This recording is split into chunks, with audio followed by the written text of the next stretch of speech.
You take the first three and then pass it along. Then just tell them taking the next three.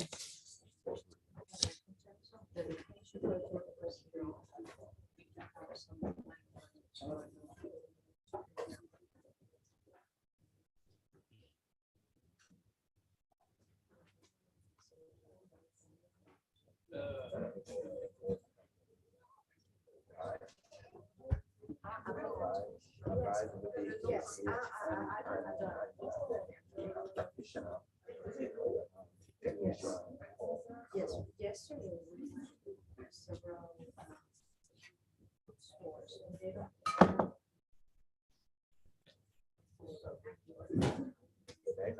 But I don't want to separate things. If somebody wanting to use it.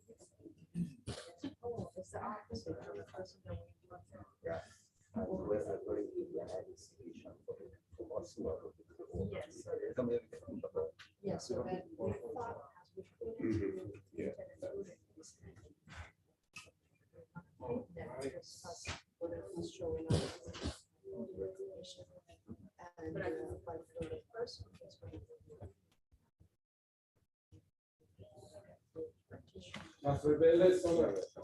Yeah, we're telling you this about.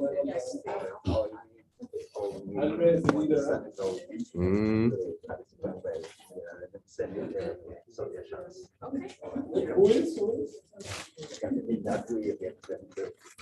One of the ICH groups has named themselves the Rebels. Boy, tell you. A rough crowd. This is a rough crowd you're dealing with, you know. And Andrea is the leader. Could you imagine? Put your foot wrong, you You will just, find you out. just never know with people, you know. Good morning, good morning. Morning.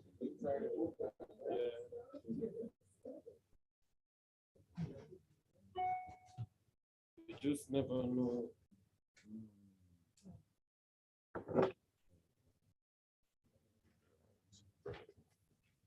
All right, everyone. Good morning. I know we have a young lady just walking in. Let's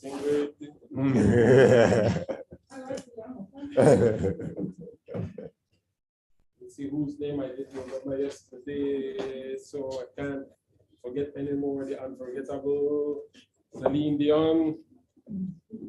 Forever. Yeah. Let me see who else. The lady, D. I want to say Damaris, Dolores, Delicia. Delicia. I'm not gonna remember. I'm telling you.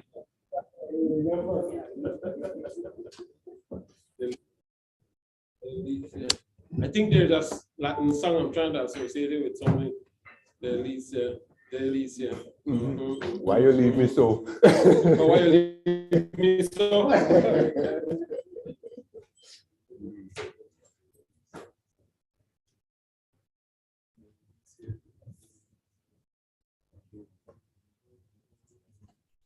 And You're Kelvin. I was saying Kevin. Dexter from Dexter's Lab. That's for sure. Eugenia that I know, say Eugenia, but she's a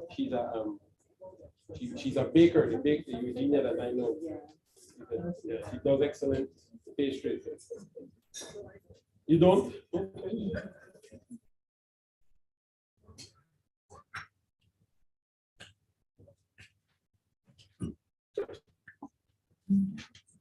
All right, so let me welcome you again to the middle of the week. It's the day before field work, so we are not leaving here till we are ready. So it's gonna be a long day. Feel free to get up, stretch at your leisure, relax. It's gonna be a relaxed day. We'll be doing some fun things. You'll be the star of the show in today's preparations. You have your phones, right?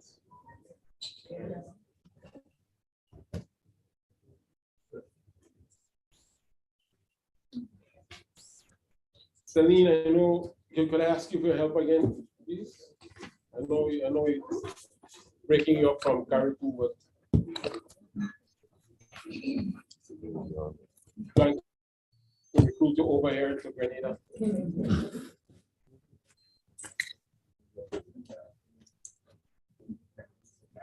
Yeah, so there's another reason. There's another reason Peter is saying that you were his support system or you're his IT person yesterday.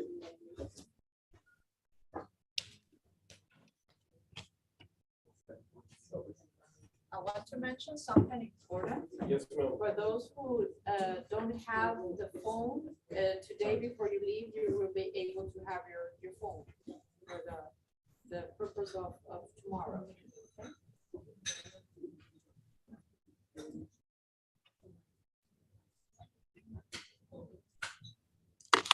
Okay, so you see notice that Wednesday's timetable just got a little bit longer. So we're going to continue with the methods and techniques, looking at audio recording, photography, taking a break, looking at interviewing, and then ground preparations into inventory. So basically, we're going through the process that you would use and you repeat each time you do inventorying work, no? The continuous compilation and documentation of Grenada's ICH, the continuous documentation of Caribou and the T Martinique's ICH, and that is what we have so far in our heads is a national inventory, the representation from the three territories. Now you notice that there's a recap. We didn't identify anyone yesterday for a recap, and there was we looked out yesterday because the thing that we're dealing with today relates directly to how we'll start the day. We asked Nadina and Rachel to develop something where they get our permission to use the media release, not to use the photographs and so on that we provide. And so it's a way of practicing what we'll be doing later on. So I just wanted to ask Nadina and Rachel to just start us off with that if possible, please. And then you can handle it however you want to.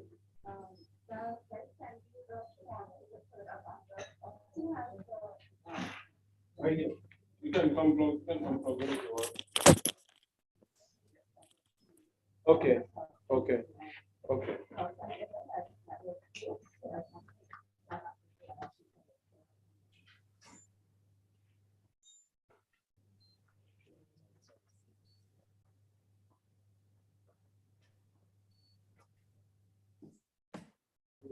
So, Nadina, last night worked on our internal content form, so that's for us to in the workshop. So yesterday we were talking about the challenges that we encounter high schoolers being photographed all the time or interviewed all the consent, or if the consent is not properly informed of what it's going to be used for. And the being used, and of course, we talked about this on the there are just nothing out of it. You end up in areas where there is not one there, areas where there like these two go to. So we started out with our internal person because this has been a fun place for her and this workshop. So on Facebook, it comes on Facebook, and it comes on YouTube. So we're on the internet, our workers are there, things that we say are there it's recorded, very young permanently, and of course, photos and so on that we do so the practice may go towards promoting this project that we're working on. So it's a good time that set the practice for when we're out there. Given our own consent and making sure we understand how we're going to go into whether we accept or approve the ceremony for education of the program, for promotion of the program, so that everyone can learn more about it through us. So it's a simple form. It's on the phones, right? Yeah, So you can stop. if you don't want to that's the same header that we have on our heritage with stock information. So that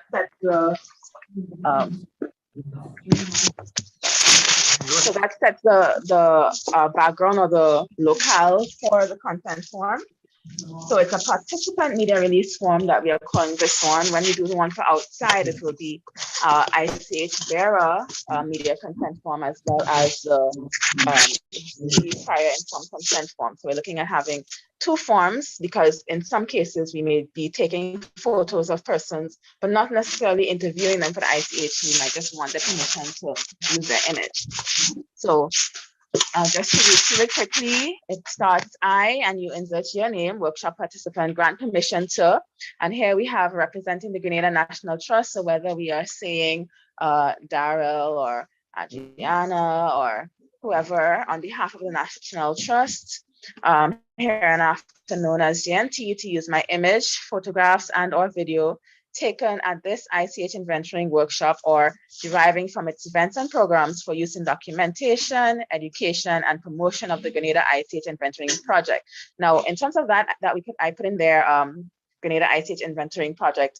I'm not sure if we really have a name for what, like actual name for, but like it's part of my heritage, but the subheading below that is workshop on, that's what we have. But when we go out there, we're not going to say we're doing a workshop. We're going to say we're doing.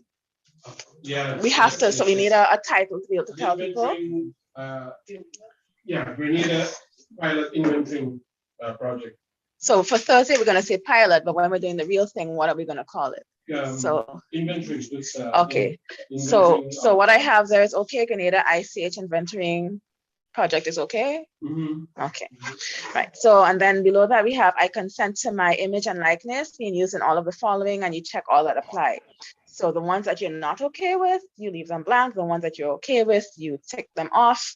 And if there's anything else that's in discussion, in the event with the bearer that you're talking to, if there's anything else at that time, you think of that's not on the list that you may want to put the image in, they write it in there, and they check the checkbox there. I hereby waive any rights to inspect or approve the finished photographs, video, or electronic matter that may be used by GNT now or in the future, whether that use is known to me or unknown. So that means whether GNT decides to send it to England, whether it goes to, yeah, so they don't have to tell you every time they upload the photo in a new video or a new ad or a new news article. So that's what unknown means. You might come across the article and see the picture, but you know you already signed the release for them to be able to use it. So known or unknown, where am I? And I waive any rights to royalties or other compensation arising from or related to the use of the image. So for us here, we're not really expecting for these pictures to first be getting payment for it. For the bearer, there will be a clause for whether there is going to be royalties or remuneration or whether there's not going to be. Okay, so then we have, please initial the paragraph below that certifies that we are able-bodied, so I am 20 years of age and older. I am competent to contract in my own name. I have read this release before signing below, and I fully understand the contents, meaning, and impact of the release. I understand that I may ask questions regarding this release verbally or in writing prior to signing, and I agree that my failure to do so will be interpreted as free and knowledgeable acceptance of the terms of this release. For the version for the bearers, we'd also have an option for parents and guardians to sign for children.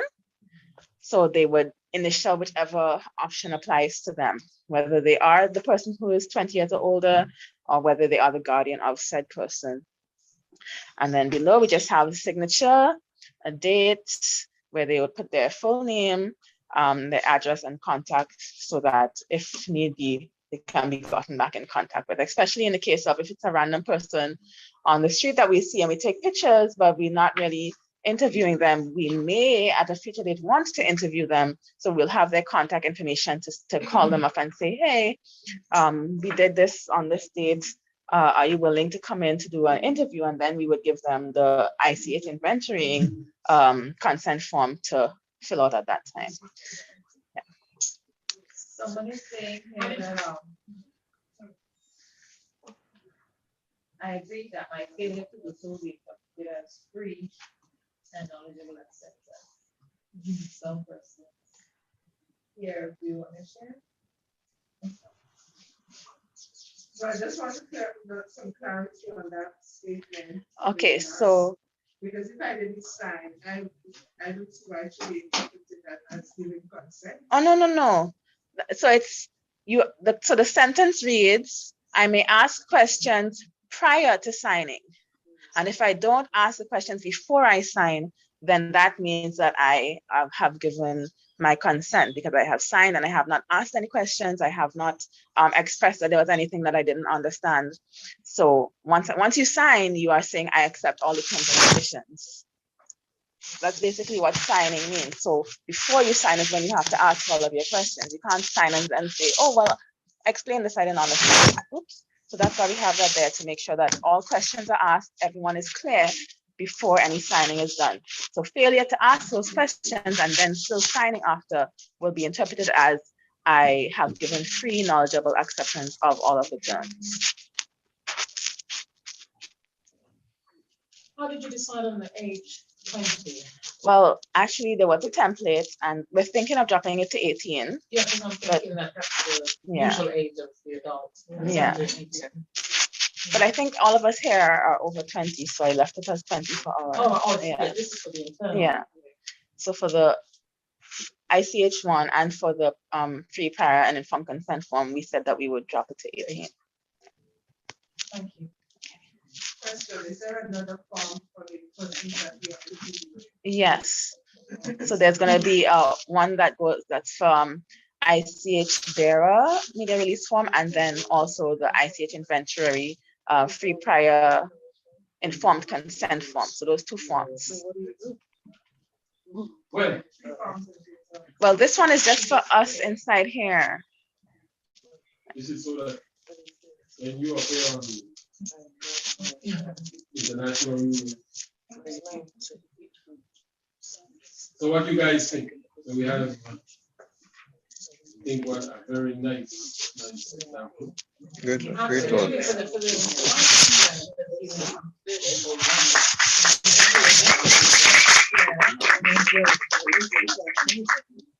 Excellent. So the process that you said, how you raise that concern, that's the exact same thing that will happen once you do this, right? Exact same thing. And that's fine. And Rachel was able to explain and all that, no?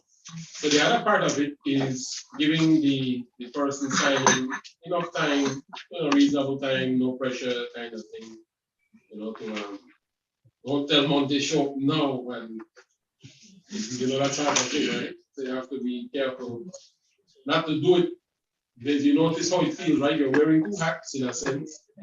You'll be administering this and conducting this process on one hand. So you'll be the ones asking people to sign these forms.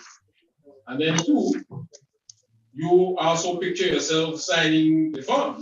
So you have two experiences with it, right? And you see what it feels like to do that. But Nadine and Rachel, thank you very much for getting us off to a wonderful start. We have professionals in the room. I thought I was like in law school just now. Rachel said, my God, it's big crowd.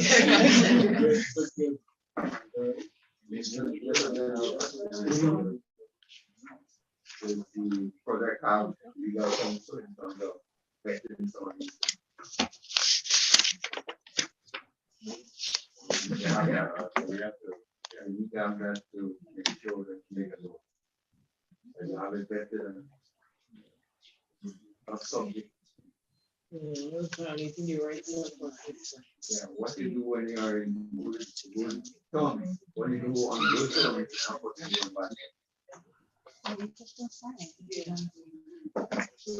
Legal counsel support the project. Okay.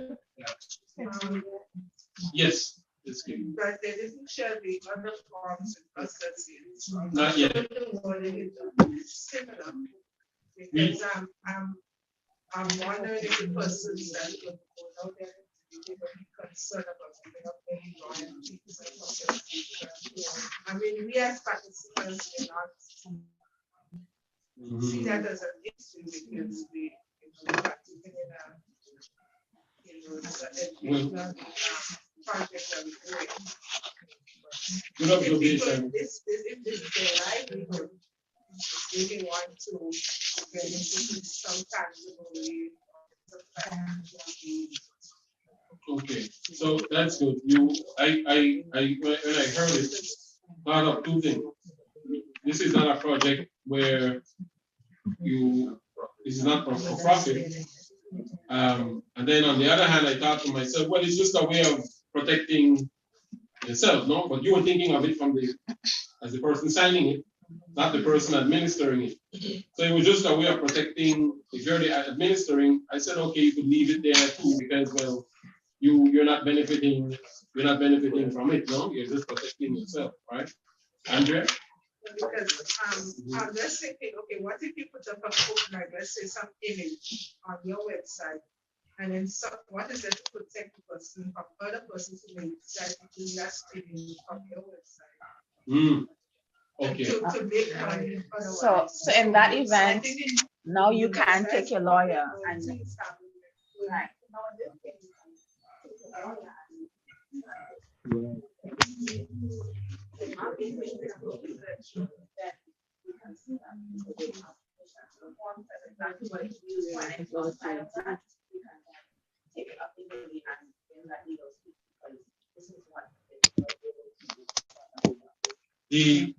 Thank you, Rachel.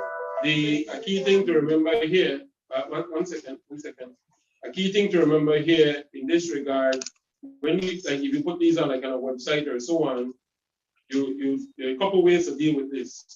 One, you put a disclaimer on the site, right, that explains that these cannot be reproduced or used for any other purpose without the express written consent, that sort of thing, the GNT.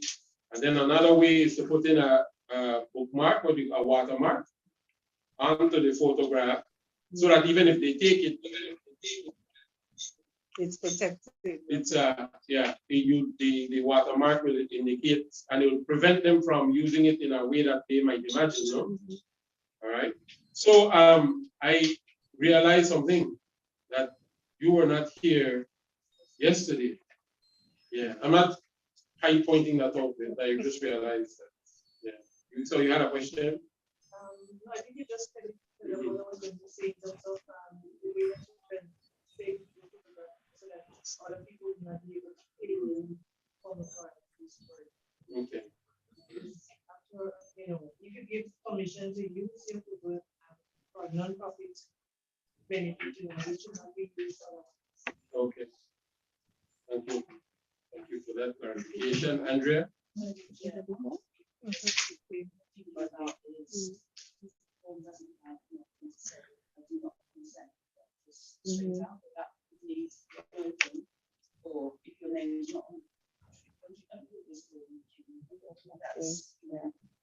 Yeah, well, if you don't consent, well, there are two ways you could say I don't consent, but then if you want to collect the information of the person, contact information information, then that's one way to do it. Otherwise, you don't necessarily need it because then you're not consenting anyway, no? Mhm.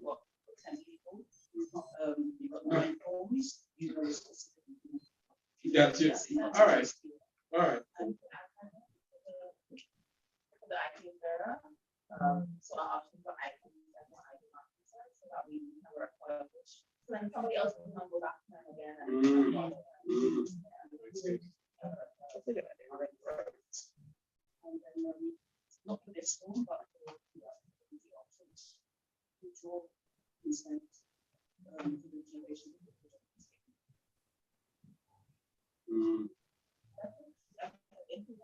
Why would you why do you envision that as a scenario?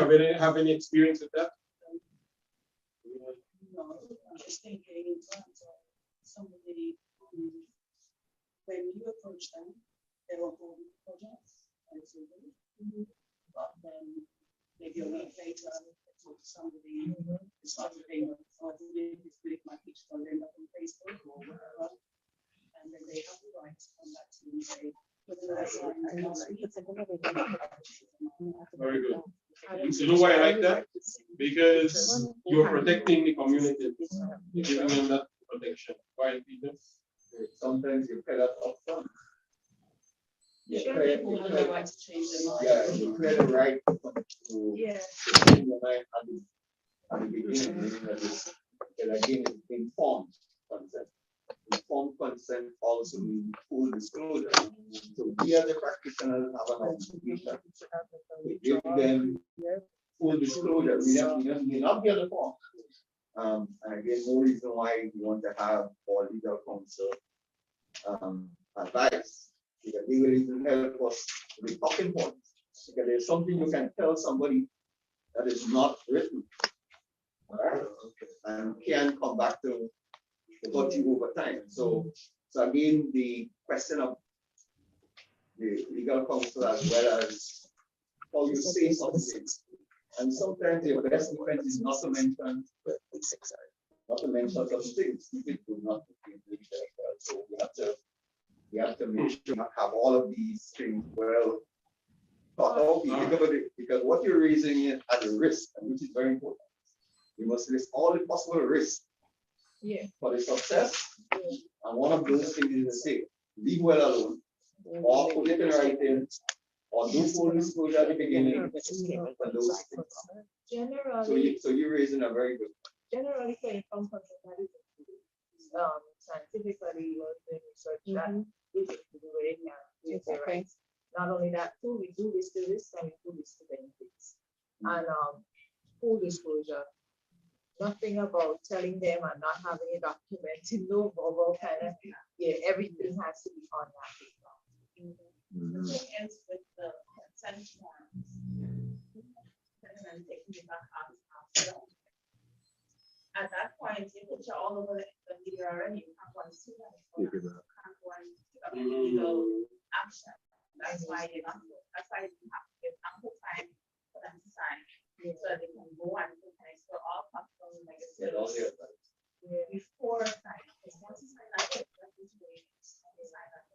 there's no take back, especially in this digital age. Once it's there, it's hard to take back.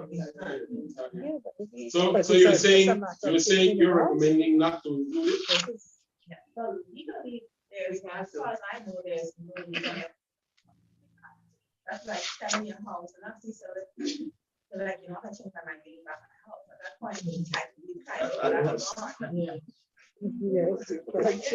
I just want to mention something about our culture, and that is we like to be informal, and we see anything formal as a direct threat. Now, if you write somebody, they start to get nervous. That is worse than Ukraine situation for us. That's direct attack. So I think that if we are starting this exercise and we go into a community with a long legal form for people to sign off, it's the same thing. that could put them straight off. So I don't know how we're going to balance, try to be reasonable in this. So consent can be gotten in other ways too. You can record the person saying, as I'm aware, and I am providing information to such and such, I give permission. I think So so. remember, some people can't write either, no? Some people can't read and write. So you have an obligation then to explain to them orally, recording this, and then having them respond to that, right? Mhm. And even a copy of that should be left with them Okay, good. as a rule of thumb. Good. Judy? That we have, Yeah, ethical rules that that we have to follow. Yeah. We have been in an agreement because we have to, these are the way we conduct ourselves. Right, right. So you're setting precedents, no, in this particular scenario. Right, it's good that you're ventilating all of that because Rachel and Nadine, if you could just factor those discussions, even if it doesn't appear in the final forms or no, at least you will have a reference point when you do the full inventory, because the school is another matter, right? The school setting is another matter, right? Yeah. Parents. Mhm.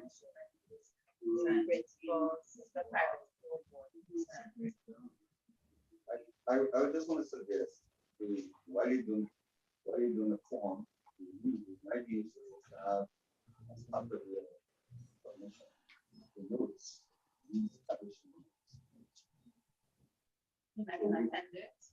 No, for us in Economica, we need that to drill our parents.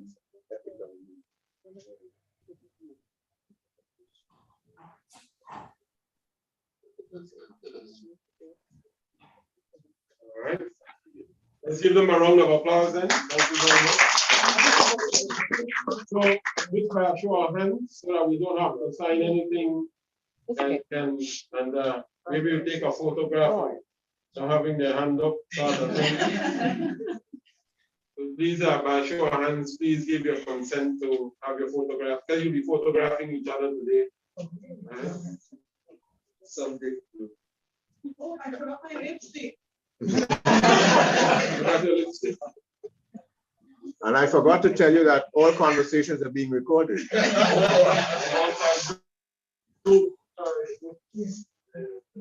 All right. So let's do that one more time. I missed it.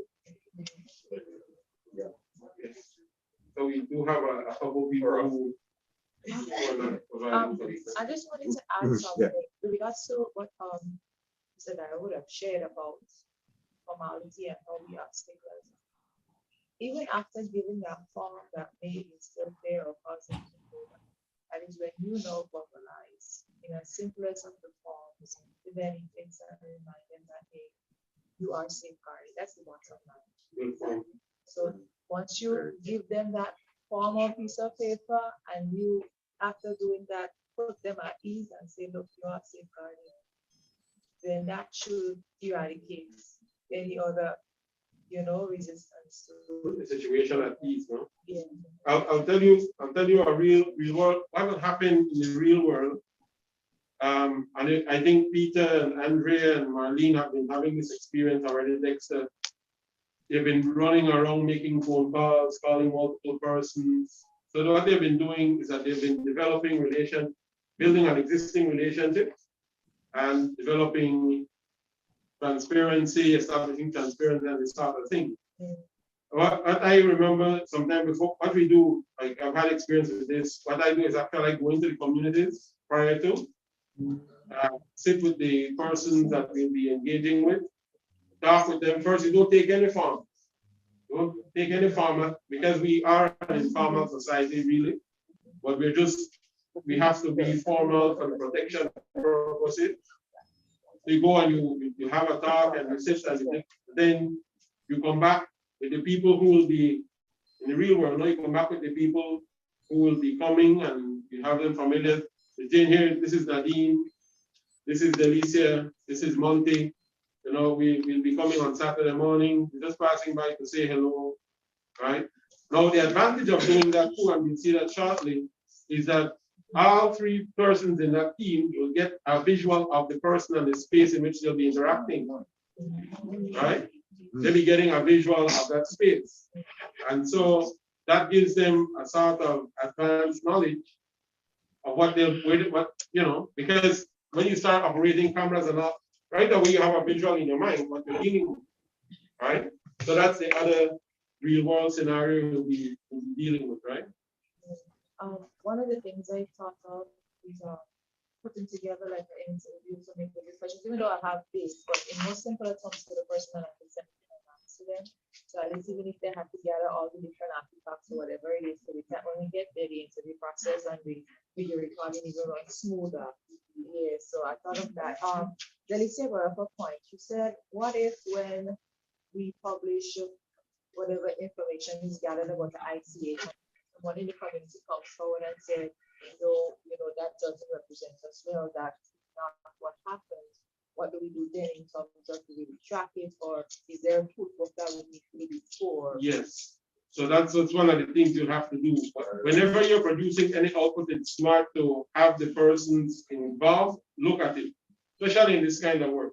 It's a little bit slow, but you have to systematize it. You know that that's a necessary step. What do you think about this, Miss Margaret? And you think, oh yes, I like the picture. Shucks, I never wear my correct dress that day, kind of thing, right? But so it'll be fun too, right? Or even in the case like yesterday when we were going back and photos, why can't it all be changed? Somebody might have gone with Kelvin's response and still, oh, it was a competition, and then somebody who you understand say no, that is not so, that it could be removed. So even then too, corroborating different stories. You really have to spend time with that, because you might end up creating conflict in public about your ICS. Yesterday people down the GNT don't know what they're talking about, right? Or Mr. Kelvin don't know what he's saying. He's a young boy, Mr. Norris are the one way he have worked. The sort of thing will emerge in the society. So you want as much as possible to collect information from a variety of sources. Miss Marlene? I was going to ask the very same thing, because one is a community and they have different experiences and perception paradigm. So that's the challenge as well. But we may have identified some persons, for example, with the March 13th, 1951 incident in St. David. Different people have different views on what would have happened, even on the date it would have occurred, and it gets older. People's memory is fading. Yes. So, and your memory has a strange way of changing things as you get older. You remember? What's the word? Ms. Nadina, you tend to what's that word? It's giving me with nostalgia. It was the greatest thing that ever happened. Romanticize thing. Yeah. So I'm assuming we have two persons in the room who I haven't seen before. And I'm assuming you're from the Ministry of Education? Culture? Okay. Will you please introduce yourselves? Good morning, everyone. I am Zanari Paul from the Division of Culture. I'm dealing with multimedia production, and that's Okay. Say the name one more time. Zanari Paul. Zanari. And your name, sir? My name is Cliff. The Division of Culture, responsible for technical research and documentation. Good. You came in time. So tell me your first name again. Kirk? All right, good. It's important to mention that all of them have been attended since the first workshop by Zoom. Okay, good. All right. You said that the third person, who are you referring to? In the room? Oh, who was there yesterday? You? Oh, yes. Yeah, how did I miss you? Yeah. I think I know what it is. It's the mask. Has to be here, Mr. Alicia. That has to be it. And I haven't stared at you long enough, I think. All right, so let's get on going then. So as we proceed, help yourself with coffee, water, and the like. Rachel and Nadina, again, thank you. And so yesterday, we could move on to through the slides there, the first few slides, quickly, Celine, please. Celine. It's Dion. So we were looking, we start with the previous slide. Yeah, it's the ethical considerations of free and informed consent. We started with that.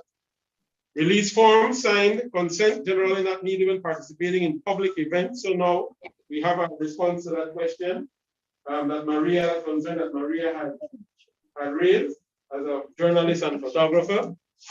All right. So in your case, though, like let's say you are documenting Carnival.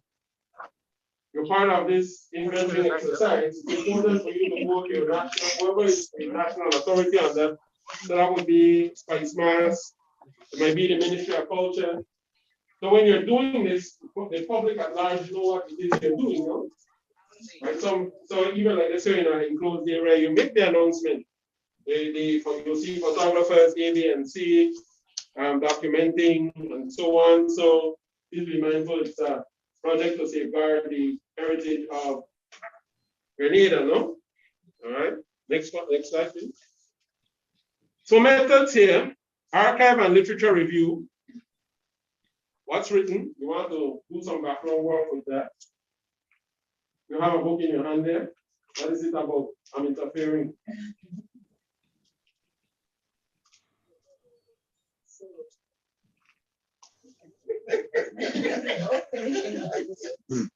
This is what you think they also say. You don't know how many things I thought of when I saw it. So,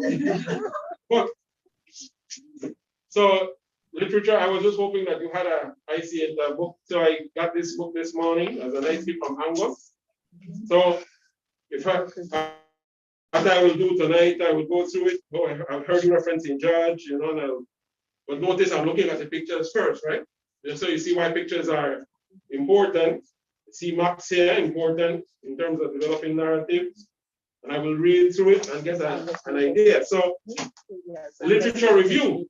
No? So if you want to explore non-traditional belief systems in Grenada, and you know that Miss Eugenia, well, in the Caribbean or in Grenada even, Miss Eugenia has this thing on obeah, the treatment of obeah over time, then that would be a good place to start, right? You have a problem, you told me, about record keeping, library services, and so on here, and archives. So this is something GNT, you're best poised to have some mechanism for data collection.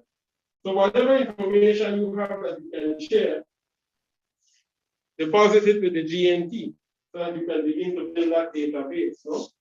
And this is a suggestion for the short term, right? Another thing, Ms. Eugenia shared the JSTOR link. So if you go there and you are able to search, just search Grenada so randomly, you know, look at things that you'd like to find. If there's that article there, download it, you know, and begin to share it so that you can begin to compile it. It's a collective exercise, you know. Culture. How do you have collections in your office, video and so on? How is it stored? Is it properly cataloged? No?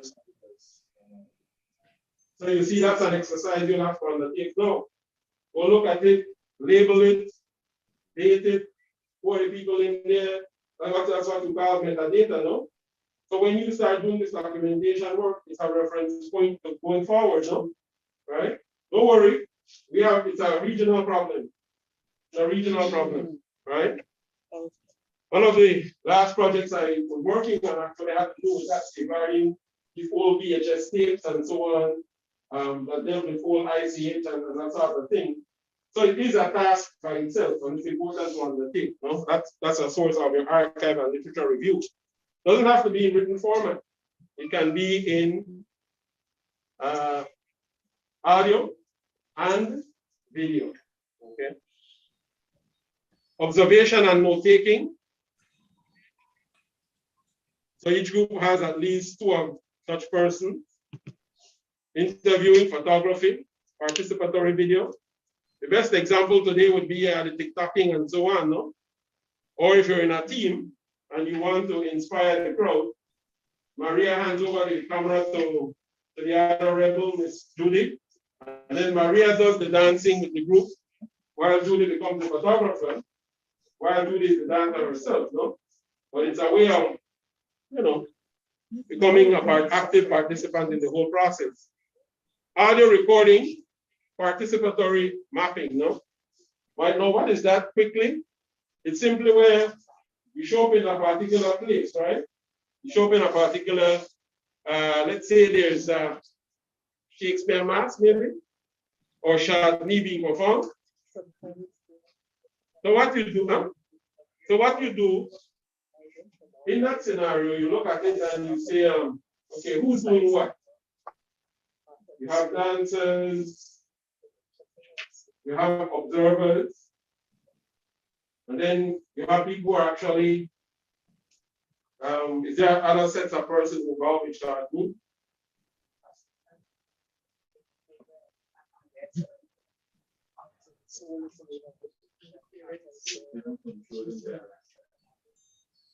Could I borrow your pen 1 second? So if you use, that's it. So, Chardonnay, right? I have a marker if you'd like to use that. Yes, please. Teacher.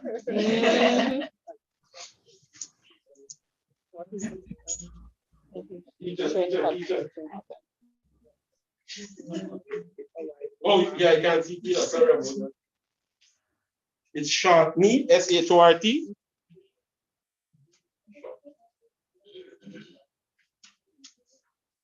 Just wasted a whole sheet of paper. That's All right. That's graceful.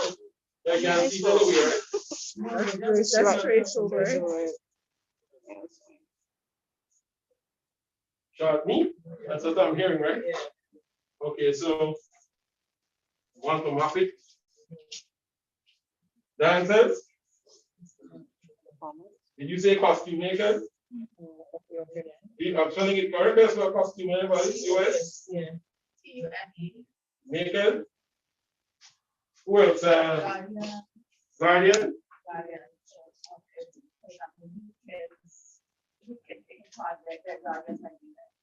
Oh, I see.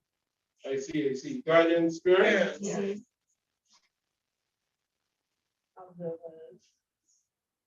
Observers? Dancers. That's separate from the dancers? That's the masqueraders. That would be the masqueraders. Masqueraders? Dancers or Dancers, masqueraders? Masqueraders.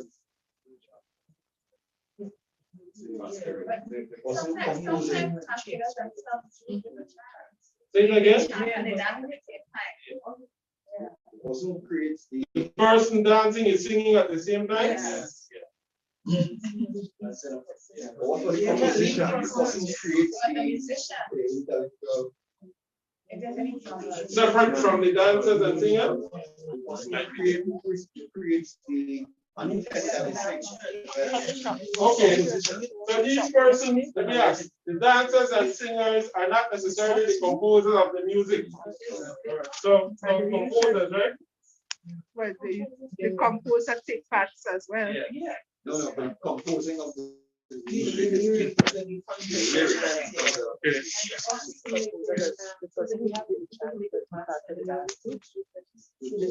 Separate, no?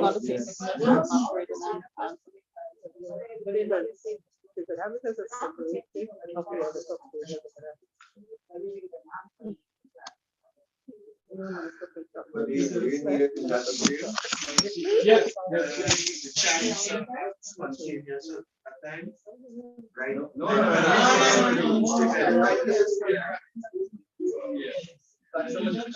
You see what's happening here? This is why you have to map it, right? Yeah. But the mapping, the mapping happens though by actually immersing yourself in it, no?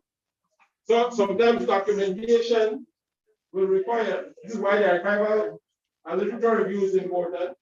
This is why having in your group somebody now, this is why when communities are involved in documentation, they'll see some things and things that you don't see too. Right? So you notice the costume making. We have two categories there. From what I heard, just you have clothing and then the mask, right? Who may I understand that there are shells or beads or bells around there. Someone else does that too? Not necessarily, all right. Yes, yes. You have Chinese dancing too? I know what you mean though. I know what you mean. Peter, you're going to say?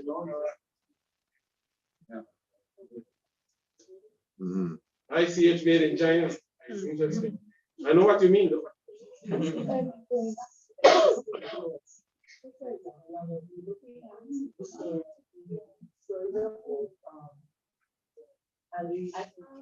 Someone who published a book, but I was his personal research.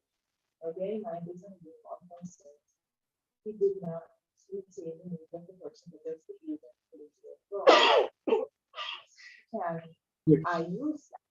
I know that I would have to go to the person to work, but is that okay that we have a name attached to the person who told these stories? No, it's not okay. You have to go find the person. That's called snowballing, right? Ask somebody who knows somebody who knows somebody. Right? That's how it works, right? So here in terms of archival review here, see there? Don't spend too much time because some of it is so straightforward. Even maps, no? Like for example, do you have old slave residences, barracks? The slave pens, you have them? Right? You would find those referenced on maps that were drawn in the 1700s. Those will help to inform why a thing might be associated with a particular space. No? So avoid duplication and wasting time, validate the collected information. How do you validate? You validate by having multiple persons. You can also call it triangulating. But when you come back, let's say this is a team here, or the rebels, the rebels come back. The rebels say, when you finish and you're looking at the thing, you say, but what do you have for this? You're looking at your document, you know? I want to have the form. That's not what I heard. He said this. Right? No. He said, and then this is the kind, but it's not the advantage of having multiple observers, no? All right. The importance of recording. Remember, we are recording this interview. So I'm still wondering why record and because even though you're re-recording, sometimes you'll be listening and what is it? Because the ear, if you see Tommy shot me, I was thinking of spelling it SHAWT, but I said, you know, let me write it in English to see if that's the correct way. I was experimenting myself, no? Right? And then you would tell me, no, that's not how you spell it. Because when I hear you say it, remember, I have an accent to you. You have an accent to me. All right? So all of these things happen, and then you have Maria in the group. Which is not a bad thing. All right? But you understand what I'm saying, right? So even with the audio recording, and sometimes you play over and over, what he said, and then you match it with what's written down. All right, next slide, please. Things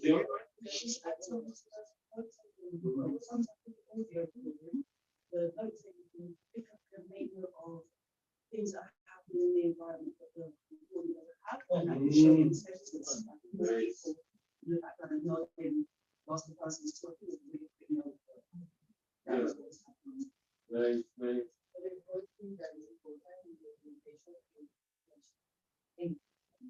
Going there,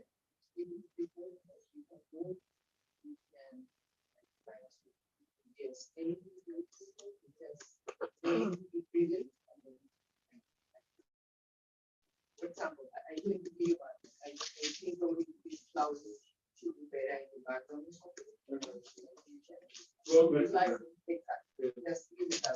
Don't interfere like that. Unless you become a part of the element, no? You say, come, Maria, come down, show us some Colombian style technique. Right? So, Let me ask you. yes, ma'am. No, I was interviewing Monty, and he told me that he used a special combination of aloe and neem. So that because both of them are bitter, they will prevent comments of drugs. But then he mentioned that he has a special oil that can be used for something else, but he did not tell me what the oil is. So should I ask him? Yes. Should I say, yes. give me some details on the oil? Or yes. And then if he tell you chloride, it's a special oil, there you go. Leave it alone, right? Yeah. Well, no, you can ask him. And then if he wants to say, he will say. You say, chloride, I can't tell you my secret. So the pros and cons there, in terms of the pros, we document the group characteristics. We elaborate upon the history and pattern of the ICH element. We establish an historic present. And you provide insight into ways the information the community has portrayed it in the past. This is what we were having the discussion here. It's a big thing. The very first day, authentic versus genuine and this sort of thing. Mr. Newton, welcome.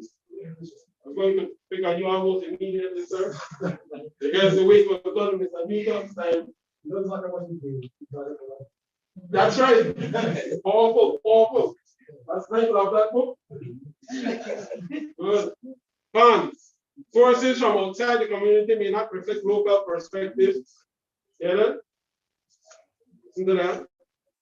Sources from outside. This is why it's important for you to do your own documentation here in Grenada.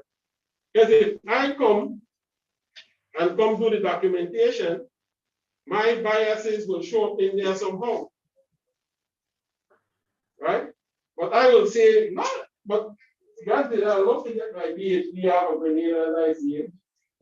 But that's not neither here nor there. It will have its own biases. So the best thing is for Mr. Norris to get his PhD because he's from here, right? And he understands the nuances. You know, I've gotten in trouble on this at home, right? I spend years and years doing research on a particular thing. And then you have these foreign researchers who are in the country write all sorts of books on the thing, right? Americans in particular. And some in the media, they're asking me about the thing. And they said, no, but this historian said so and so and so. So I say, well, respectfully, their work was valid and was well known and so on. But I understand the nuances of my society. So when they interpreted it in this way, I know that it was not a fully accurate interpretation. And they don't want to hear that. They tell me that they try to play smarter than the one rest of Jesus Christ, right? They don't want to hear that. But you know the nuances of your society, right? So this is why this is important. Yes, sir. Our legal advisor just pointed out that we should let everyone here know also that because we are streaming live, there are people outside who can't attend but are interested. That you should be aware that not only are you being recorded here, but it's streaming on Facebook and YouTube.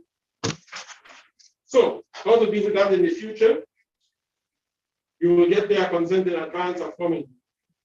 Good? So that's one way to deal with that. So the quality of the documents will vary in terms of the fund. Access may be restricted, and data may be inaccurate or constitute an incomplete representation. You know, people come to your country, spend 2 weeks, write a whole dissertation on it,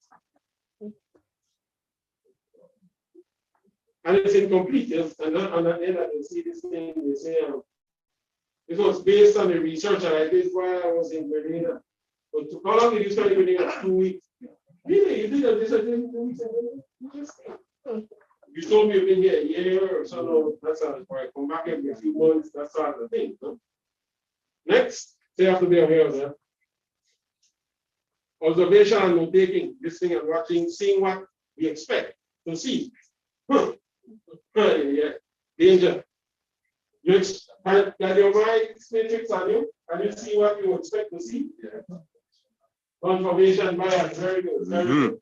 See what we want to see, same thing. Ideas that are flashing through your mind. Inventory evaluation and field notes. So all of this is when you do, after all of that, this is why you sit down, you do a debriefing after. Combine, triangulate, and then you discuss what it is you saw. And if you can ask, does remember that documentary I told you about? If we had it named, take it back to the community, they said, no, what is that? Don't do it again, edit it and bring it back. Pros of observation and note taking, low cost, impromptu remarks, Andrea referenced that. Record behaviors that may escape other tools of information generation. Document steps taken in creating the inventory. You're able to document as well. Cons, you can exclude some community members. It's an important one. In preparing who speaks for whom. Yeah. Who speaks for whom. And someone here, you speak for our drummers here in Grenada.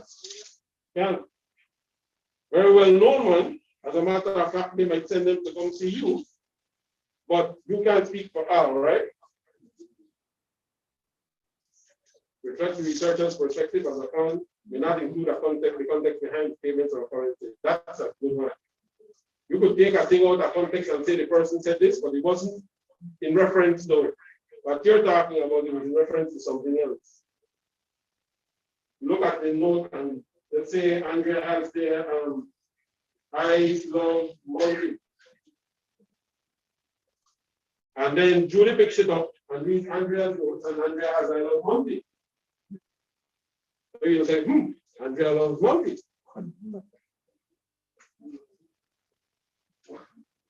What it actually was her saying that one of the kids was saying, I love monkey. But you didn't capture that, not as a parent. Especially, see how I wrote? My handwriting is terrible. If you try and pick up on that, it's, you run into problems, no? That's like hieroglyphics. So you have that's a kind of interviews, dialogue between two or more parties. Now, here's what we'll do. Look at this in more detail in a second. But you have persons who are good at making things flow easily, you know, to talk with the persons that we develop a nice rapport and so on. But it's good to have like a secondary person not to interfere. But let's say it's a big element, dancing in the middle. So let's say Lisa is the main interviewer. And then you have Gloria on the side. Gloria is having conversations with people on the side. And she's also getting information about the whole element, no? So you have a primary conversation and a secondary one. When you combine the two together, you get a bigger picture of what's going on. Focus groups. Good way to bring monkey and all the drummers in here. Bam. If you can do that, if you want to do that, right? Or monkey will meet you down at St. Patrick's on Saturday morning. That's many of the drummers that you can. Not have to be in the closed room, right? To be a focus group dealing with the issue of drumming, you just sit down. Your drum is a nice thing. You sit with the drums and you're there ready to talk with the drum and talk about the drum, no? Structured interviews. Structured question 1, 2, 3, 4, 5. Semi-structured. You ask a question, and then you can ask a follow-up question and so on, no? Unstructured questions, those that arise as you read them, as you're observing it. Next slide, please. Pros and cons. Pro, collaborative problem solving. You see how Norris and Kelvin were back and forthing. I know it was Peter, no? Back and forthing about the history of Carnival. All right. we know because of that discussion that there is a problem. We have to try and resolve it, no? You know, something that is common to that element. When it's negative, it's not bring it up. For example, You have an example, yes. For example, look at that shot. In the early days, people play shot film, it's the close distance. But clashes, especially in the Shanghai area. And they will come down, we try to get partners, they have bad clash. But today, they don't have it, there's no entertainment. So should we bring in that? Well, you can ask if it's true that in the past, Shanti was used to resolve conflict in the community, you know? And then if you can confirm that fact, then you write it as part of the description of the element, you know? In the past, it was used for so and so and so. Currently, it is performed and used so and so and so, you know? Good? All right. Yes, no. The same element is found in different parts of the. So we have short nature, then we have short. How do you capture the variations that may come up in one document? You document all of them, and then you describe the variation. In St. Patrick's, it's done in this way. In St. George's, it's done in this way, with this variation. And so they might use bells from China in St. Patrick. They might use shells from Koyama in this is what St. George's. So it is time effective and cost saving. Place community members at equal footing. This is called focus groups, and it's a flexible format. No? Cons, it cannot provide the same kind of in-depth information as one-on-one conversation. Whereas Monty gave us a full description, in a focus group, you'll have, naturally he will speak less, no? In a focus group. Some community members may feel uncomfortable speaking up. They'll sit there, they'll love the fact that they're there. But they'll say, ask Monty about that. Because that's a cultural thing too, right? Ask Monty, ask Darren. I don't want to sound like an authority on it. Ask the elder, right? Some of the younger ones will be brave and say, but Mr. Monty, I remember it so. I remember so and so and so and so. So the skill of the interviewer comes into play now. The skill of the interviewer. If you see that Monty is dominating the discussion, what do you need to do? Laura, what do you think about that? You get it? Dexter, what do you think? Yeah, that's a good point, Dexter. Rachel, you've been quiet. You know to play the same kind of drum? No, my drum is the Bombay drum. Right? I don't play the djembe. That's not the thing. Groupthink leads to agreement and popular ideas. Groupthink, that's you have to run from that. So one story becomes the story that everybody tells. Right? Next, structured interviews, pros and cons. It allows comparability across a group of people. You can compare the responses. All of you are writing and you can compare what people are saying. May not require transcription, it's less time consuming. Cons, it may not reveal the true concerns of the community and also states that members, if they cannot deviate from the question. You know? I want you to ask these questions and only these. Doesn't allow you to deviate. Do not allow for the inclusion of interesting or revealing stories. And this is the beautiful thing about ICH. They'll tell you, I remember a time when is we start with that? I remember when. Right? And then you get some nice stories there that help to drive home the point about the ICH. Next. Semi-structured interviews allow for a degree of comparability. Semi-structured.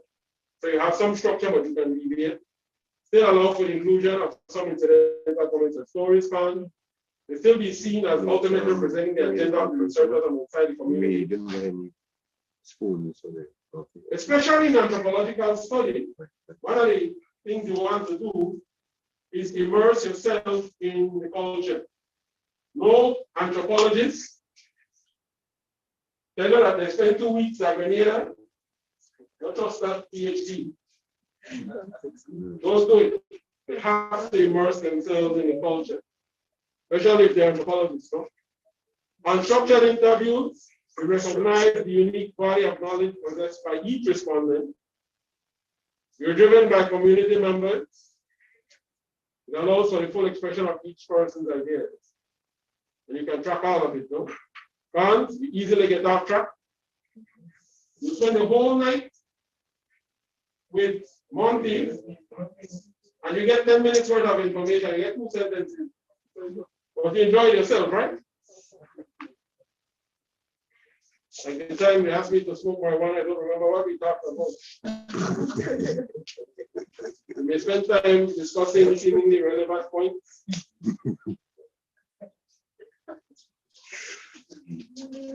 There's some more time consuming. I can think of jokes about that too. Are more time consuming than other techniques and may require transcription. No? You have to sit with it and map it out. Next, photography, my favorite. It enhances the aesthetics, the content. A picture is worth 1,000 words, that's not a coincidence. On Friday, after you come from the team, you'll be telling the story of your element in pictures and videos. And including, that's what you'll be doing. Right? So, get ready, Mr. Norris. Mr. Norris is picturing himself already down on one knee. People, places, and events. Going to document an element, people necessary, the place, and the event. You want to capture that in photographs. Right? Can you tell a story in just photographs and no words? Think you can do it, Antonio? Can you tell a story? Of course you can. That's what they do with primary school kids preparing for these exams, right? They can look at the photographs and write a story. Not anymore, they don't do it anymore.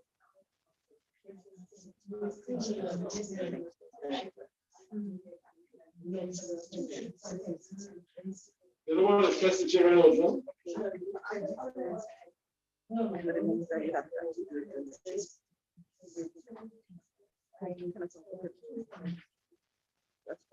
Interesting, just you don't want to stress out the children. Give them some options. Maybe see a B. At least it gets their way. Photos from community members, personal, that's a good one. You bring it to their house. Oh, I have a poem, like I have a whole album here. So you tell me what happened.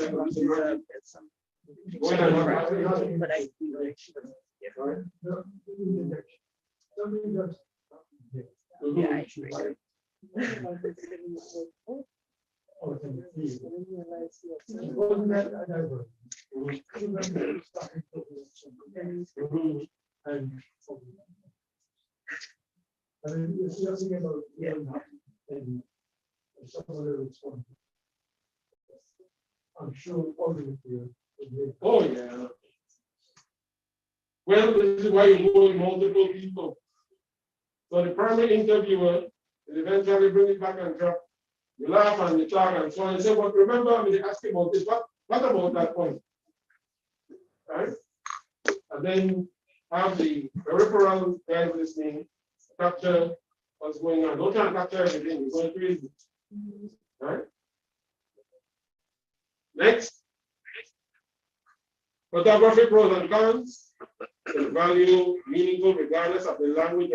You see right now, when we get in a little while here, we take a picture of this close up, tells one story. We take a picture of it from a distance, tells another story, right? So the meaning is there. It makes people, places, and events in a way that could not be accomplished using words alone. Pictures capture emotion and all that, right? So, kind of. Because the facial expression of pain and one of might be the same, no? So some facial expression look the same. Yeah, yeah. But that's the beauty of interpretation, right? But not all CDI facilitators, community members are familiar with photography techniques. How many of you are comfortable taking photographs? Very comfortable with them is not good. I don't know how to put them away. Mr. Newton, comfortable?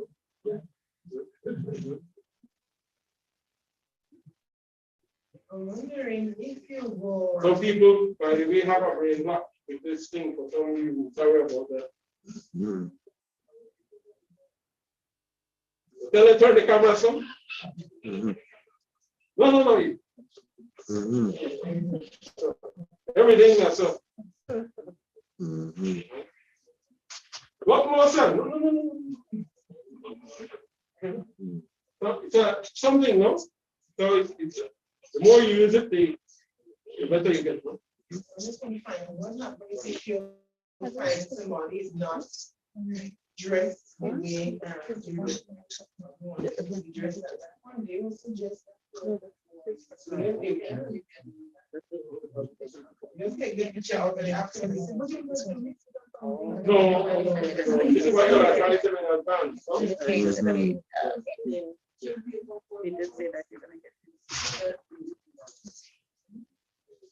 That's funny because who take that picture of my running next one?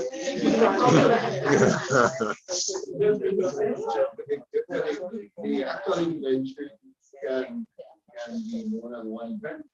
You have the interview and then you can actually have a performance.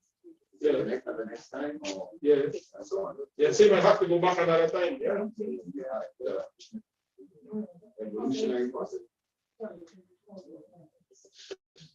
Because you choose the photographs, it can convey the wrong impression, depending on the photograph. You can deliberately skew a message, you know. Yeah. Some community members may feel uncomfortable in front of the camera and may raise ethical issues of information access. Well, I guess as a rule, you take pictures of people, send it back to them, no? As a rule. Right? So that when they see themselves on television, they know who took the photo. You know what I mean? Next. The participatory video. Same thing, depicts emotions, events, everyday affairs, shares ideas regardless of language or literacy, and involves community in filmmaking. So take the same phone, tribute of what you're doing, give it to the kid. And I want you to follow your grandmother around for a day. Take photos of her. And then you tell a story of what your grandmother day looks like in 10 photographs. You take as many of them as you need. Then you choose the 10 that tells about your grandmother. You see what I'm getting at? That's a participatory video or photography component. No? Next. Or at the event itself. Oh, yeah, let me see. Most older folks I know, 84-year-old, likes Facebook. But you can't tell her to video, photograph, anything. You have some older folks who will give it a shot. But you have like the middle-aged guys I've seen like with other masks. You give them the phone and tell them when you're practicing or doing a rehearsal, just take some shots and make some videos. Not very complicated. You have them do it, no? And then they pass it off to you later on, no? Yeah? They have them become involved. Because conveys action, so in a preferred means of conveying events. It's meaningful regardless of language or literature and allows for the depiction of emotion. It's relatively expensive compared with other techniques. not our facilitators. Now, I think about the phones, since you said that. This is not the end of the road for your documentation work. You need the people in culture, have the fancy equipment, and education, and so on. Because when you start producing the documentaries and so on, you want high quality stuff, no? The phones that you have may or may not give you the quality that you need. All right, that's the only downside with using the phone. All right, but for the purposes for the school, that will work, no? But if you don't have the proper resolution to transfer it onto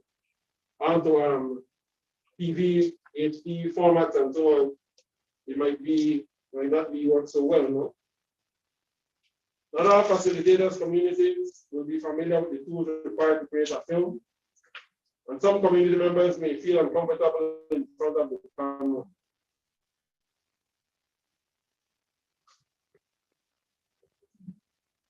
Audio recording, we'll get to this shortly. Audio recordings can be combined with photos or videos, used to create podcasts, used in interviews.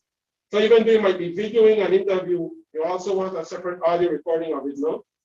Because the quality of the audio in the video might not be so good, but you want to capture the audio by itself. It is incorporated into participatory video projects. You can blend the audio with the still photo. You can overlay. I think today you can do that, right? You can overlay audio on top of other video, right? Yeah. All right. You do that, huh?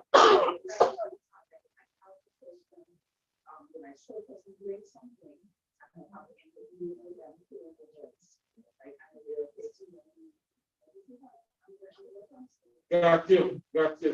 You're right. Incorporated into participatory video projects used for archival purposes. We purpose for address different issues that's in the future. Got you. Yeah, that's a good one. Next, pros and cons. Add value. A valuable dimension to photographs and other information generation approaches. Allows relocating segments and re-listening to aid in the feedback. You have to have patience with that. Digital recorders.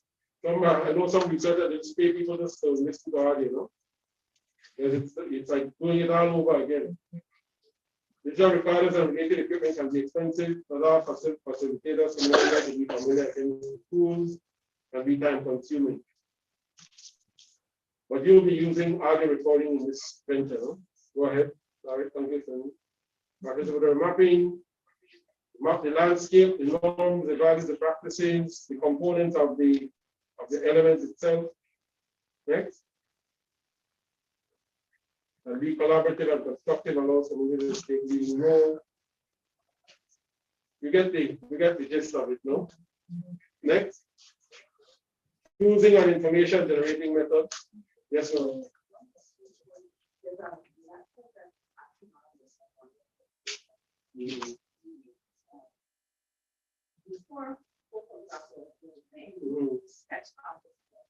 Oh yeah.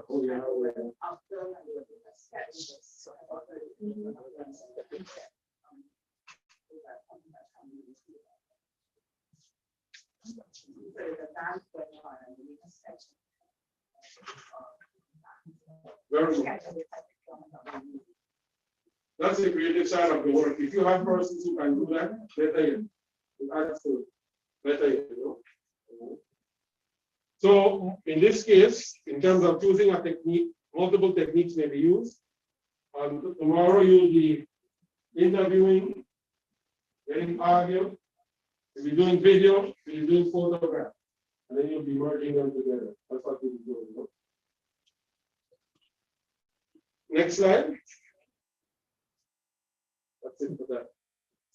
So, do we have speakers over here?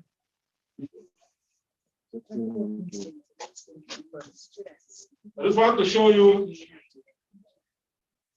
as we get into the next section.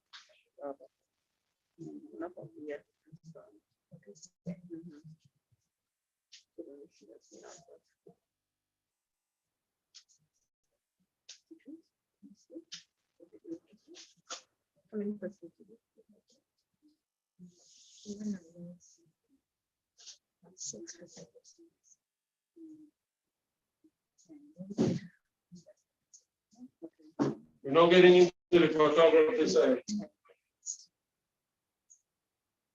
I deliberately chose that photograph. Monty, tomorrow morning, Friday morning, with your permission, I can invite that gentleman to appear live and we can do a drumming jam together with him.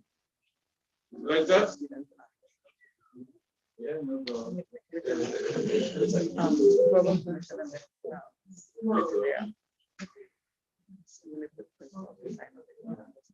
See the photograph, this is what we're getting into now. You want to be able to capture emotion, you see, and interpret what's going on, no? Of course, there's a phone number up top there. I don't know what happens at barbecue or something like that. You were sitting on the shed, no?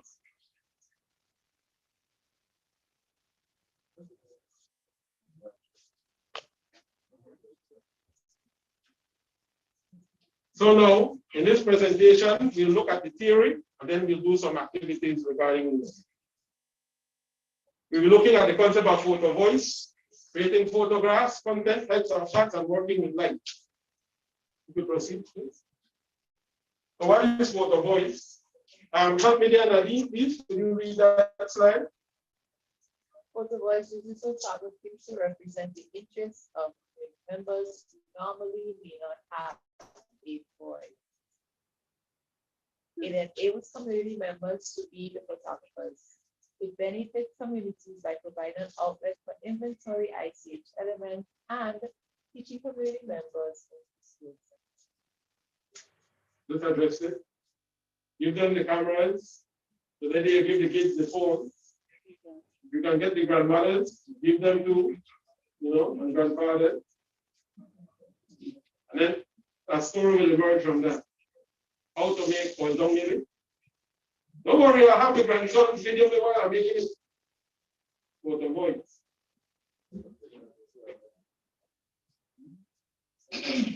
Reading photographs. So here we want to look at how to set up the subject in the frame. Communicate meaning. We want to place subjects with intention and purpose. When you say place, then it actually might be you doing the placing, no? You placing yourself. Because if you're in a live scenario, you can't normally tell them turn this way, turn the next way. You will be the one having to move, no? And a lot of photographers aren't comfortable with that. Maria, have any experience with that? A lot of photographers, especially junior ones, they have the new camera and so on. You could probably tell me if you have not experienced the junior photographers, and they're afraid to go into the space to get up close to get the image they want. So Maria will get right in there. But Marlene will start all the way at the door. You know what?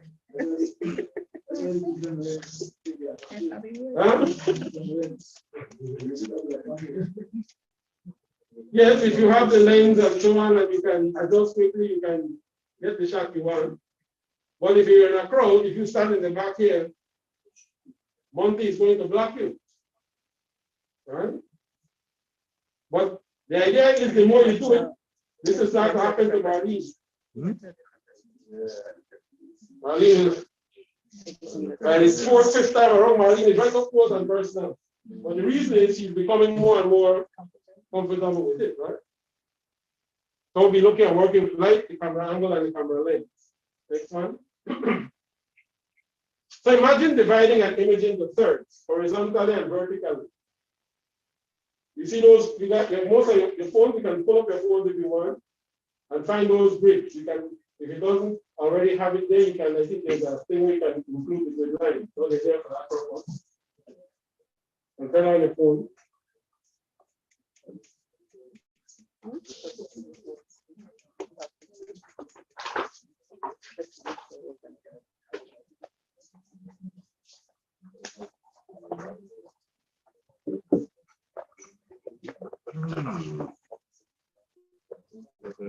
So they are 9 squares, and that is there for a reason, no?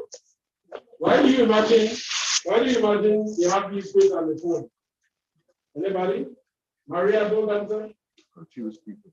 Why do you have these quiz? She will not break me. When I first, that's it. When I saw the bridge at first, I said, hey, this is going to help you center the phone over here. I wanted to capture everything in the center. But you realize that in order to tell a story, sometimes you want to frame it in different parts of the shot, no? And that will tell you what it is. That will in itself give you a narrative. Next slide.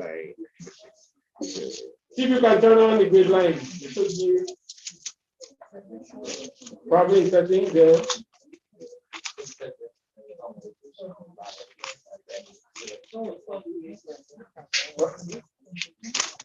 Trying to hold it.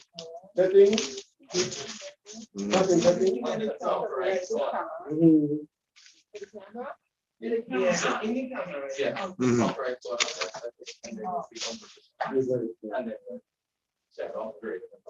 Content composition.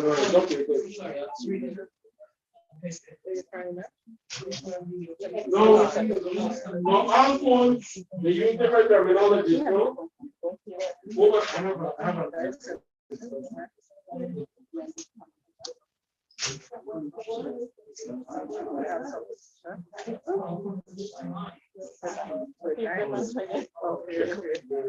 So on this phone, it's called composition line, right? You say grid line.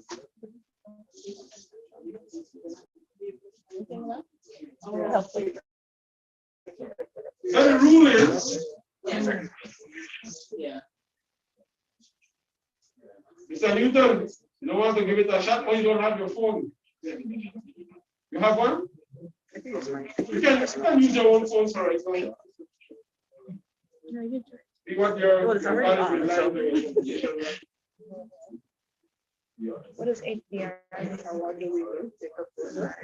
So as a rule, place the points of interest in the intersection. So you picture the 1, 2, 3, 4, no? The 4 intersections, you can decide when you place the subject, will depend on what story you want to tell and what you're seeing, no? And then, of course, your phone, you have portrait, which is you holding the phone upright. And there's even a portrait mode on the phone, which changes the grid line. And then there's landscape, which is sideways, no? So we're doing theory right now. We're going to get into it right now, the actual practice of it. Next slide, please.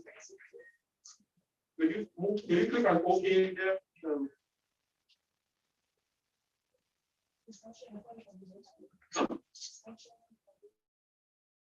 Yeah, you can touch it up there. Though.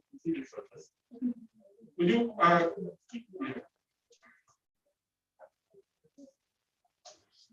So you have the grid lines give you the ability to divide your shot into 3 parts. We call it the rule of thirds, no? And so you have to ask yourself, what are the points of interest? Where am I intentionally placing them? So look at the 2 shots up top.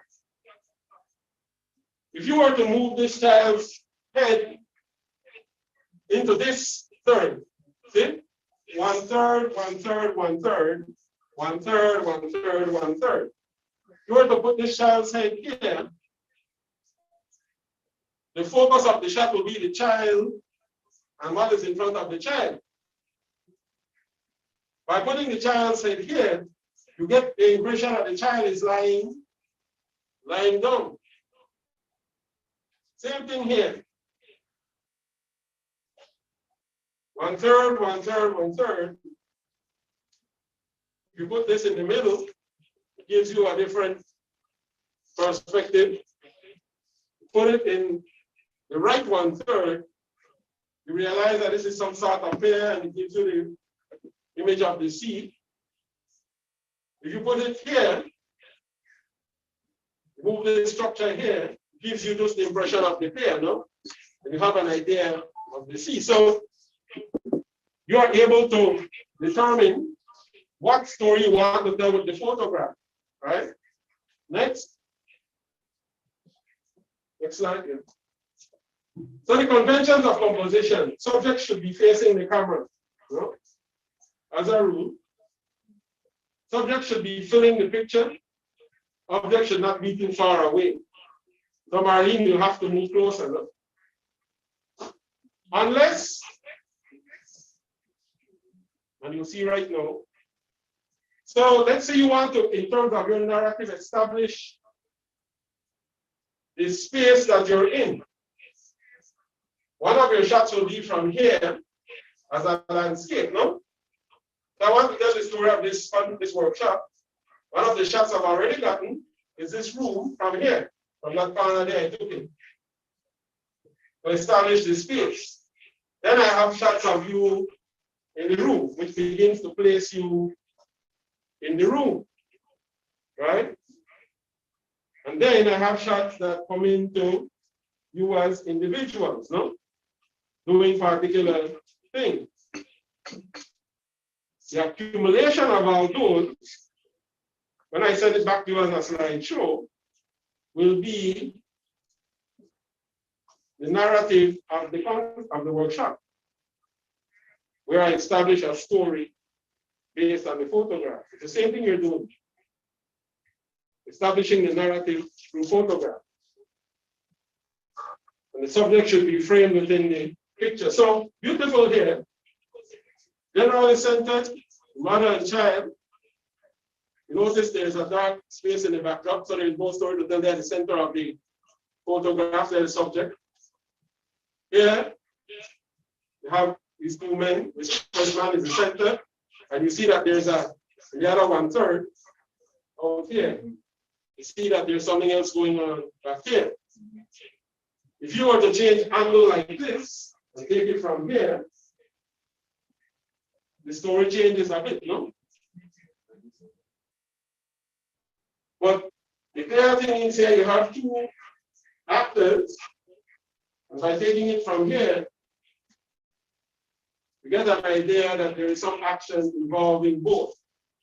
But he is the initial subject. He has on the required attire associated with the element. Next slide. Same thing again, the issue of headroom in a photograph.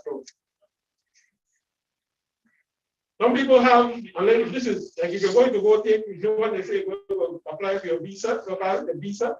Give you instructions how to take the photograph, no?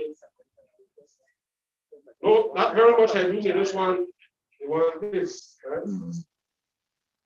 But the concept of headroom also gives you the ability to tell the story as you see it. Same setting, two different stories being told because of the camera angle. Well, actually, to what they could do with this is to be an edited photograph, no? So there, in this photograph, it's just a mother blowing bubbles and the child looking on. In the first one. So that's me, the child watching the mom blowing the bubble. Should be the other way around, no? You picture it, the human say, but so the story changes now. Where it's just the mother blowing bubbles and then you have clothes on the line and there's somebody there in the background, but that doesn't cross your mind to think who it is. Because the subject is the mom or the lady there. So the space between the top of someone's head and the top of the frame is called headroom. You don't want the photograph to be so close that her head is almost cut off, no?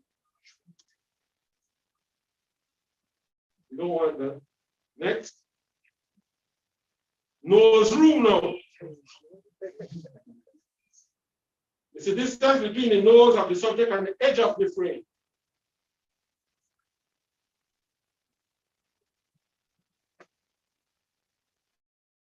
If the nose is over here, you move her here. you'll get to see something in front here, no? Gives you a different story. Whereas, because your nose being here,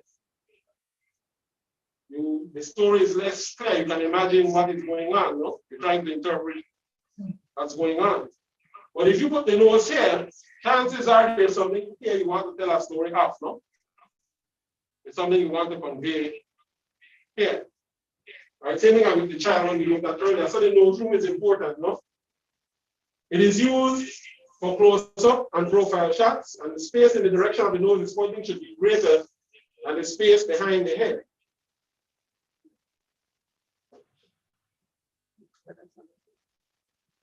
This isn't a very good one. Here, it is just a general shot. You're interpreting by putting it here. You get a sense of what's going on in front here, which helps you to interpret the facial expression. No? Next. So types of shots. You have the extreme close-up, the close-up, the medium close-up, medium long shot, and extreme long shot. Same thing we talked about establishing setting, closer you go, piece the story together. So sometimes you want to have multiple photographers for that reason. Because the person that you will need maybe 50 people, and that's how it works, unfortunately. You'll only end up using 1, 2, 5, 15 to tell the story. No?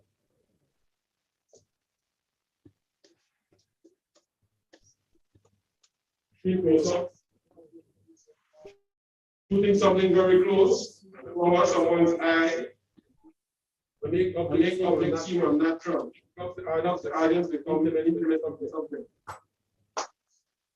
Types of close shots. Types of close shots. The face, notice the nose. Think about the nose, you can go back there to establish the sort of context of where the first move. No?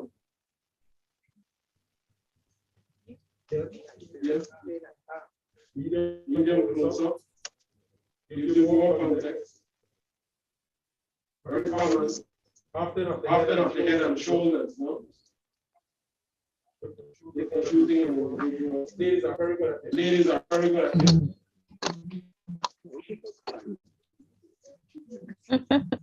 Especially with the lipstick.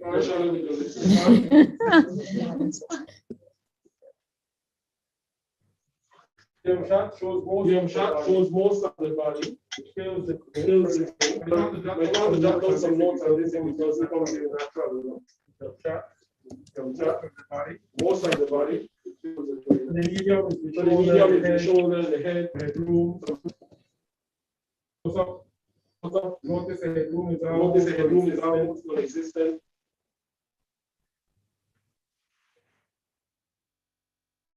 Long shot frequently used establishing set of drummers, no? When there is more than one subject and the focus of the attendance. Extreme long shot, panorama. Picture of the village from atop the moon. Picture of the mountain from the beach. Details are difficult to distinguish.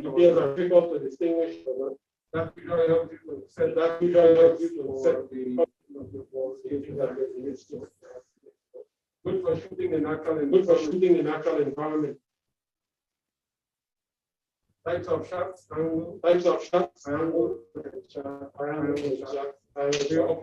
We're up here, no? Okay, that's one perspective. No angle shots. You don't want your knee like this, you get down and you want to capture. And sometimes it's experimentation, Maria. Experimentation too, right? All the time. What gives you that? Wow. Then the eye level shot. Use people use this a lot, no? People say stand right there, sir. Don't move. Stay right there. Stay right there into the microphone. Yes, sir. Into the microphone. Yes, sir. I just want to add something about experimentation. Remember, these cameras now take 1 million photos. So why just take one? Try a few angles, because you never know what you surprise yourself. Well, the thing about light, I don't know if you had this experience first time you first started out, maybe it used to happen. It used to happen. I'll say the sun will take a go wherever someone wait on the sun. There's not a light there. There's not a light there. And then they stand up and they say, shucks, not a light there. Somebody come out, hurry, I can't see Mr. Monty. It's camera no good. It's camera no good. It's not that. It's because the director which the light is coming, creating shadows, and you have it's dark. So where's the light coming from in this photograph? Where's the light coming from? Huh?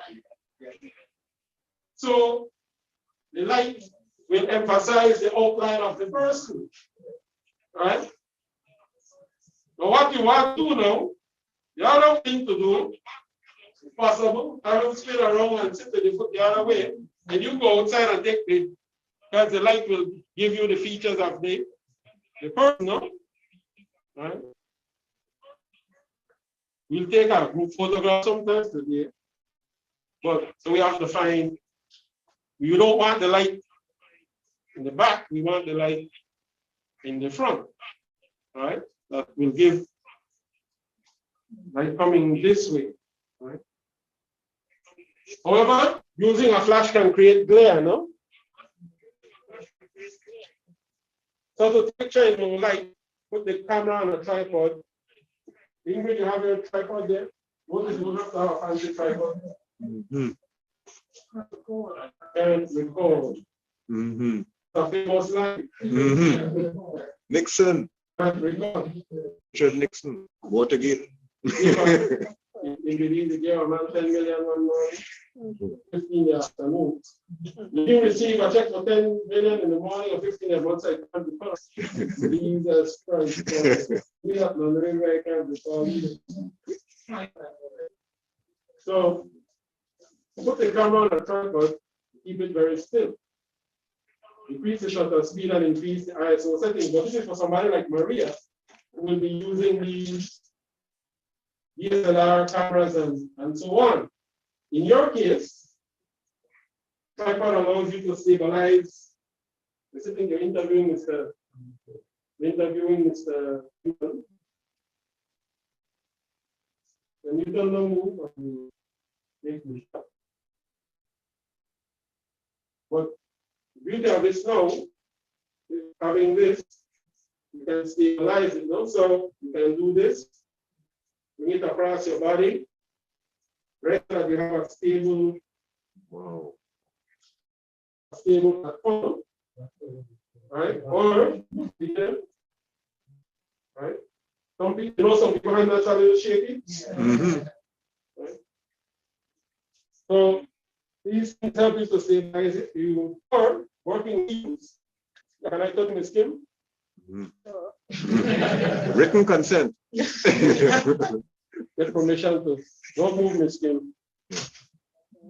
The shoulder helps to stabilize it, no?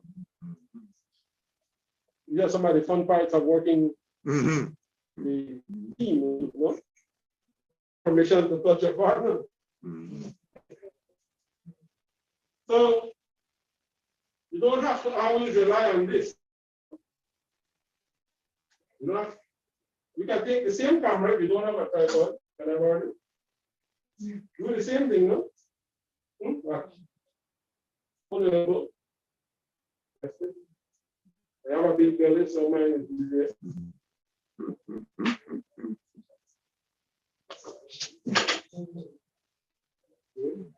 Same thing for videoing, no? Stabilize it. Next.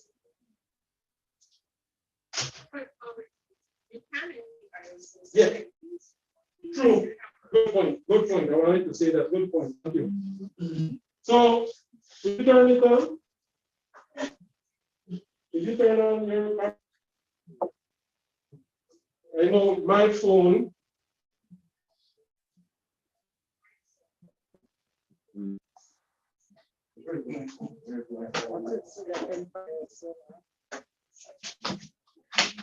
So, like my phone does it automatically.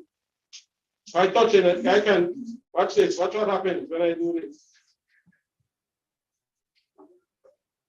See how the light changes? Turn this way. Filters.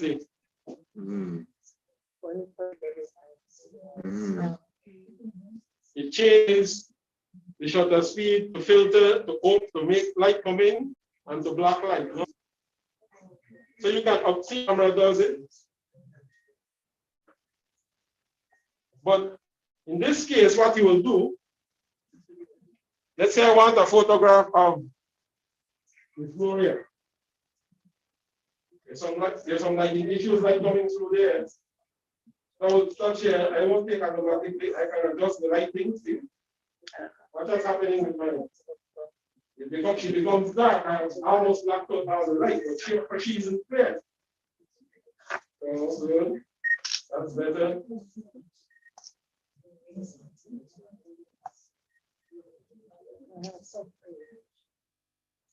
Something about watermark. So experiment with yours. Can you tell me anyone has mastered that phone? Let me see. Let me see what it says. Let me try it here. Oh, average watermark. And it's a short of G8. That's a brand of the phone.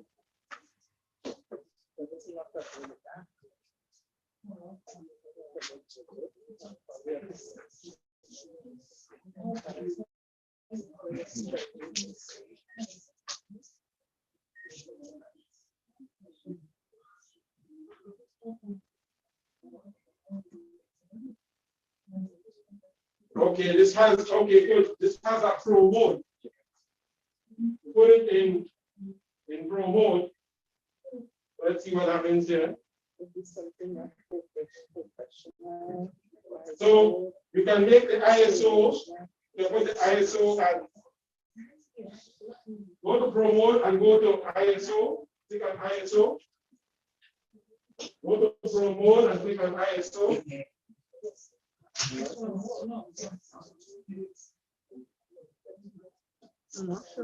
And you can play with the settings up there, and you see, put it on a subject and see how it changes the lighting now. Right. So let me try it here.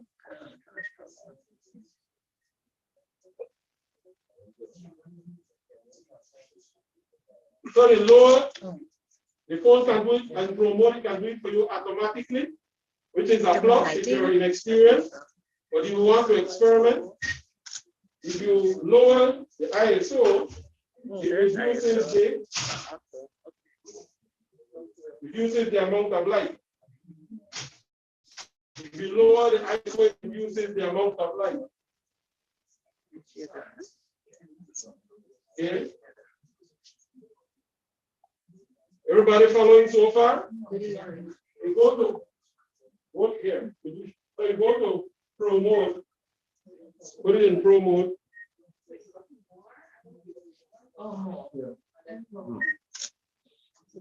Go to ISO. On that phone, when you bring up the ISO, you have the various ISO settings. Point it on a subject, anything. You can point it on any subject and see what it does to light. See what it does to the light. Is it okay? Nadine, are you seeing what it does to light there? It's set on auto. Set on auto, but even when you can change it. So you want to be aware, so the lower the ISO, it reduces the light coming in. The higher the ISO, you're receiving more light into the camera frame, no? Into the lens. When you move it, when you slide it. Right. So it's like this, then the camera is like your eye. So when I do this, So you have to slide it. So give it from here and then go. But up and on that's what you're doing essentially with the eye. So filtering light.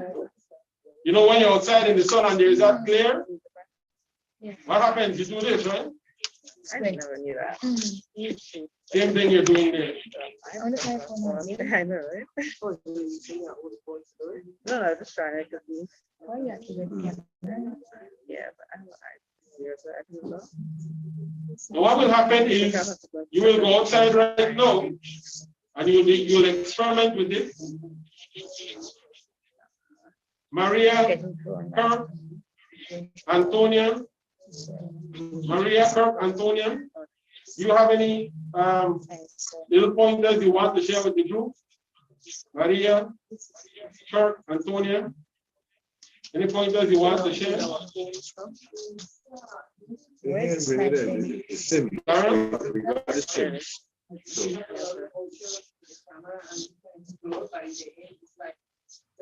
Simple thing, you don't worry about the ISO or white balance or broke. I mean, it's important that you know every option that you have, but then like you portrait, you just forget about it. You want to take a portrait and you have the portrait mode. And then suddenly the environment change.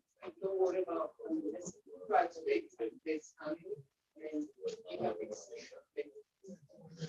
That's the other advantage. You can edit and filter.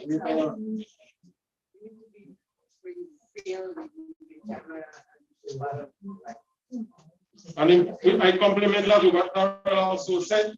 Don't be afraid to take it. You know, some people say, I want to get the perfect photograph. And you do this. Shucks, you're not good. And you go about your business. No. Do this. Take your time. Yeah. Yes, Rachel.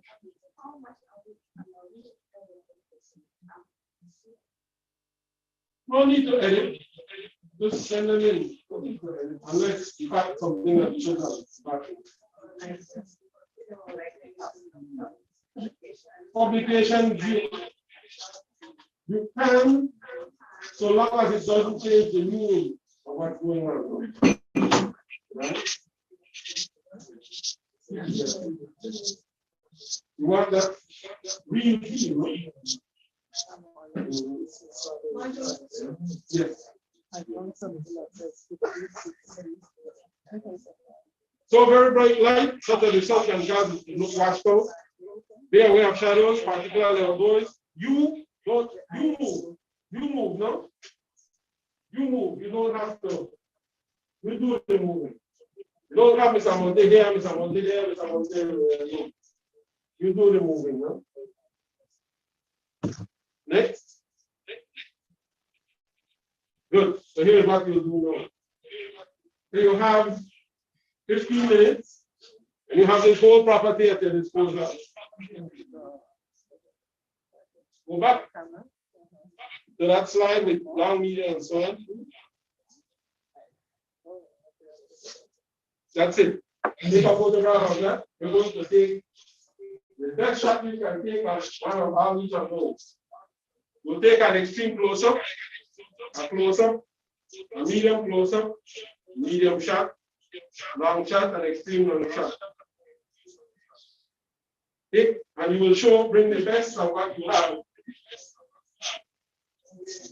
Now turn off your sharing thing for right now. Turn that off. No, can you leave it on? Because what I wanted, we wanted to actually bring it up here, open your story, and then we'll be able to look at them in real time. So let's leave it on then.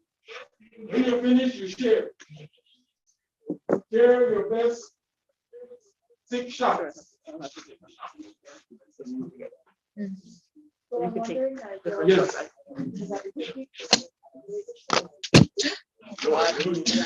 That could have fallen down, just headache. Heart attack. And if I put this work. Adriana, Yes. could you say what you said, Adriana? Can you see if any pictures that we were taking uploaded to the Dropbox automatically?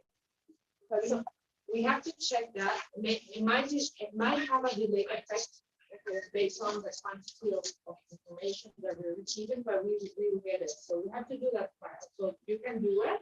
Will you be able to get those in here in the next 15 minutes so we can? All right, guys, so you can go. Maybe work in pairs.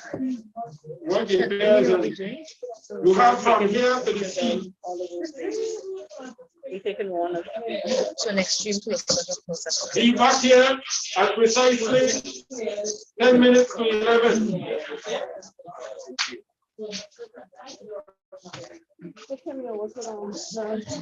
From here to the sea. The portrait, so you might be taking pictures of each other random people. Things, so people, places, things, right?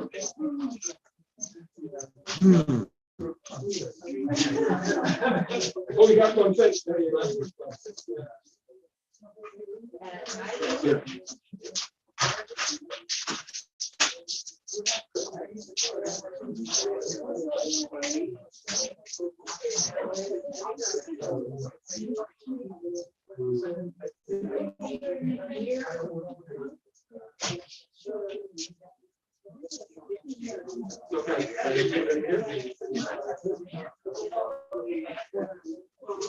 Would have been just good that they could see how they work against from there.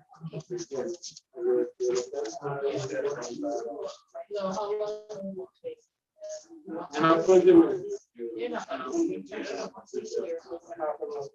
Because we won't go out.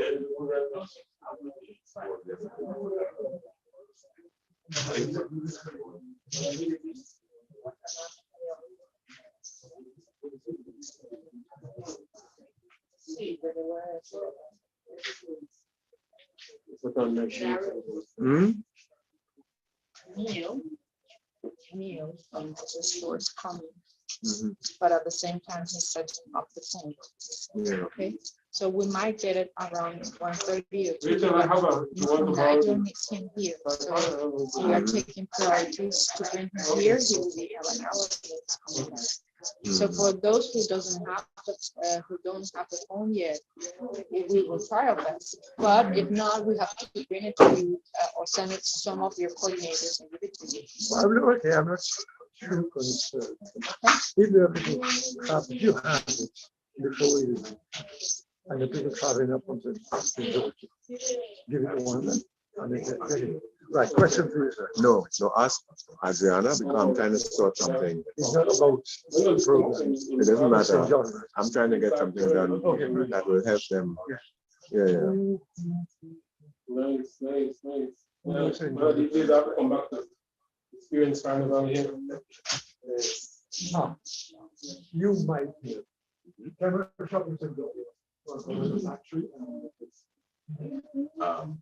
Those who write on my one of the photographers. You want to mute? Yes.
You? Peter, you uploaded that video? Yeah. Will you explain what the cash is? What's that cashew? Yeah, I know, but is it like I want to hear what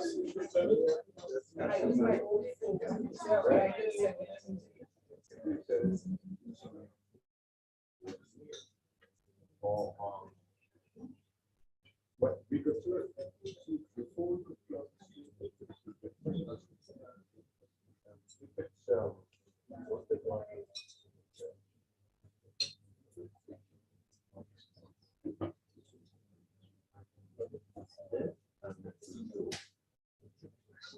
okay.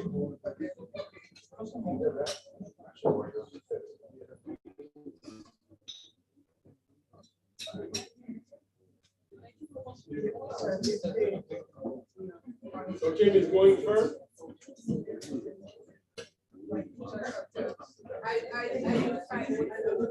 Okay.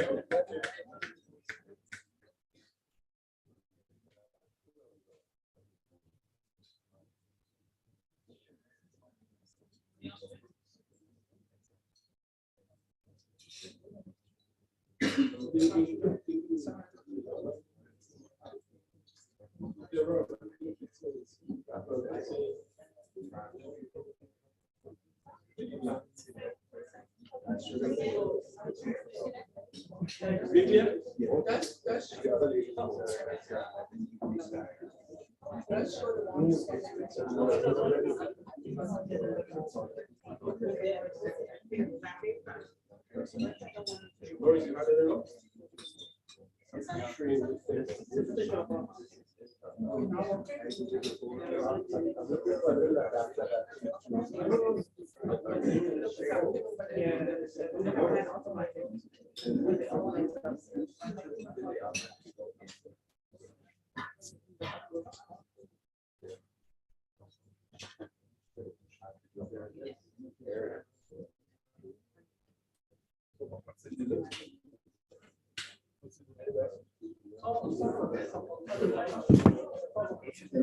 What? What's the delay?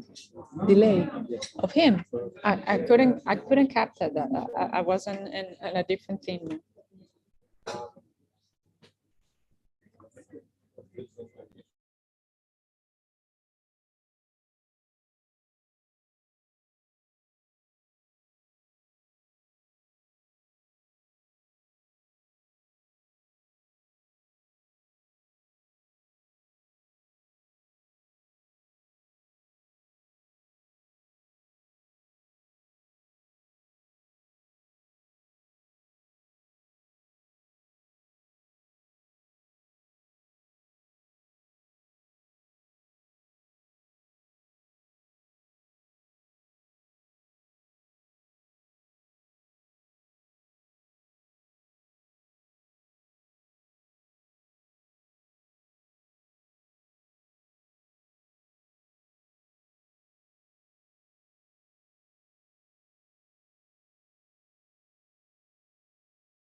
You're so primitive.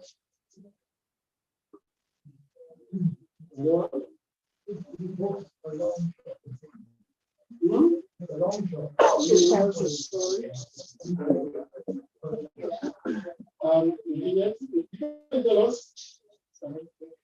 Oh, I was saying that.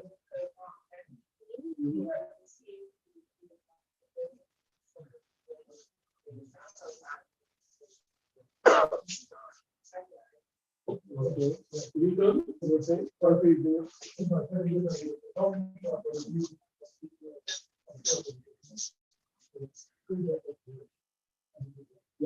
Like you were standing there, right? And I like about this is kind of place it with your eyes, but the lines running in two different directions there.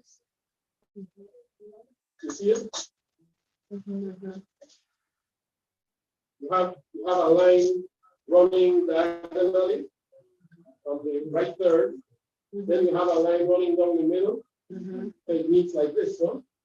But still all the same, you're right there in the shot. Yeah.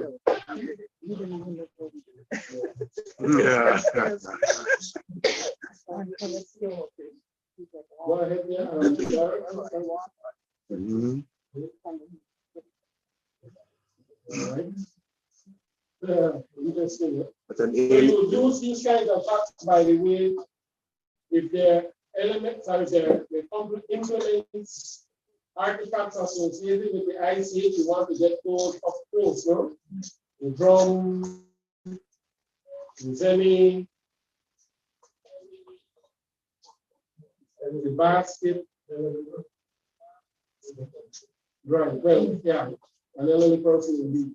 Yes, yes. And the thing about this is that it was low on the ground, lower than I am. So I had to actually stoop down because, so the angle, Right. if I stood up, then I would just get the top of it. Right. So I had to, I thought that's. You know, I could still tell that your hand was elevated slightly. Yes. Could still tell, and then this gives you also a sort of, the body goes up, it gives you a more intimate feel of what it is, no? And begin to deliberate the components of it. As if you didn't know what it was, you ask yourself, what is that? Go ahead. So it was an alien from outer space. Take that space. Okay, so that was box 5. So let's see box 6. Nothing. 7. Nothing. 8. Nothing. Yeah, the internet speed is slow. 9. Aha. Yeah.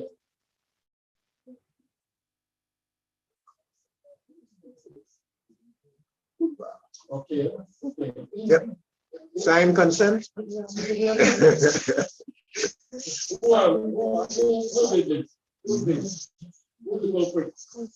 Beyond.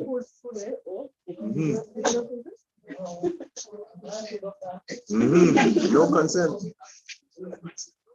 Okay. So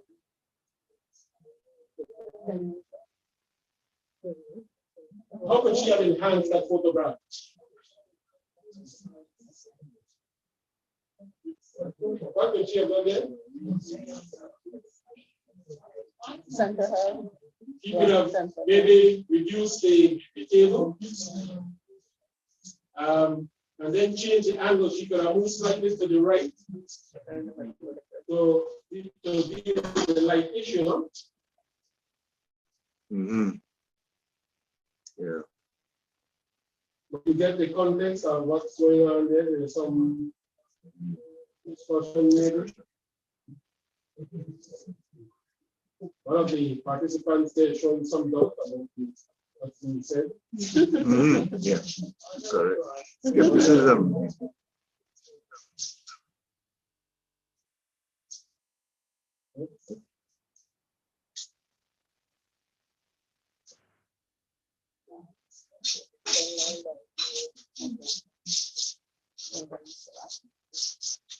Yeah, oh man, grind.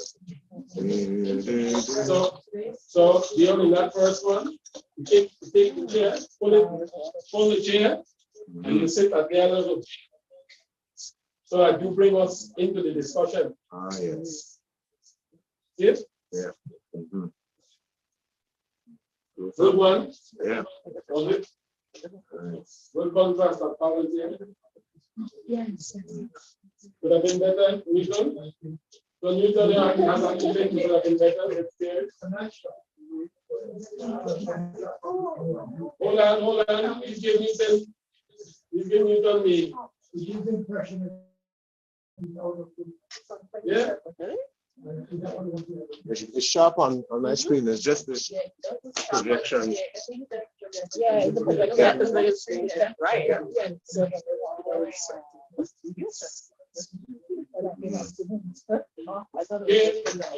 Here's the thing, you know.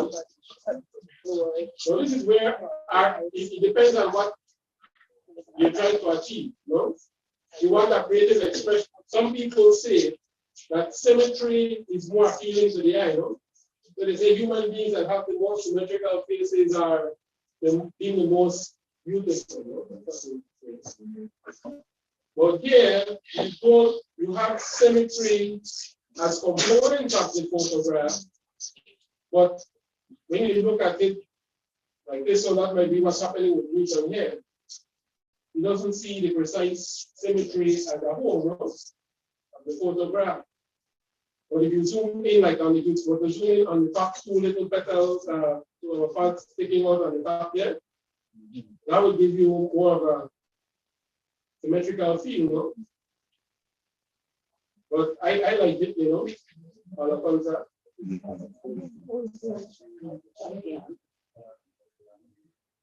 Where would you want clarity? More in focus. Not focus. Actually, if I look,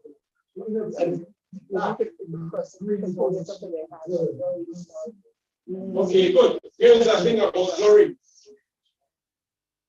What is blurred brings what is in the foreground into focus.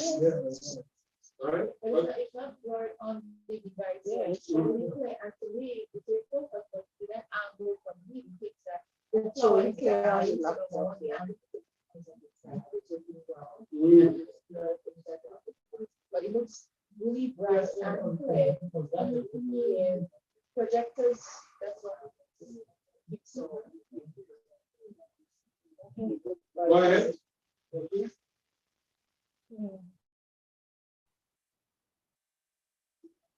Guys, if you have any critique of it, maybe rather than saying it to your person next to you, could you share it to the improvement, please? Not scolding. Yeah. Next. Will it be ready? The rebels again. I see you put a new number, please. Ooh. Rebellion. All right, let's look at this one. See here. Critique anybody? Miss Gloria, tell us. So let's not worry about wait. That's a good one indeed. Look at that photograph close. Two persons are hidden.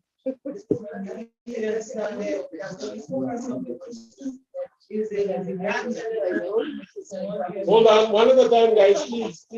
Go ahead, Gloria. I'm thinking if you want to focus on the gardener, then I'm trying to leave all the other two persons and focus on him. It's on. Good. But very clever. They have been left out.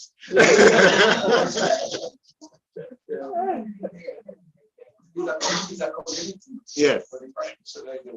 Yes, correct. Neat. All right, next.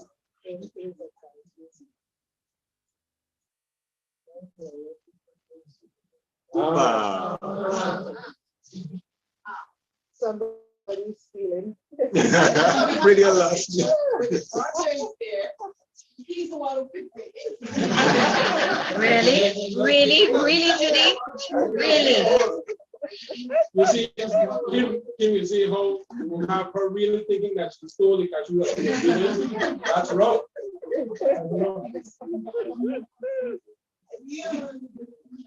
I'm not giving I swear.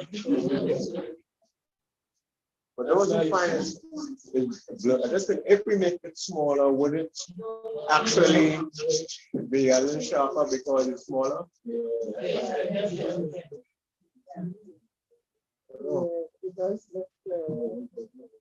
Nice though, nice. You see movement, you see that there are a couple subjects concerned with this photograph. Facial expression, the headdress, what is in the hand, both the left hand and the right hand. No?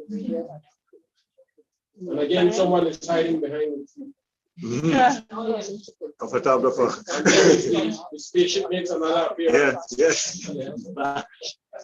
Take me to your leader. Photograph. Look. So I have a question. So if somebody shows up by mistake because you were focused on the camera, but somebody walked, even though that you're not capturing the face or just to see one food, do you need the consent because he's No, just have the 15%. Okay. I don't think it's I understand. I know. Trust me, I know. Yeah, but you never know if there's a person that is mammals or No, not. there was a case where somebody took something to court because they used a baby photo. Remember that? With some ad or something. And it's like, what's the person is like? I just remember. Jesus Christ.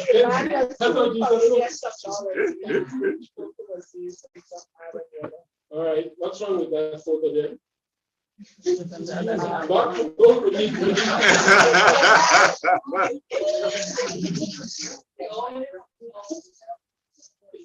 Oh, my name is Jesus. Jesus.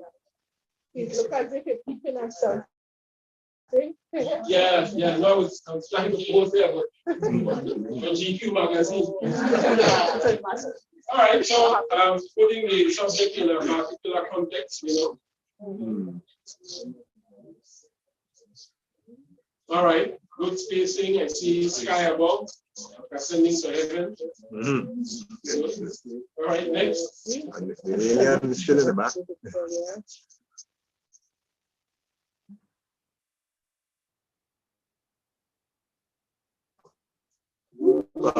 Saga boy.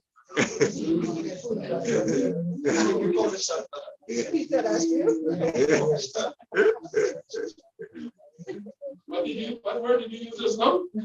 Maria, say Maria.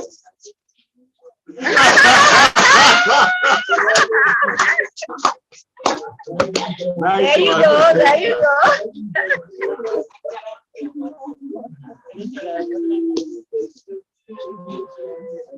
All right, so there's one issue there. The shadow. Yes. Excellent pose. So what do we do? Yeah. Good. Oh, this son was well probably. Yeah. Is there a rule of thumb that you can follow with regards to the pose? It's fine. I mean,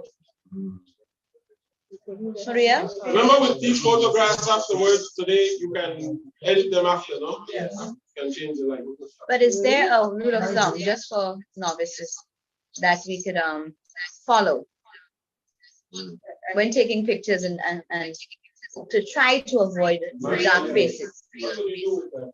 With enhance sexiness of that photo.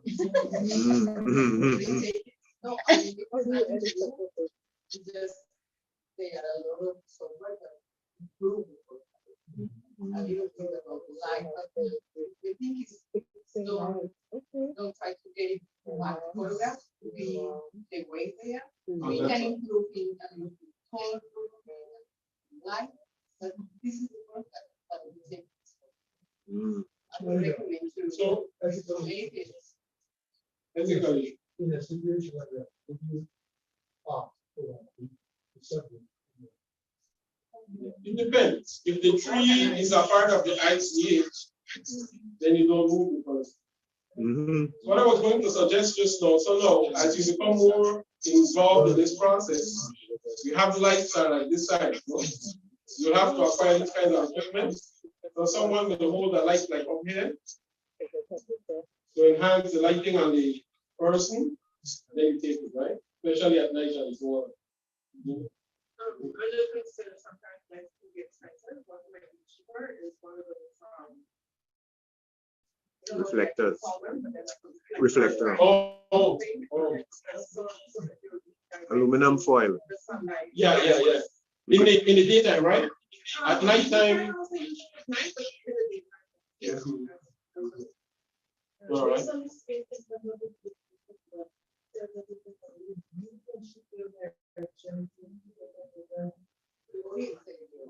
Possibly. That's one way to do it, yeah. What's going on? Oh, he's showing something in his hand too, right? See that helps too. Closing the hands, yeah.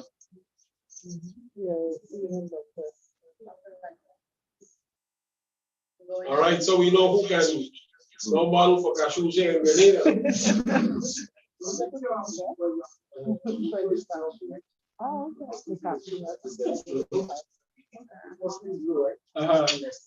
Yeah.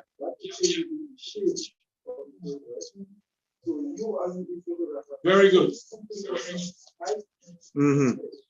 Yeah.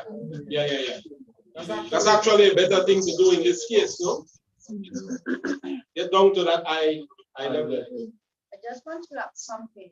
I remember in my early age that I heard about that. Of course, we cannot control the weather, but the cloudy days are the best to take photos during the day, because you will not have too much sun, so you will not have the effect of the shadow. So I know that you will not be like seeing the clouds out. Today's holiday, let's go out. But if you point and see with the day that you're doing the field work, it will be better. They say actually the best time is early morning and dusk and dawn, where you can get the light behind you in each instance. Or if that's what you're going for, to get the sun and the heavenly bodies as part of the shot, if that's what you're going for. Another thing too is that colors are more saturated. I mean, they'll come out more saturated in early morning or more rich. Right. You're going to want the light to be the short Midday. Okay. Good. So let's do one more. Choose a random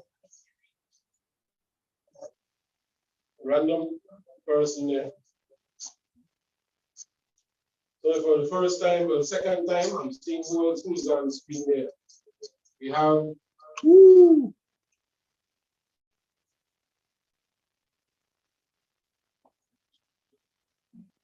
Angus. Dario just know I can't use my glasses.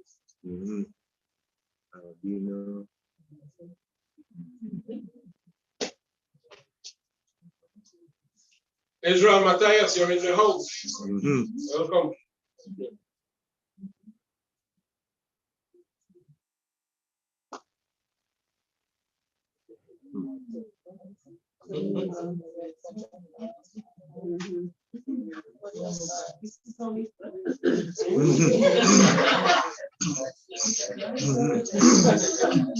This is the problem. Yeah. Right. So here we. Interesting. Who is this? Who took this one? Madam Culture, is that you? Well, let's not critique it. Let's hear what Madam Culture is trying to tell us.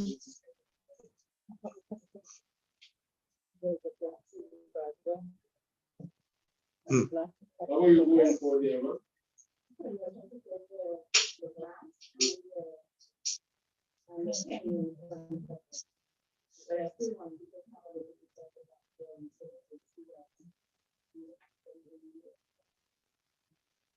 So interesting what photographs do.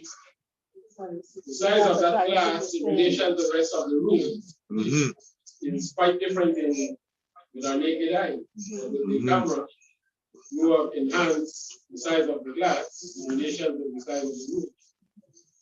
Yeah. So that's good, that's great. Creative photography, you know.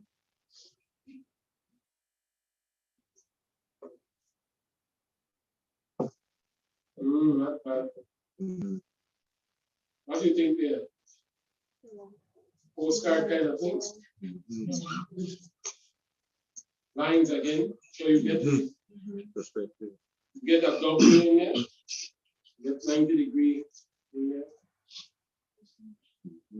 How could she have enhanced that photo? No? If you want to.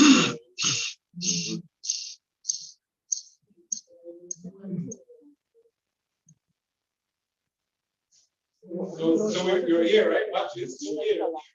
So what you could do is go this way. So catch the field of view from a diagonal shot. So you're going to catch that 90-degree view at 45 degrees. So here, if this is the 90 degrees in here, you're going to catch it from here. Got it? Catch it from in here, so you get this as well. The thing about thing, let's say there's an ICH associated with a dance at a particular building, right? It's held at a particular dance hall. What people tend to do is go stand in front of the building and shoot the building, right? Which is good. But what you ideally want to do is to go to the corner of the building and catch, so you get a more 3D view, you know?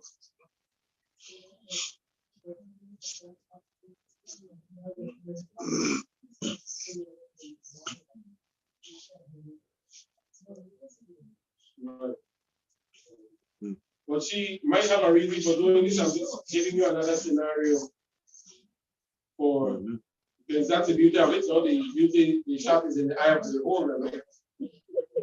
Go ahead. And sometimes you just can't back up far enough, you fall off the edge of a cliff.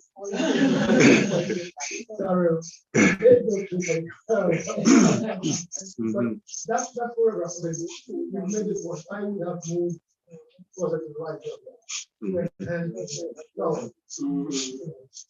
And that in my view,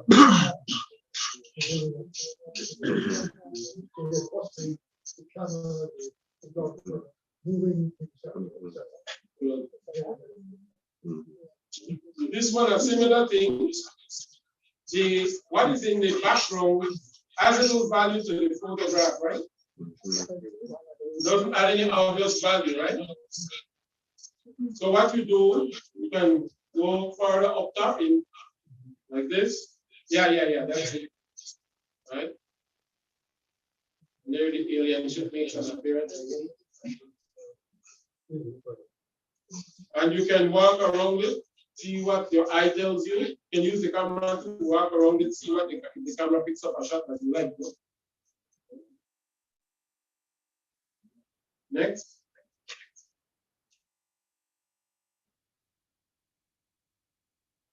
Okay.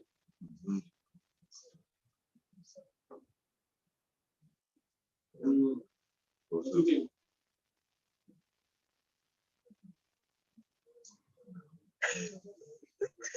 Maria, Kurt, maybe you can comment on this one.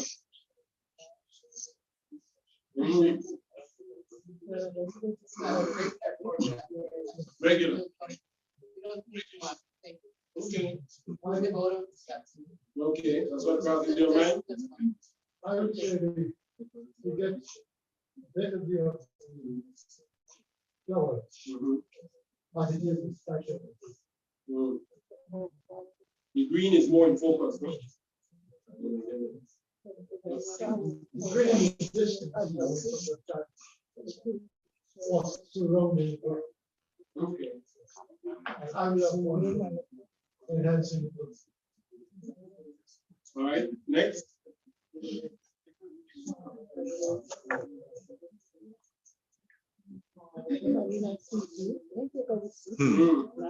you go. The subject of the photograph is what? Looks like the tree. It's in the middle.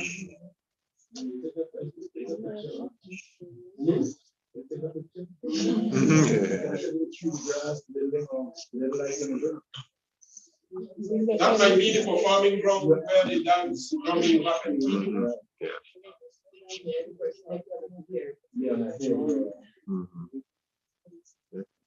Is this on a hill?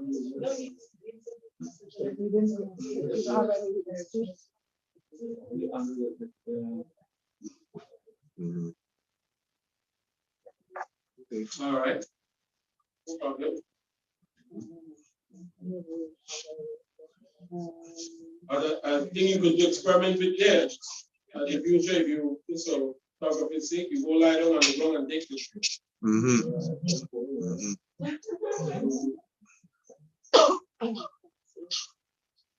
Not bad. The subject is the Alaman. Does that tree stump serve a bad purpose here in this shot? If not, you turn to the right and then take out the distraction of the shot. Okay, next. No problem. The more you do it, the faster you become at it, by the way. And it's not until you get home and you go over the photographs and you say, Jesus, this is a good one. Yep. Right? I'm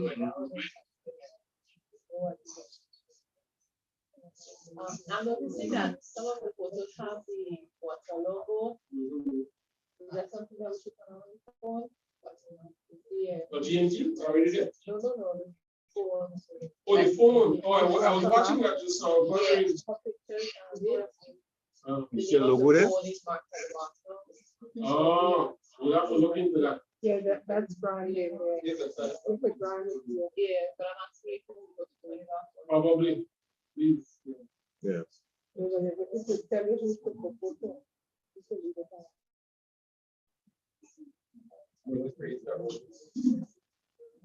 Next, girl, please.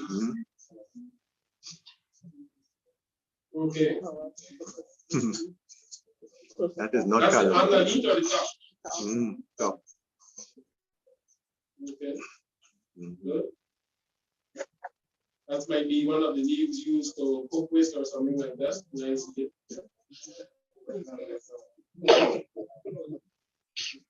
If you want to die, poisonous, no?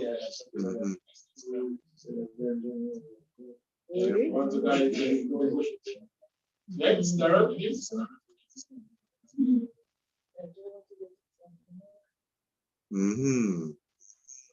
So where? What's the name of the cemetery? What's the name of the cemetery? Some have shadows. All right. Interesting one. You get what is good here. You get a activity in the foreground happening in a broader background. Not bad. And even the where the arm meets the branch also channels your eyes into the backdrop. No?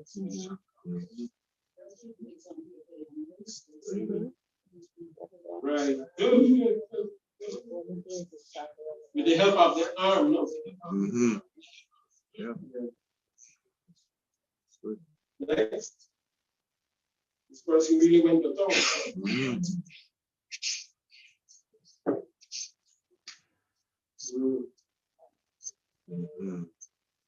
Not so much anymore. Unless it's the hand is showing the person working the pottery or beating the drum, you know what I mean? You're trying to find parallel. Next.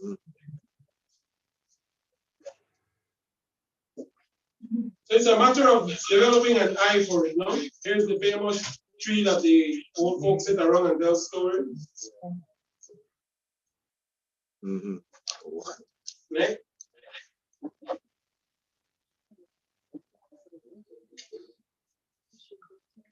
Yeah. It's the same, yeah, there is Jesus again. Walking on water all the same. Yeah. There are Next, many yeah. people use a different This is the same person? Yeah. Okay, so. So we want to see one more. We have some ways to go, but we're gonna get there.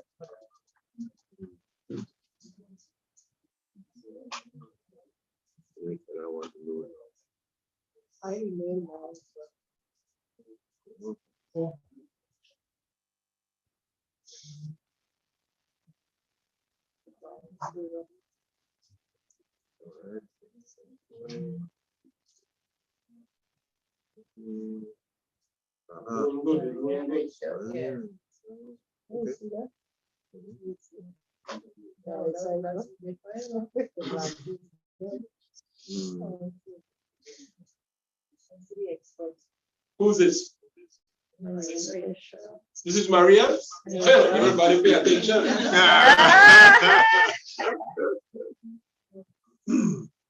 They're flawless singing. That's the spirit. That's the spirit. See kind of pressure they put on people. Maria. Yeah.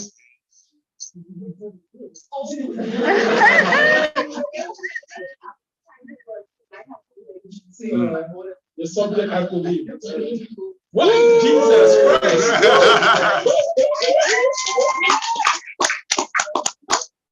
That Maria knows what she's doing. Good first impression. Yeah.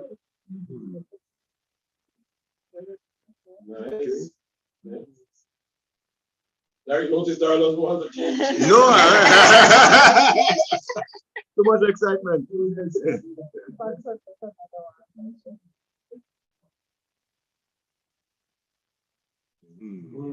Yeah. More serious this time. Framed under the tree.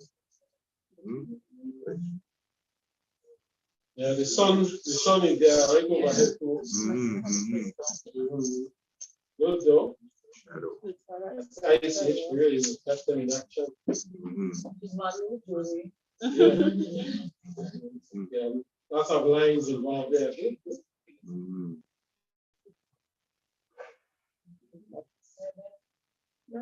Next. Notice Darla watching. No, well, I mean, I'm waiting for instructions. Good. Now, what is good about this? Who can make an observation what she does here? Includes other causes. Well, it's actually looking away, but like at the angle, but you're involved in the background as well. yes, very good. The background is like a canvas. Very good. Yeah, we create contrast, no? Color. So Maria knows what she was doing indeed. Next. Not that I don't do Maria. You are a Maria. Raise up on the photo.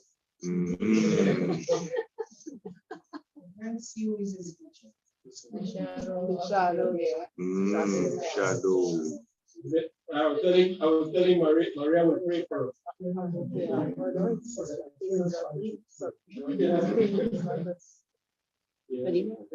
All right, go back to that one though. Okay. Will you see? Maria, tell us. Maria, can you tell us what you're doing with that one? What were you trying to do?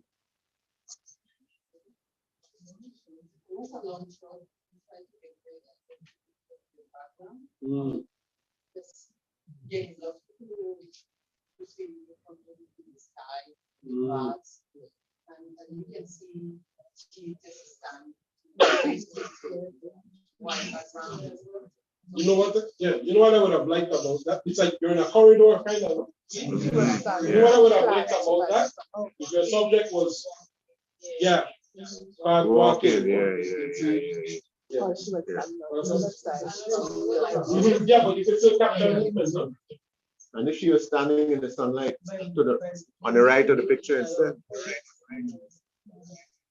Better yet, you see where the shadow meets the light? Yeah. She was right there. Yeah. Okay. Nice. Yeah. Drama. The lines.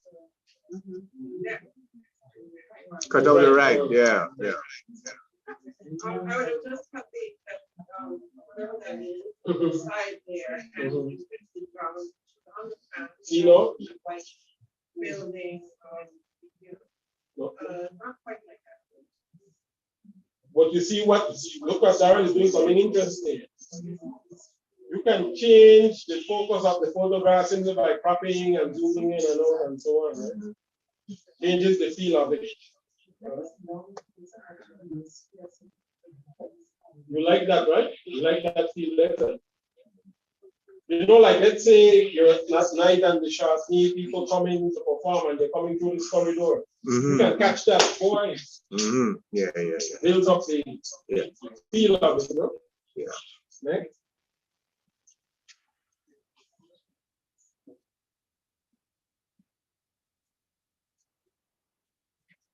Yeah, again.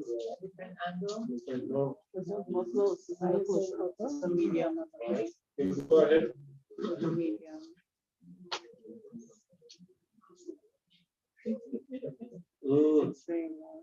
Lots of lines involved there. So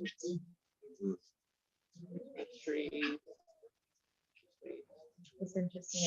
That's the end. That's the end? That's the end of this. All right, good. This folder. So you think guys think you'll be able to handle the photography part tomorrow? Yeah. So think about telling the story through photography, right? Think about telling the story. Interviewing now. Let's go to interviewing. You could stand. Yeah.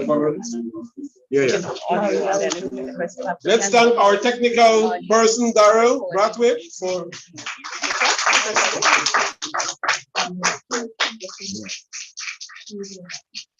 Okay.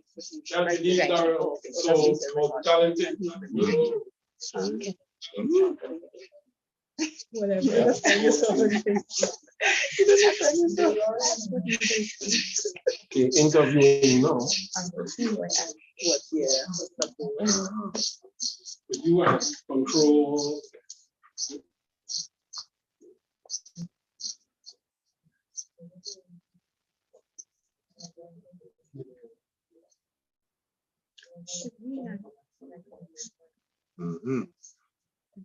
So interviewing here. Yes.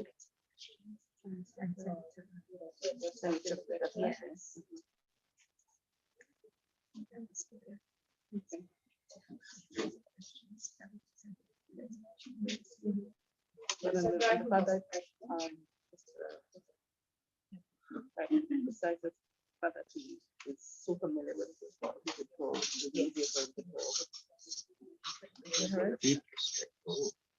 So we'll be exploring and documenting experiences and knowledge, preparing for the interview, looking at interviewing styles and interviewing techniques. Next. So a good interview is like a good conversation. Understanding the topic of discussion is important. You want to have, this is why literature review and all that is important, the pre-inventing work. We sit together, talk about what you'll be doing. You want to draft preliminary questions. Yes, for that. All of you should have this document.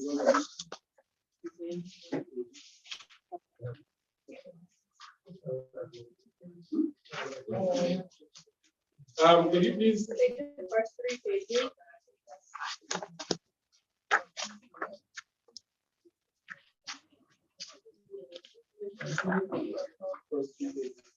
So I guess it's maybe semi-structured. This is the questions. So you can skip to go in the right a simple answer. It's also should prepare.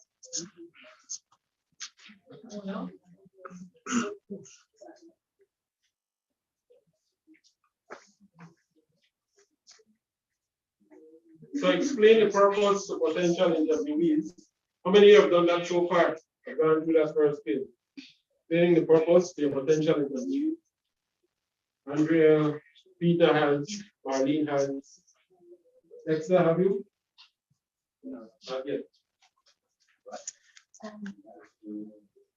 We're going to go to school.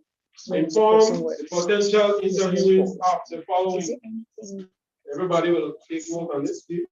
to get the students? Yeah, you'll get it. And I was wondering if you could something to Information about the inventory. get You might not have, you might use the word inventory, but you might want to break it down into small things. No? How long will the interview last? Sometimes you don't know, but so what you do to find out, you ask them. Ms. Margaret, how much time you think you need to talk about oil down?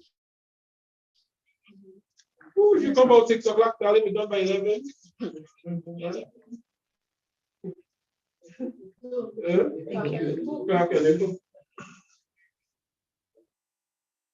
Where will it take place? Who will be present? And what will be expected? So all of this can come out in a conversation. Next, types of possible equipment: your audio recorder, microphones, video cameras.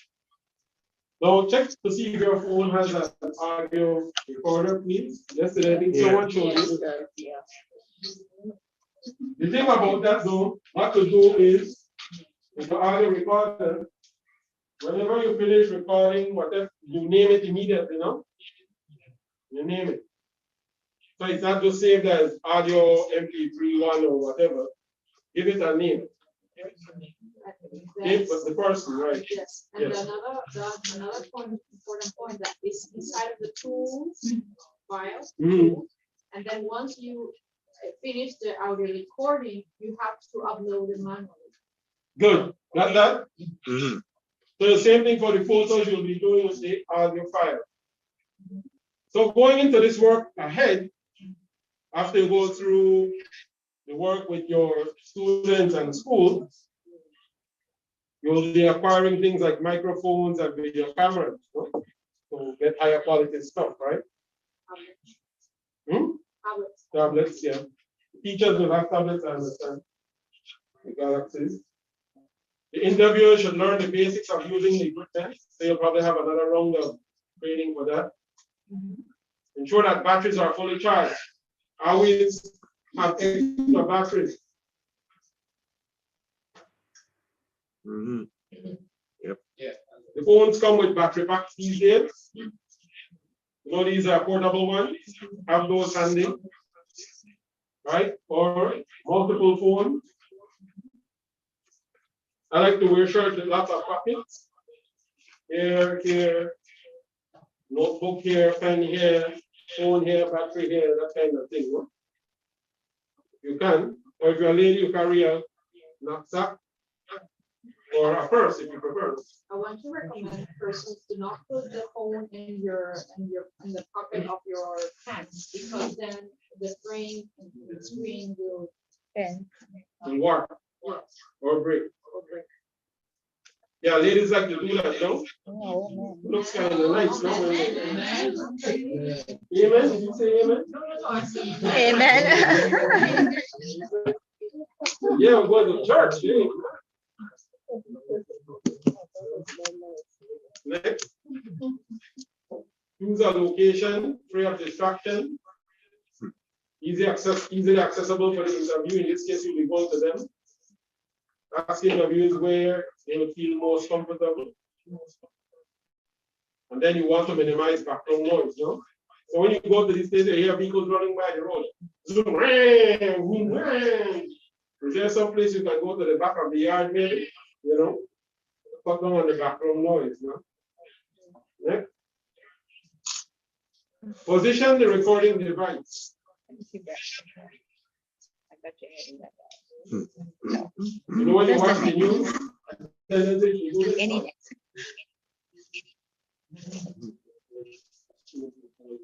which one is it, by the way? It was yours? I know.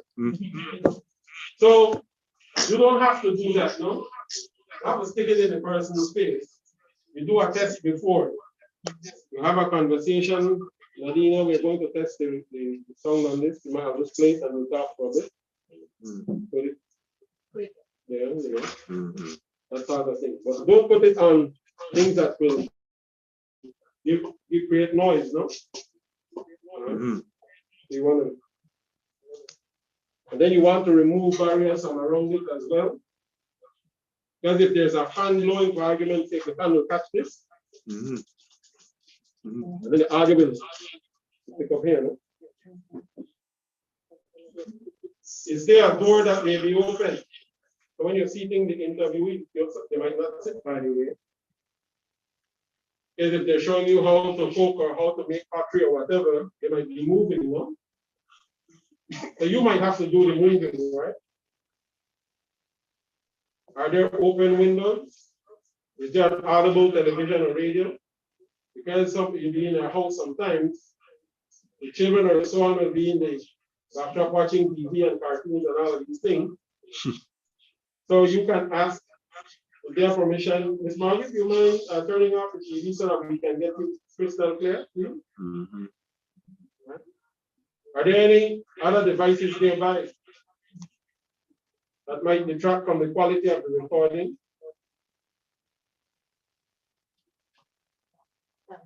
Yes. Usually, we could in advance ask them if they could please mute their phones because maybe. Good point.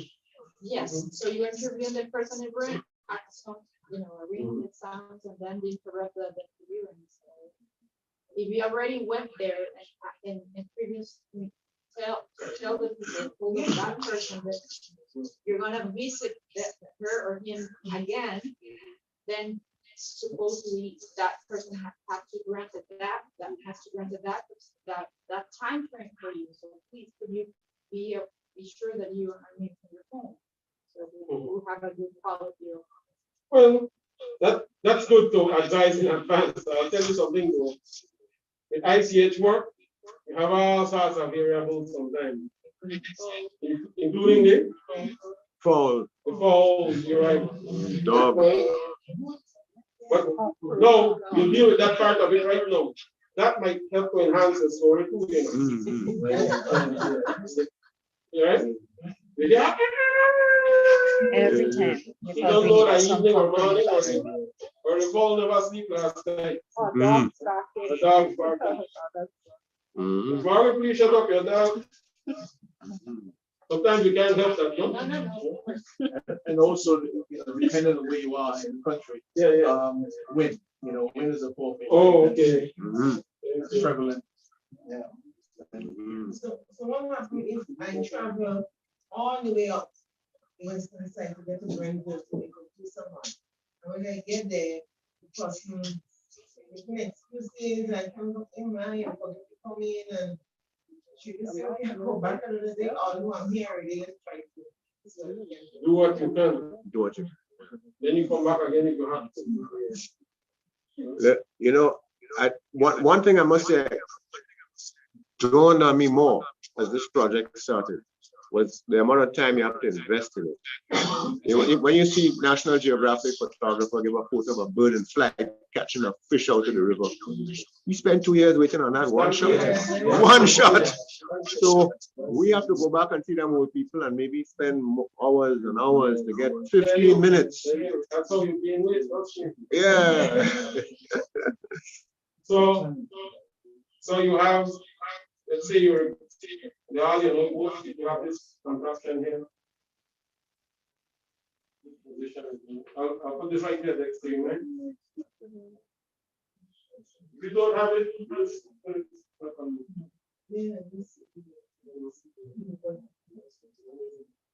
But Nigel, I think we should also point out that until people get these devices, you can just use a big stone, or I have 2 glasses there, I haven't put a stand. Right, now you're talking. Exactly.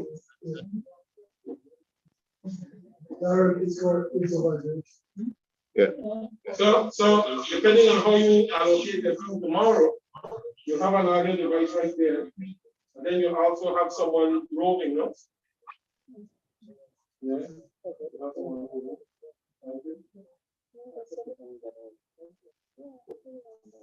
So it said last point here says balance sound quality with the comfort of the interviewee, you know. You don't want to put the person in a position where, because you know some people are claustrophobic, no? Some people don't have cameras coming on them every day. So they'll be in the corner like, the sound isn't good. Okay, here's another thing about sound. See the corner of that room there? If you go into the corner here, you might instinctively think that this is a good place, right? But you have to test the sound here to see if the sound isn't bouncing back and forth off the wall. No? The more like an empty room is a problem because you have more echo. The fact that their body is in here, the sound is just bouncing off, and it's more clear, no? Next slide, please. So what are good questions? Good questions inspire discussion. So when you go, it's a good conversation. Don't go, the whole point of the purpose, don't go there with all these formalities. I am Mr. So-and-so, and I'm with the Grenada National Trust and Ministry of Culture, and I'm the director of everything.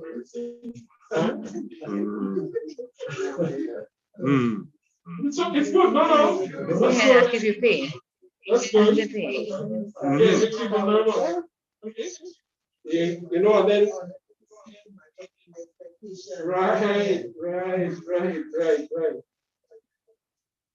You start off with something familiar to them that you can have an easy conversation about, and it can be right there depending on the situation, no? What's your dog name, Miss Margaret? How you call the dog again? You call the dog again? Rex. Hello, Rex. Rex, the waggy tail or bite you, I know.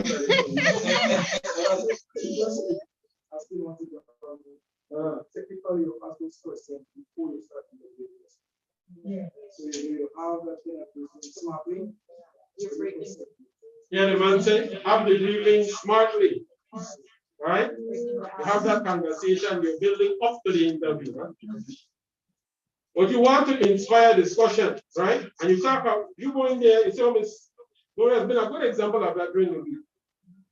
She constantly, we in the workshop, and she constantly interviewing Monty in front of everybody.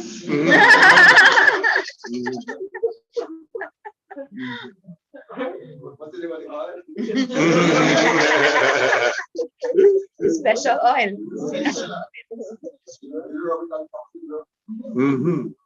So generate important and interesting information about them. Flow naturally with the conversation. And make the interviewer feel comfortable and at ease. And I have some other comments. Right? Bad questions don't provide insight about the element. You know when you run into trouble when this happens. Listen to it. Who built the drum, Mr. Monty? Me.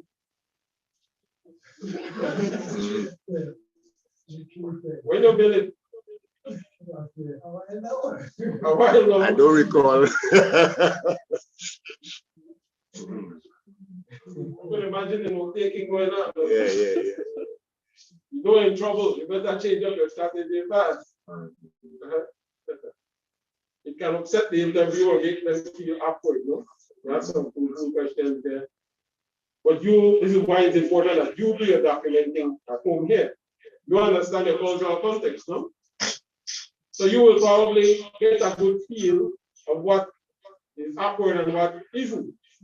Somebody like me interfering bad. Right? How much money you make for the month? You know, that's an awkward question. You don't ask stupidness like that, no?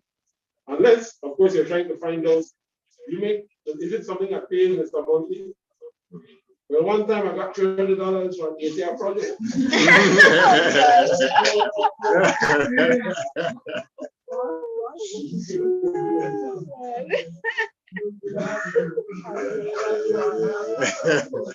That's a good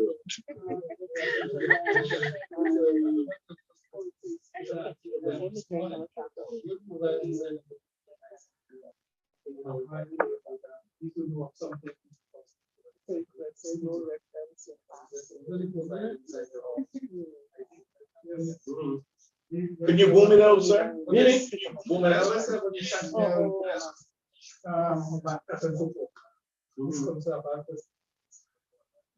No, but you do it in conversation. You have to tell me something because you no think about your position too in it. You're not simple, you're a collaborator, you know. Because if you would interview somebody like Mr. Newton, right? Mr. Newton knows that you know a thing or two. So you have to tell Mr. Newton, tell me something. I recall my grandfather saying so and so. I say, yeah, sure, man, sure. I remember them when them boys don't from St. Patrick's when they family name better. Right?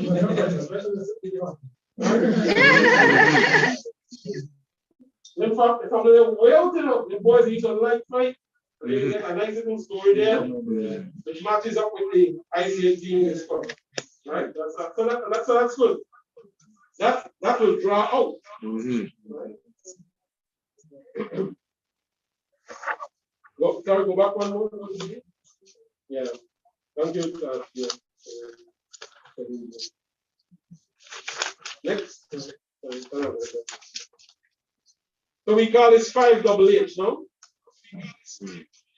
Teachers use it all the time. English teachers, history teachers, literature teachers. 5HH. 5 W's and 1 H. I don't know if you ever meet some people, they can tell you a story and they give you a piece of the story, right? They give you a piece of the story. And when you ask them, and what happened? I don't know. So then why the hell did you tell me the story if you don't know? So these questions provide a formula of getting the full story. What types of information are being sought? And this again. In our case, this is your guide, no? Can you look at the chart? Ask questions that produce the most information about the element. Next. So open-ended questions and close-ended. Open-ended sound like this. Yes, no. And you want some of that. Like if you're asking about the meaning of something. Yes, no. Is your last name Phillips? Related to the Phillips people? Yes. Are they also involved with Charlene? No. Was their grandmother? Was their grandmother taught it to my grandfather? And so on and so on. It can also help to open the interviewee up, no? Because here's a trick with interviewing. Start off with questions that they know the answer to right away. You have to think about it. And their confidence will develop gradually. So close-ended can be answered with a yes or no. Provide specific information and you have to verbal review at the outset. You have to like that. Next. The wording of the question. We'll look at some of the tricks here. The wording of the question shapes the way an interviewee will answer. Some people, and you want to be careful of this, you can't know more than the person giving you the information. You can have an idea about it, but you can't know more. Because if you know more, then you're interviewing yourself. Right. So you have to be careful with that. You might have some ideas, and you use that to phrase a question using neutral phrasing. No? Let's see if we can find an example of that. So I know about drumming. So I know that the djembe drum is different from the gombe drum. And I go to Monty and say, Monty, that the djembe drum you play, drum? And you have a gombe in front of you, you know.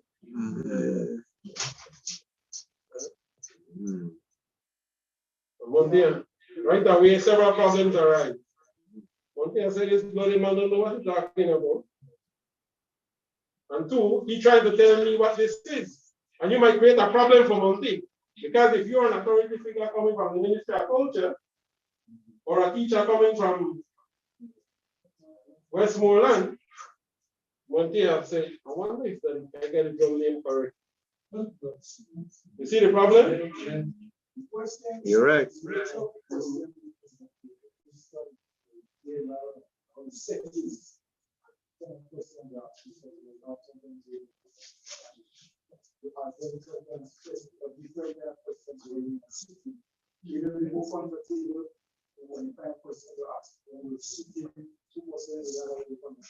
That's to build their confidence, right?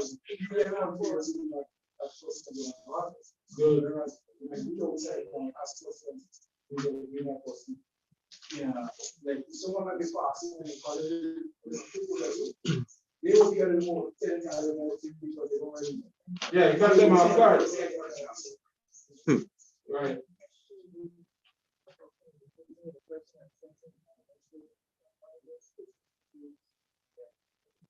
Medina, I love your soft voice. You tired?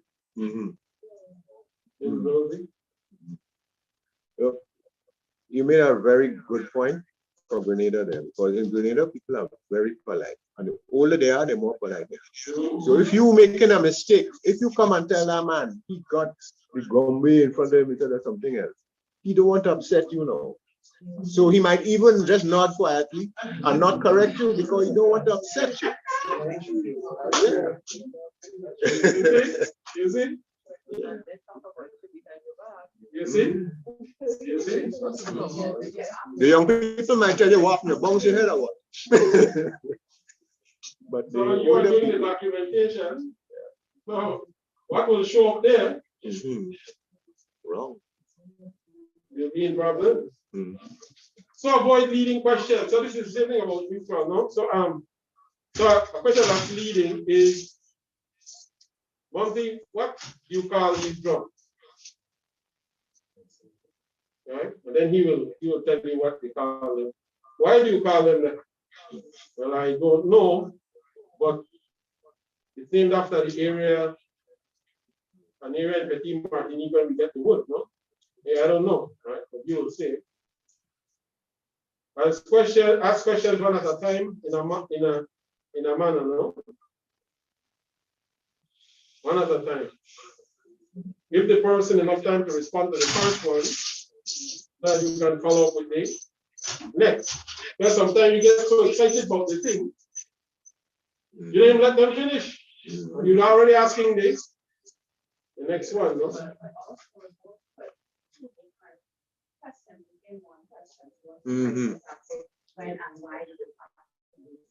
Yeah. That's like for students, no? That doesn't work.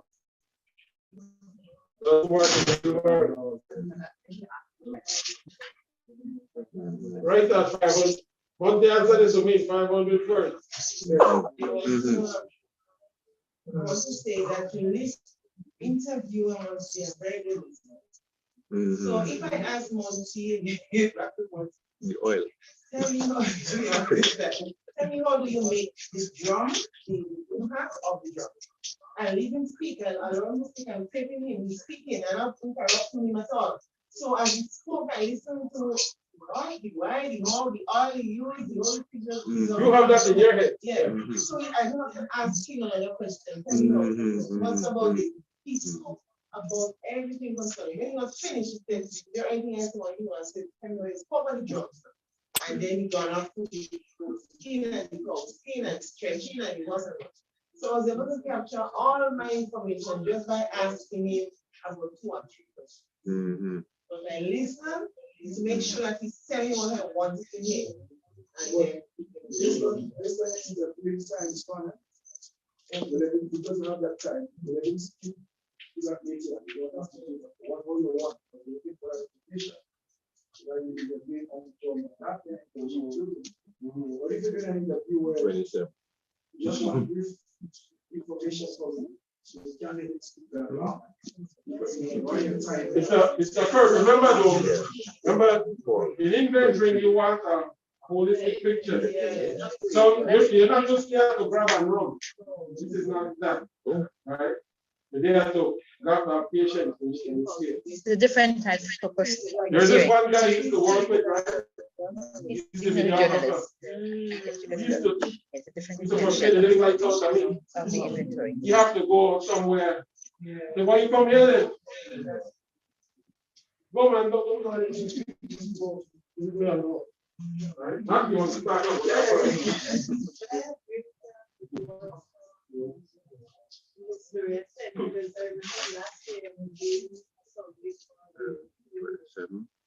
And with fishermen, and I could not have gone there. I mean, these were like 5 or 6 pages. I could not have gone and tried to ask every question. So I would set up, set up the conversation and keep listening out how to fit in for each of the questions. And the ones that I know when I'm hearing about that, because I already know what the questions are. Good. I go back now and ask them to fill in the blanks. That was for a survey.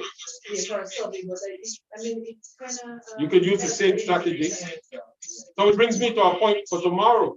You want multiple people writing. You got it? So like, let's say you're doing the interview. You won't be able to capture everything, but you'll have your team members also documenting. So what you miss, they might catch, but you also have to be attentive to some of what you miss, and then you can ask. Now, the others who are like the secondary reporters, if you think that there's information missing, you can also integrate yourself into the conversation, no? I think about audio now.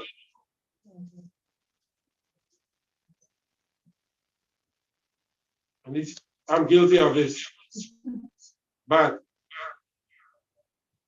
you're talking and I, no mess wrong. Serious? When you play back the drama and you hear that, That's so like me. So you have to, but it's a natural thing you have to prompt the person along, right? So what are alternative ways to do it? Put the recorder as close to the person, so you're hearing their response versus your I think I would have really did that. Non-verbal, yes, sir. Give me an example. Open wide big. Wow, that would be a challenge for me. People. Yeah. Watch her. Look at that. Two of them. Instinctively. What did you do this for?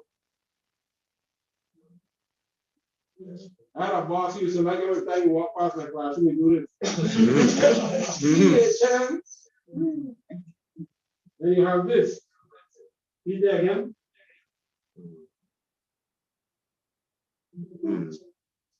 One day is thinking, boy, is he really interested in this thing? Leaning forward. And sometimes people would say egg. Egg. Egg to make sure that we're doing it on Baba, but I would say egg because they want to hear you say something that we have to know. Okay, good. We can't just be non-verbal All the time. You have to edit it out because yeah. Look, yeah.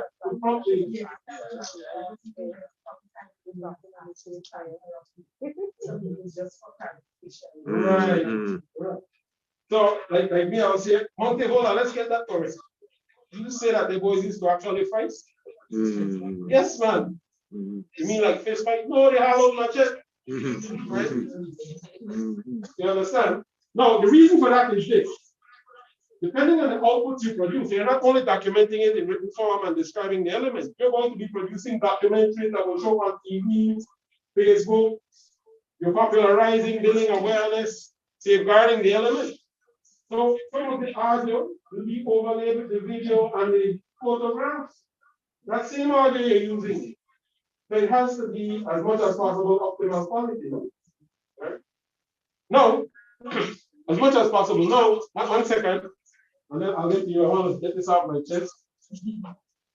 The community-based inventory is an interesting thing because we are prompted, we're taught by CNN and Al Jazeera I love Andrea's voice, by the way. You hear Andrea speak? Queen's English, you know? BBC quality voice. All right? That's good. But when you're dealing with the grassroots, man and woman, I had some people look at some of the documentaries. I'll show you examples right now. Things we produce as awareness building and safeguarding. You have, and say, but why do people they talk like that? Why they sound so? Well, it's because they're the same ones documenting and interviewing the people in their community. What you expect? We want to always measure up to these, right? That's not what we're looking for, this feel, the aware, right? Yes, sir, Maria, sorry. This, yes, this guy went first. When we do we want to be able to we want to record that as well, because when my friends spoke, they can use the record as a process as opposed to and instead of hearing the fillers. So the question is, it's not that you don't want to hear it. Yeah, it's not that you don't want to hear it. Yeah, it's not, because you can always edit out the question, no? If you don't want the question to be a part of it. You mean between the time the question is asked and the response? No,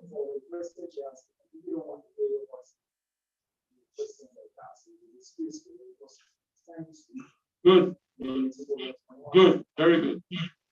So, two, if you're excitable like me, what happens is that you have a tendency to want to speed through.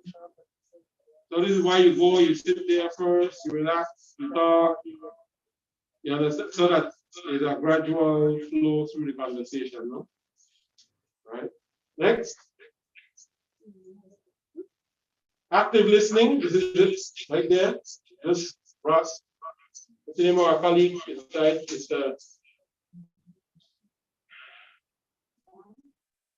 John?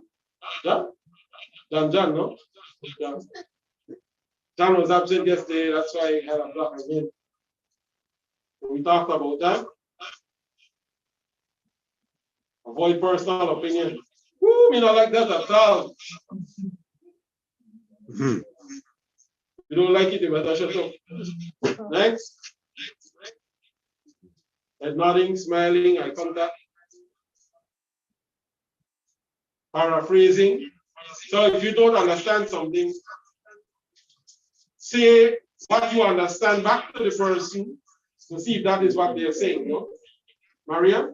Yeah, because for example, he gives by ourselves documentation, like say some fishermen, for example, and then we go to the home, but interview is sort of like, like in a way, you, like I to the guy, like some kind of sexual harassment, something like you don't feel comfortable with the situation. What is the thing that you like? You call it interview, you just say to the guy, I don't know the way you spoke to me, or you give something that's in your case. Adriana, you tell us how to do it. What is the that you do or you say? Good question. What do you do? I'll ask the question, put it to you. Adriana. Somebody close the line. Yes, I know that we cannot be always accompanied by somebody else, but it is suggested, like the Boy Scouts and Girl Scouts, never go around exploring yourself because you don't know what risk you're going to encounter. So it's better if you go with somebody else. It might not be part of your team, but it's possible. It might be just an observer, but you have to be. It's preferably if you go with somebody that you know. Or at least that you are on an open space, seen by several persons, women and men, who can somehow, I mean, I think that we have a sixth sense, and we know where we are under risk. I mean, if you go and approach a place and that doesn't give you, don't give you a look, follow your instinction. I mean, your intuition, you have to use your sixth sense. But it's preferably if you go with somebody else. It's my suggestion. I don't know. And this is why you do your preparation before. You don't just show up there and think you'll get on a boat, and it's very risky, to do that. Hmm? You scope out the place first, no?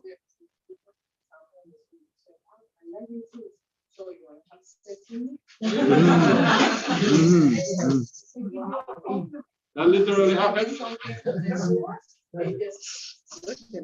want to re-emphasize.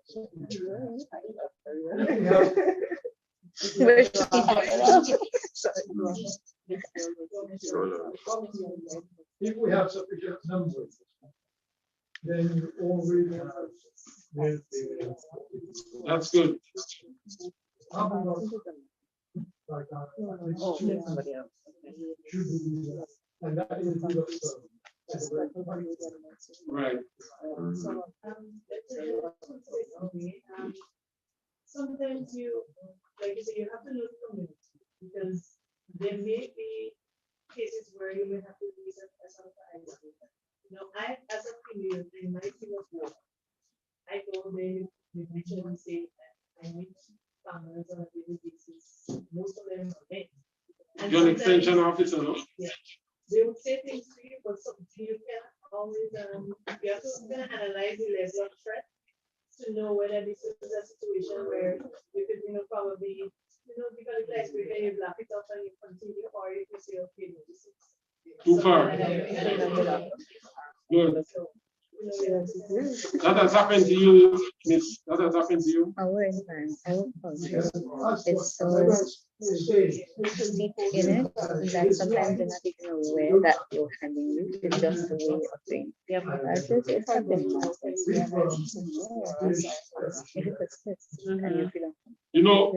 Maria, you reminded me of journalism, no? Journalists are always, which is slightly different from the documentation and inventory work. Journalists are always trying to get that lead, and that puts journalists around the world at risk.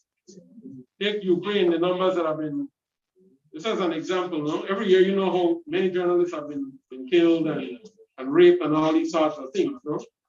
So it's something to be mindful of too, that you can take precautions, as well, right? Just be aware. Be aware. Right. Maybe, all right. Yes, maybe I'm a type of person that I'm very passionate. When for example, I just extrapolate an example. If I travel to a country or to a new place that I don't know, I usually do some kind of research.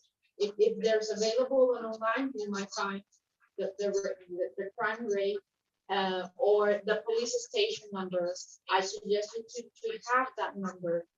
So those tips that you might have in hand, just in case the emergency for a hospital or something like that. I mean, I usually do that, so I think that it's applicable for these type of exercises.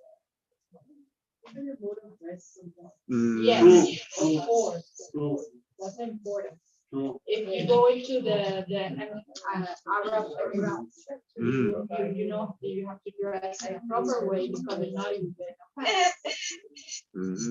Nadina had a, thank you, Adriana. To that point, Nadina had a, and I think I agree. I think I have heard that discussion. Maybe you could say it to Darren. T-shirts. Oh, some kind of thing that identifies you. The project, no, bad. Yeah. I'm just wondering, COVID's still here. Are we required to wear masks or is there I would suggest that you do. I suggest that you do because not only for yourself, but for the persons, for the safety of the persons you're interviewing, no? You understand? I would recommend that you do. The only thing I would like is that if we are recording audio, the mask might muffle the sound that is just recording. The what? Yes. The right, right. Maybe the person giving the info, they want them to be free in their environment. You're going into their space. So just use good judgment, no? Yeah. Use good judgment. All right. Next. Concluding the interview, is there anything you would like to add? So Gloria already brought us our attention to that.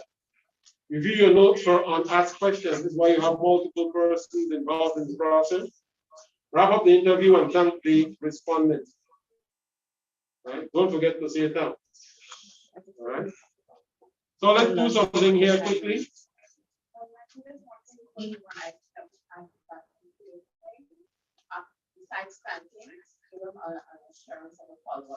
Beautiful, beautiful. What we'll be doing as a follow-up. Mr. P, I'll drop these photos off for you sometime next week.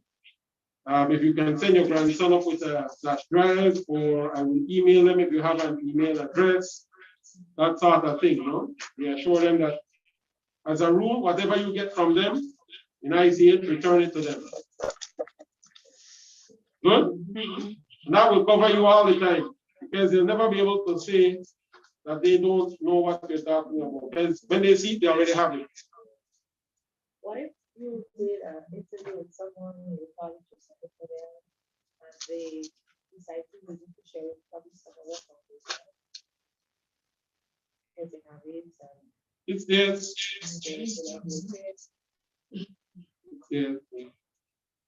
If you don't have to safeguard the, see why not, no? You can't censor that. You can't censor that. Yes, it's Separation, if we're going out as a team, there is a need for every group member to be aware of what their responsibilities are. Not in front of the person them and then who's as no, you do this that. Left and right. So there is a need to discuss with the team and what Be clear on that. good. So we'll do that now. Gloria, you are mind reader today. Right on point.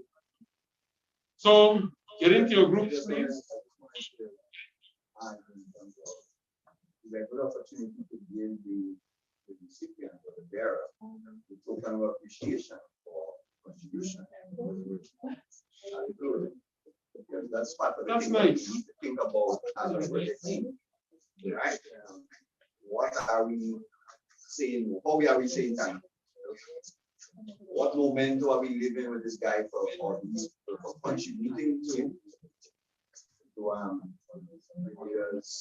heritage safeguard. So I think we may need us as a team for ideas for the TNT to consider as part of the project. Because branding is important in terms of, as you said, you have a jersey, so that would be that. You have a badge, as well as not for but in terms of ensuring that the people from the community appreciate that this is not a flash in the pan. Good point. But again, we need to show that out to the participants like ourselves, how we want to see this kind of thing happen. So we have jerseys, we have pins, whatever we are. You have people who do this kind of work because it's their passion and so on. Like Miss Gloria, I imagine, like Miss Marlene, I can picture them, you know. And you have people who would love to do it because there's some incentive involved as well, you know. It'd be good to incentivize. And I know the GNT have thought along these lines. Right, and so after we get into our groups, we'll address that before the day ends, no? Go ahead, Darren. Okay, no, go ahead, Mark. I was just going to say this. by way of questioning. The fact that these persons are the gatekeepers or the guardians of this knowledge, or is because they've probably made a concerted effort to hold on to it, to harness it over the years. I think one of the questions we could ask them is that, okay, you're sharing it with us. What would you like us to do with it? How would you like us to help? Just so we have a knowledge, because many of them have been trying on their own, to really preserve it and to share it. And sometimes they burnt out or they give up. They might not have the strength, just to get some insight into what it is that they would desire. We may not be able to do much with it, but to have an idea as to, so they may say, I really wanted to go into schools and really share it with the children, or I really wanted to write a book, or I really wanted to, whatever it is, create a recipe book or whatever it is. So it might be a nice thing, apart from all questions that we're going into to speak to them about, is to ask them, what it is that you would like us to do with this? What was your desire, your intention for keeping it for so long? It might be the last thing, they may not have the strength to do it, but by sharing it with us, we can realize a dream or two of theirs. Good. Good insight. Tara?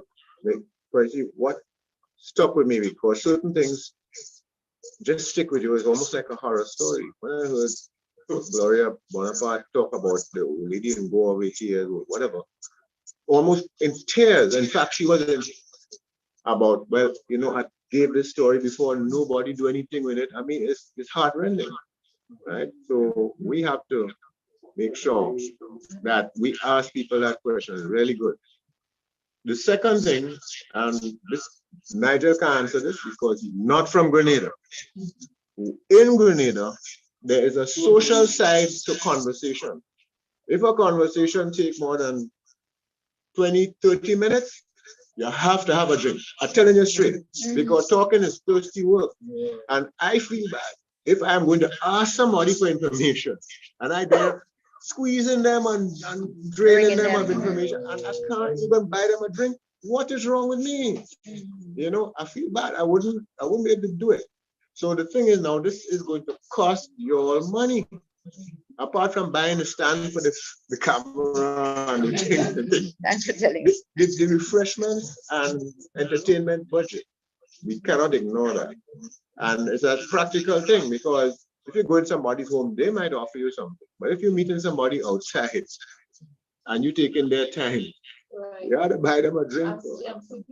So how are we doing this? Yeah, the young folks who are here, that may not have that refreshment budget. Right. Yeah. Any one of us Yeah. So for tomorrow, what we want to do, tomorrow is a short experiment. So I don't know how long it's staying with people, but we want to hand out some money to take care of the traveling, you having something to refresh yourself anyway, which is lunch or whatever you want to call it. And also included in that is something you could offer the interviewee. You want to share this with me? We having this, we having that, whatever. Okay. So I see you raising your hand. So this is we have to discuss that today, because the bank closing 2 o'clock. I want to know how much cash I'm going to pull out there to share out among the people who are in these teams tomorrow. So let me hear from you. My question was,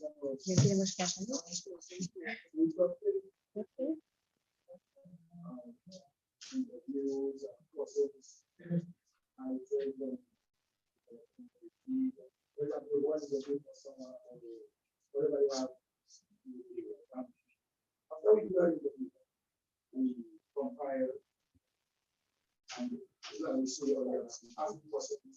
So from contact with the same that compilation. What happens if that person using that and selling together? was okay. It's there. Yeah, marketing or selling it. It is there.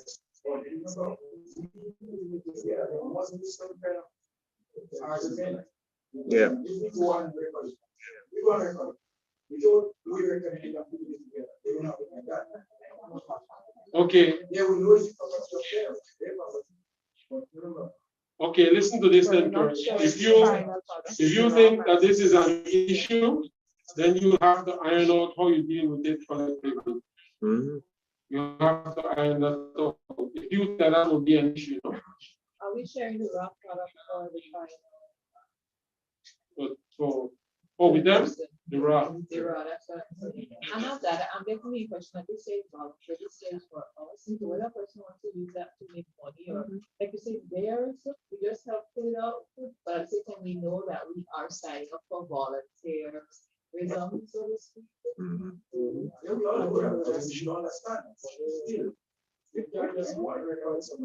Andrea. So you're saying you should see that way. An agreement, yeah. Understand. Rachel and Nadina, can you factor that into one of your see? Just as, it doesn't mean you have to have a final, but certainly to put a note there. About like what you were saying, it's their idea. If they interview and they have their voice and they're talking about something and they want to put the ideas that is a worst case, right? And I don't think we stand in the middle of that at all. That is understand that we as individuals are in it, so we do the work.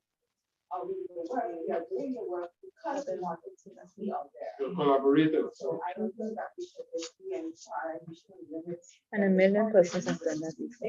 Their ideas, Taken it from them and done made it better. Beautiful. Beautiful. Okay. But back to the question, I'm so sorry. Some time ago, I went around and this is really farmers because they are especially and we see their practices and so on. And I published what I was looking for the government. It was a government publication, and I published like the different women's. I just transcribed their answers to their responses to the question that I asked, and then kind of section was sort of like the context and analysis and so on. And I published, and so the government published that. And then me telling with one of the women, because I went back and I gave them copies, and so what she did with her copy, she made copies of the copy. And then she was telling, so even though government was giving a plea, she was telling the finished copies of it. The credit of the book.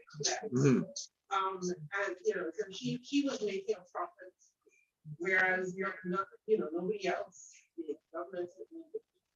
And so that kind of reminds me of the I personally felt a bit odd about it because like I said, the other women they didn't benefit and they didn't make it into money being opportunity and so on. So you know, I mean it's possibly something. I don't know how to address that, to be honest.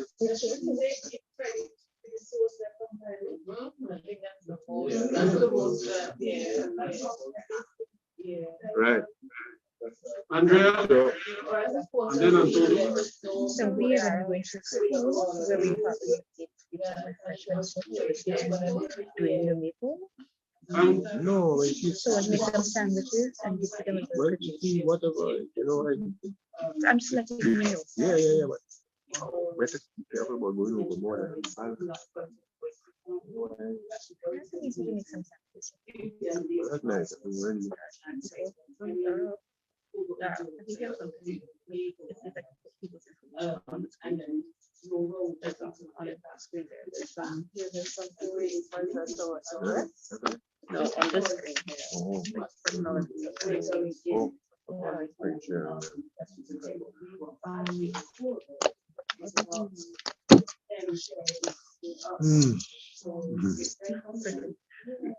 Okay, well, fantastic. Trying to save money by not having someone to do what they do. So we can spend money on that.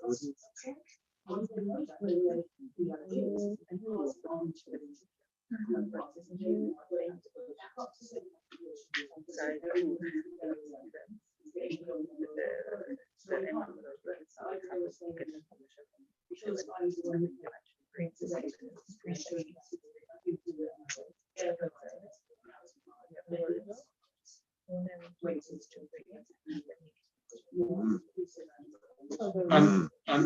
Sharing. thank you. Good insight, Andrea. Antonia, and then Newton.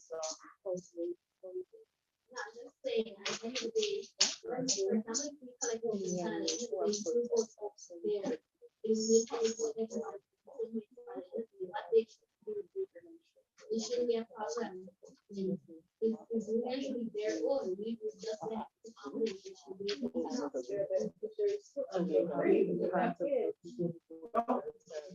don't know of course anything we should pay for it. Right. I'm saying we doing this work. We should get this together. Is there some kind of straight thing? Moving everything. Yes, it's getting, but we just can't take and just do what we want. We need, there must be some kind of hand to hand to it. We can settle that right. We're doing that because we're going to volunteers on this day.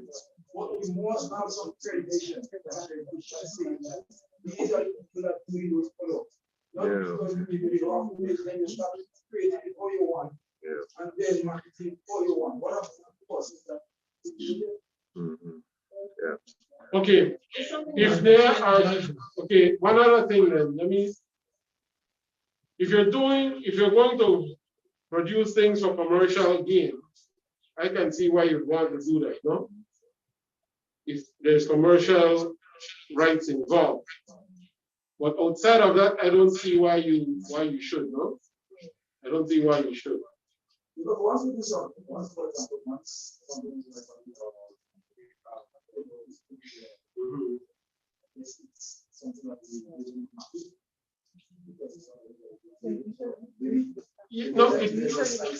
no, commercial means that you're going to make money from it. This is not that's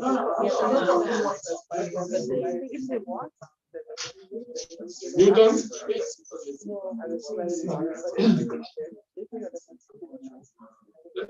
Let's hear Newton, please.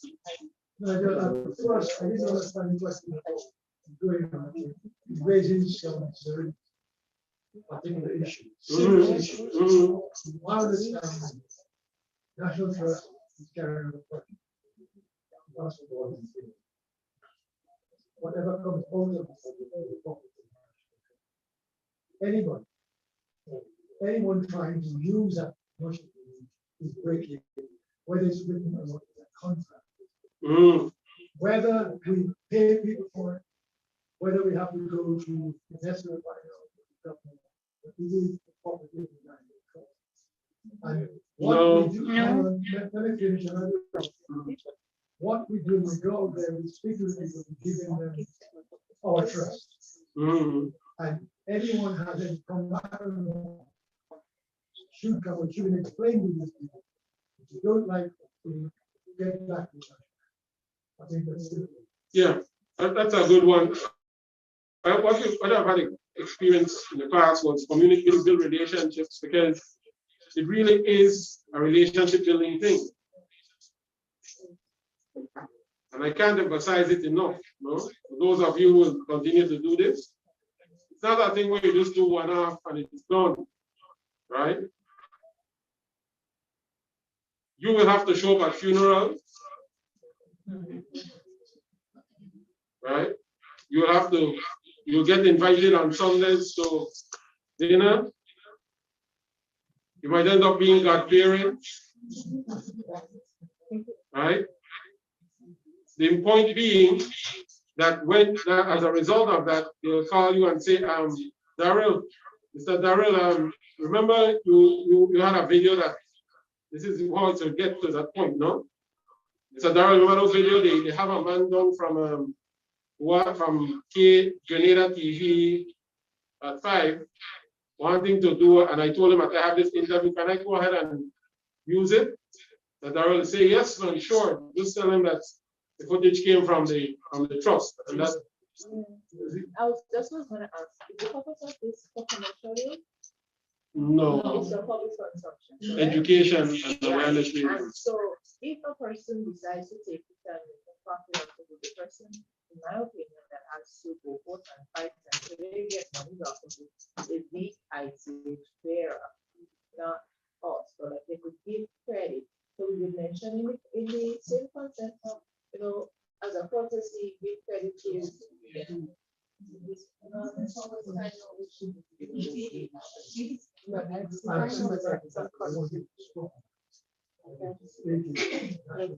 I find it confusing. So here's what I want to do. You could make that sentence as strong as you want, and then it's richer than I will.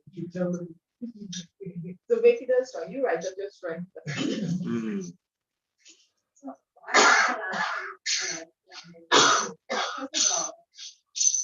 On note of them coming to us before the release, media, is there any situation where we intend to tell them no? Is saying no even an option? If saying no is not an option, and answering yes, then what is the purpose? Is it it's just a there's no actual, there's no reason for it that doesn't play out any different ending. So if there's a case where my aunt says, hey, you took this video of me dancing there, and I want to put it on my website to promote my new branch of my company on the classes, and then I'll come see that and put it in the classes. Saying no is not an option, I'm going to say that you can do it, put it on you, and you're anything like this.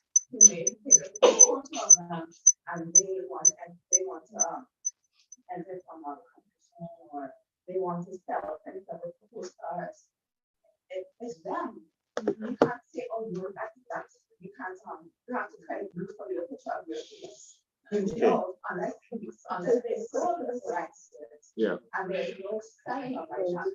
No, you can't. So if there's no option, then they can't be a man. Okay.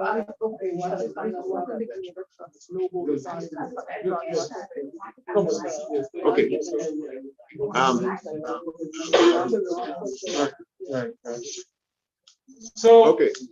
So I can only tell you something you have to resolve because of your context.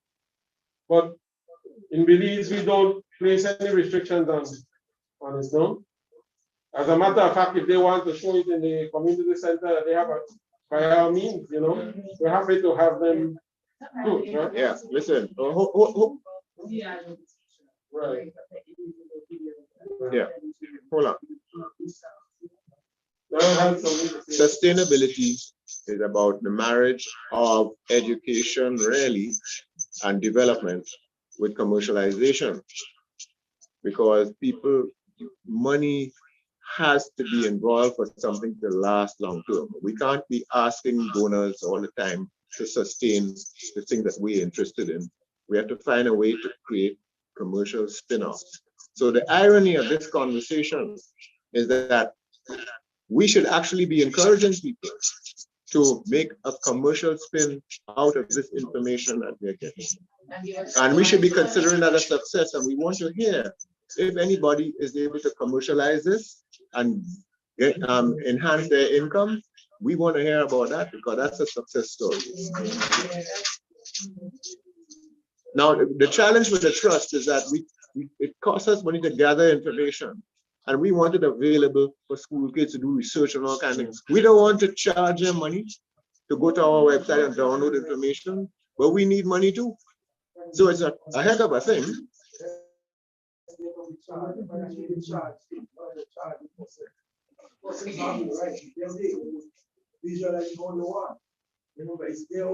Yes, yeah.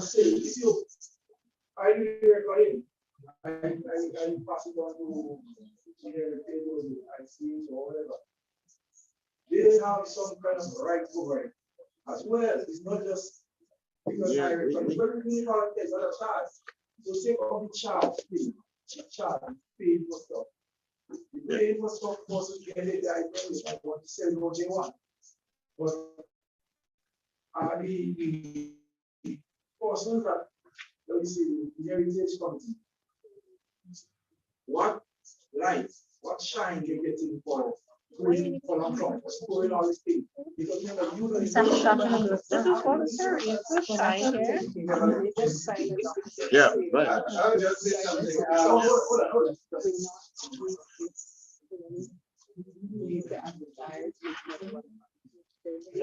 Dexter, go ahead. Yeah. Now, the Andrea is. All right.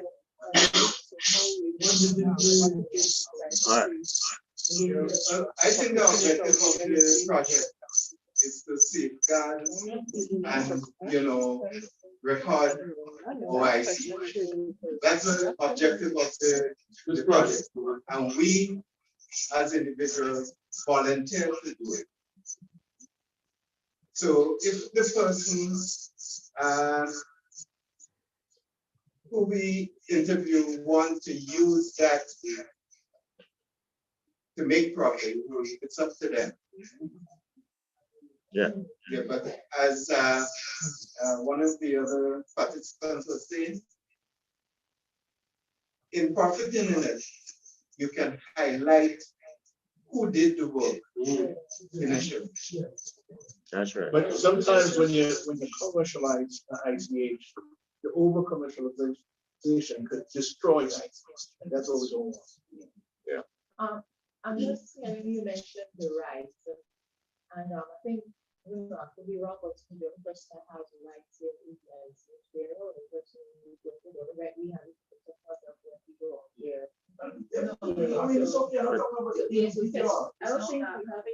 No, let Andrea. Yeah.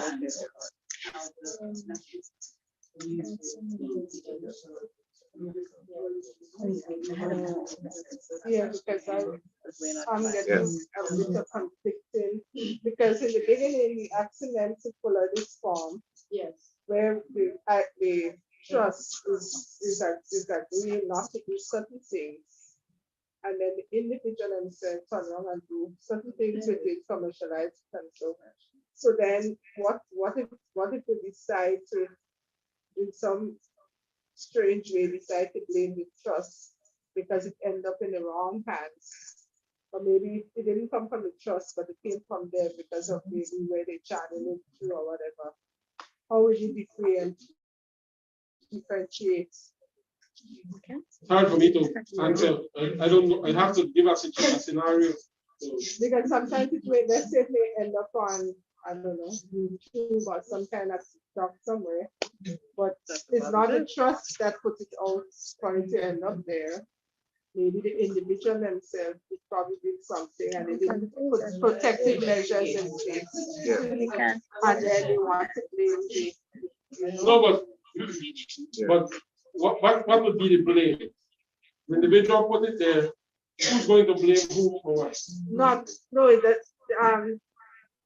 It's not that the individual put it on YouTube, but maybe because of certain things the individual may have done with the raw material when they got it.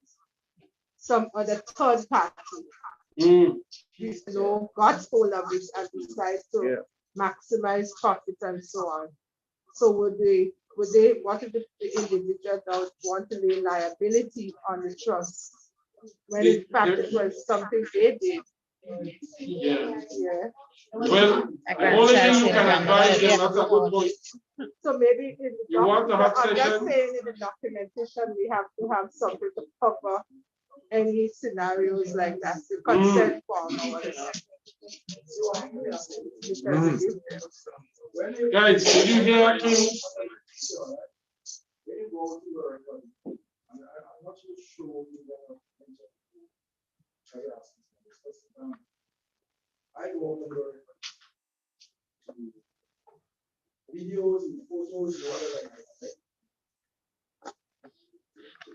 should be put into the trust, or it is my stuff. Because that's what I'm trying to ask you. So that I take all this stuff to trust. So then if someone wants it, that means they have to do it. Yeah. It depends. Everything depends. Everything depends on the contract. Good. For example, you've been a volunteer. I do all this stuff. I don't want to volunteer again. You will try to do these things. When all is said, you trust, you want to trust me, whatever decision. Centralizing information. When Nadine and Rachel going on? Well, that's what I said. I was not saying. All right, so they outline a document that describes the use of the materials for this purpose, right? And we're saying education, awareness raising, promotion, those are things that are legitimate. No money is being made. However, there's a back-end situation now that you need to pay attention to. You see how that information is being loaded onto this Dropbox? And this is something I raised.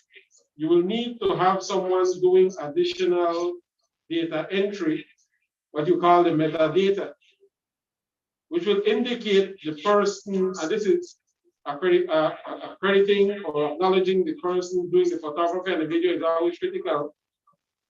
So if you're doing it for the trust, then you will say the trust.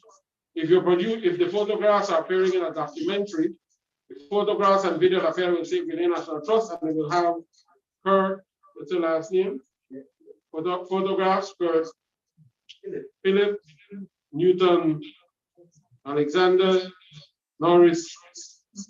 So you will get specific acknowledgement for photographs that appear there, no? Video by GNT, and so on, Kim, Julian, and so on, right? That's where you get the credit. Information provided by Monty, so and just write down the line like that, no? But why you'll be able to do that is because the system of information storage will have the metadata entered there. That is a critical part of what happens, no? Right? Yeah. So you have to choose as the individual if you're going and do that interview, take that photo for your personal use and business. But you can't do it on behalf of the trust. Yeah. So you decide before you go, before you do this, what is my purpose is for the church here. So I think that's what you have.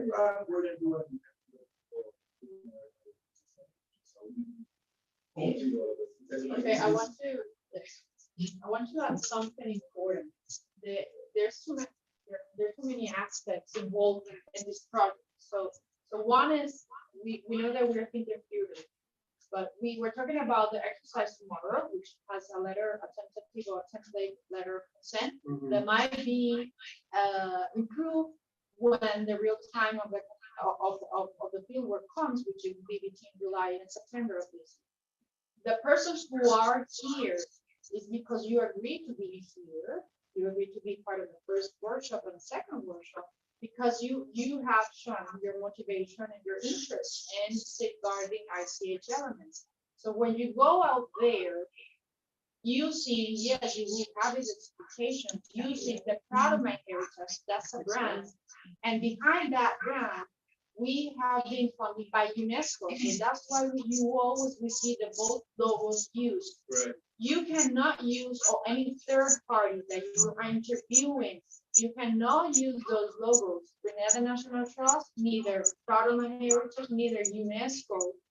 If you are deciding, not saying you, somebody else, because they got this material after, and they want to do something with that material, they have to ask the permission of Grenada National Trust, which is leading the Proud of My Heritage work project, and at the same time, Grenada National Trust has to request permission from UNESCO to any use of the logo, because we have a time frame and specific activities contemplated in the time frame of the project.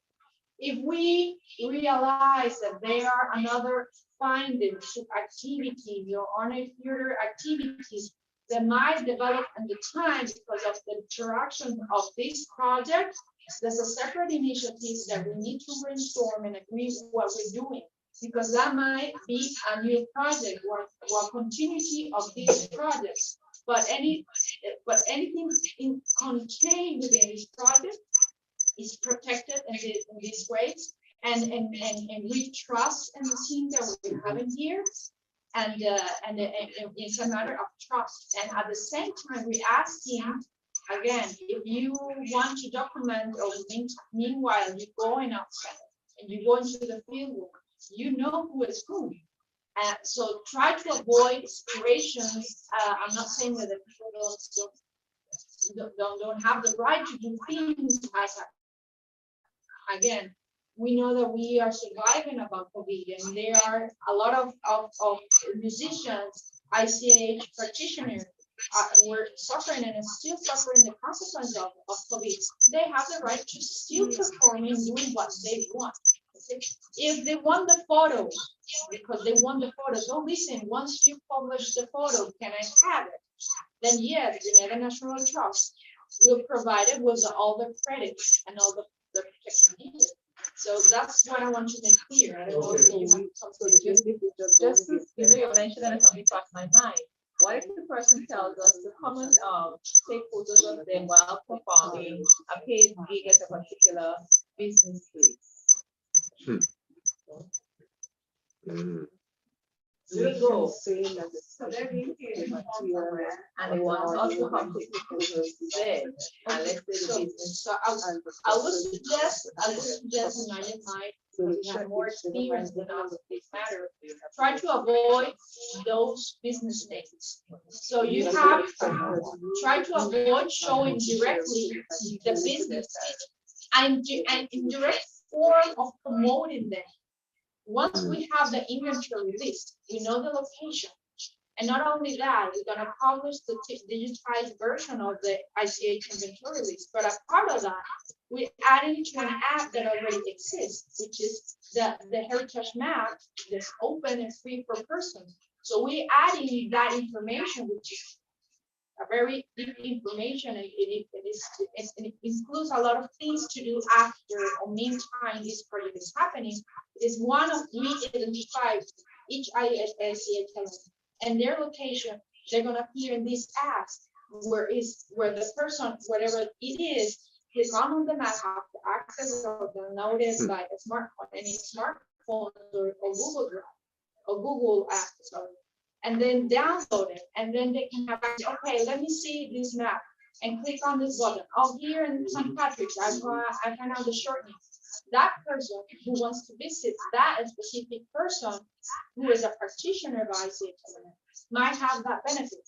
So for us, it's an indirect form of benefiting those support. So my role, I want to make some. I think one of the things that we have to do also is that people involved with the project has to have some kind of letter of engagement. Yes. In fact, we may even have to go as far as to write some code of conduct. These are things that sometimes you start a project and it has to be done as you will and so there are things still to be done. So some of these matters that we raise these are like some risks that we will face if we don't put certain measures in place. So it's important that the project sponsors and managers understand and appreciate those things, because that is what will give every individual what are the terms and conditions under which you're going out there. So we're going out there under the terms and conditions for tomorrow, with a gentleman's understanding that we are going and we taking risks and so on. But we can't be doing that when we actually have to do the work and these gray areas are unresolved. So that is the comfort that I believe the project has to give the practitioner. So you know it's voluntary, subject to where possible, if resources are available, people who volunteer should be forced to do anything if there is anything, and so on. So that is part of the project execution discussion that has to be had. I want to give everybody necessary comfort. Peter, I want you all to recognize something. The room is very skewed, you know. The composition of the room is skewed. And part of the reason we're having this deliberation is because we don't have many practitioners and ICH players in the room, right? We're collaborators with. We should actually, and this is why I mentioned to Adriana and Daryl, that future implementation will require you actually bringing peers and practitioners to these sessions and you have these discussions, no? Because in a way, their perspective will help to inform the practice as it emerges, no? So it's like an emerging practice. You have to understand, you have certain guidelines, but it will emerge in your context and you will have to shape it, no? Right? Yes, ma'am. Something like, for example, size was during that period of time that something like that after. There is a lot of protected recording and show like that. So I think you may have to get pre-permission before you actually go. Some of those places so that they know what to focus on. Yes, indeed, we talked about that. You notice Monty has been very valuable to our discussion. Yes, Monty sharing his experience just to inform how we think about things. But we need more of that in these environments. You understand what I'm saying? So we understand the process that we will. We have a frame already. Peter used the term, we're going as gentlemen, and we are going with a particular understanding. Nadina and Rachel prepared a particular, and they'll deal with that right now again. We need to get into our groups now, guys. Yeah. Let's do that, please. Yeah. We have something, and then let's convene, and we'll have one final discussion before we go. Right. Just one thing, I just thought Monty was very fast as a practitioner. Maybe he'd want to share our background, whatever. On this side of feeling. Yeah. Let me share an example. For permanent standards were approved. And after about a year, I found what I was getting was nothing. My son was still at school. So the principal challenged me. Well, not challenged, you understood because my son contributed to the choir. He was in choir at Petition College. And one night I said, let me go to the guy in charge of entertainment and ask him how much they charge, how much they pay the group. So when I went to him, he said to me, I can't tell you that. So he said, the protocol is different. I went back at him the same night. And I said, because I started feeling fed up, I wasn't getting sufficient. So when I went back to him, he said, let me tell you something. I could tell you on Friday night, for 15 minutes, that's the kind of money the groups get. So that's all I can tell him. I can't wait I'm back again. I said, well, okay, it's 15 minutes, they could get that. How much is an hour perform? So I started doing a little calculation myself. I went back. So I said, so for the hour show, how much again? I said, about 4 grand. I asked him, I tell him. I said, well, that could get about 4 grand. He said, yes, I was going on. I felt like somebody take a sledge and beat me. I left immediately. I stopped doing the big one time. Not leaving physically, but in my spirit, I left. But in fact, I tell the lady I finished from the night. But I still had the protest to give a few weeks to get drummers to do what we were doing. As soon as, well, once she couldn't get a guy, so she had to leave this immediately. I did it another group, same thing happened. As soon as I left, no money. So apparently, Grenada had this thing bent on them, disrespecting the musicians. So or me, maybe I'm who, you know what I'm saying? But and then they would take a picture and send me that. So I'll give you all the details. You don't need to go anywhere. They don't respect you. As you know what you'll have to start to do is this thing, because it may be culturally difficult too, because I can understand. You might just have to start setting your price. Yeah.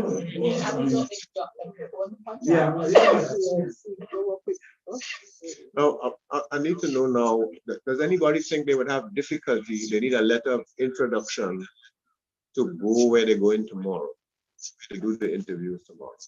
I know it would help in the future that you can email out something saying you'd like to come to your school or whatever it is. But I'm assuming that everybody has made these arrangements based on personal contact. They know somebody, and as Peter said, it's a gentleman's agreement. They're coming by you tomorrow, and the formalities are not all going to be in place. Within that, may I make a suggestion?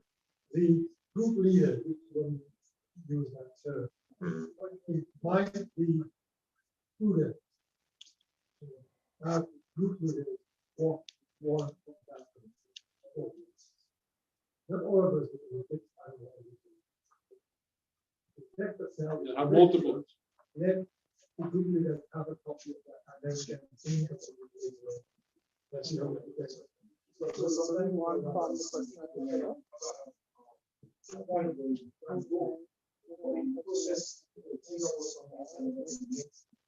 Yeah.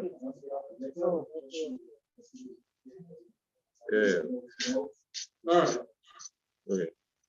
All right, so I think we have an understanding, but we should have it sent ready. Yeah, we do that right now. As soon as Right in the name. And Yeah, but what I was asking for, not a letter of consent, I'm assuming that's going. But do you also need to, like this afternoon, send an email to the whoever it is, saying we come in tomorrow and this, you know. So this is why we need to.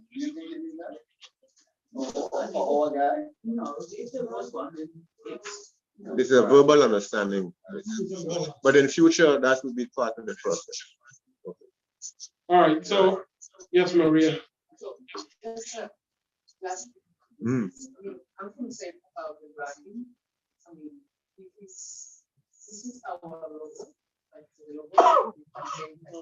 My data, if you see that is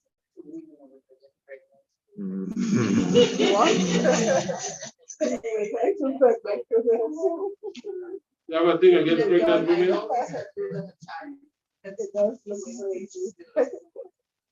Too hard to say because I'm rather but this is our logo. We need to embrace our logo. It's the WhatsApp group, we need to use the logo.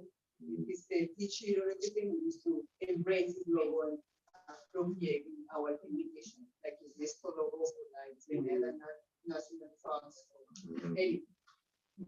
Grenada and ICH is pregnant. Well, is expecting something.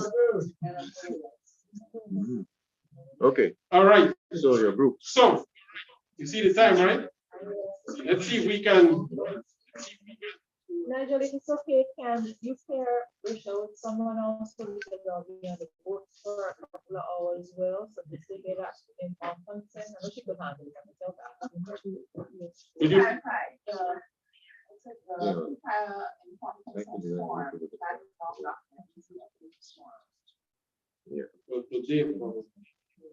So that we can print them unless the group leaders can print them.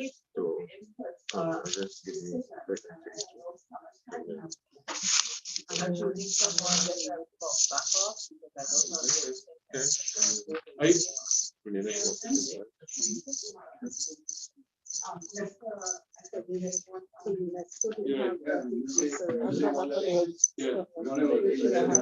right. Yeah, the one that, yes, we have. Guys, get into groups quickly, please. And then I'll give you some. Yeah. You leaving now? No, but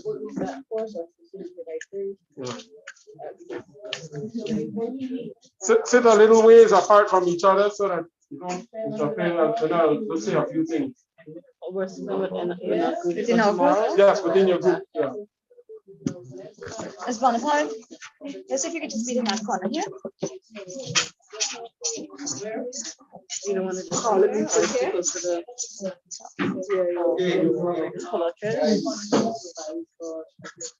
Drink shortly on the side. Shortly. What's the name of this group?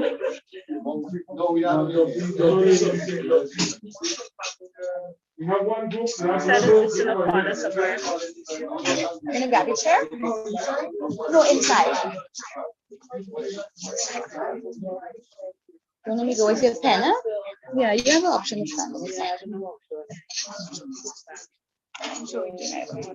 That's our question.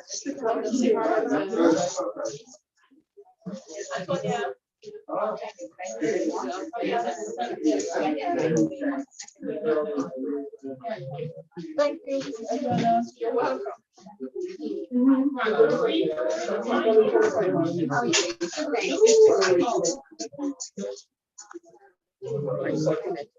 Yes, if you want to put it here, you can stand.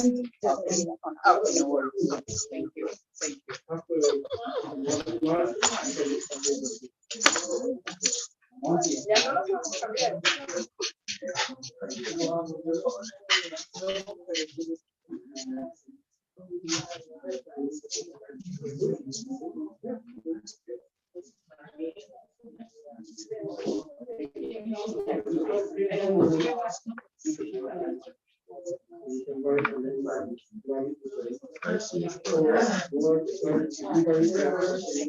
So the latest for leaving with the phones, the telephone.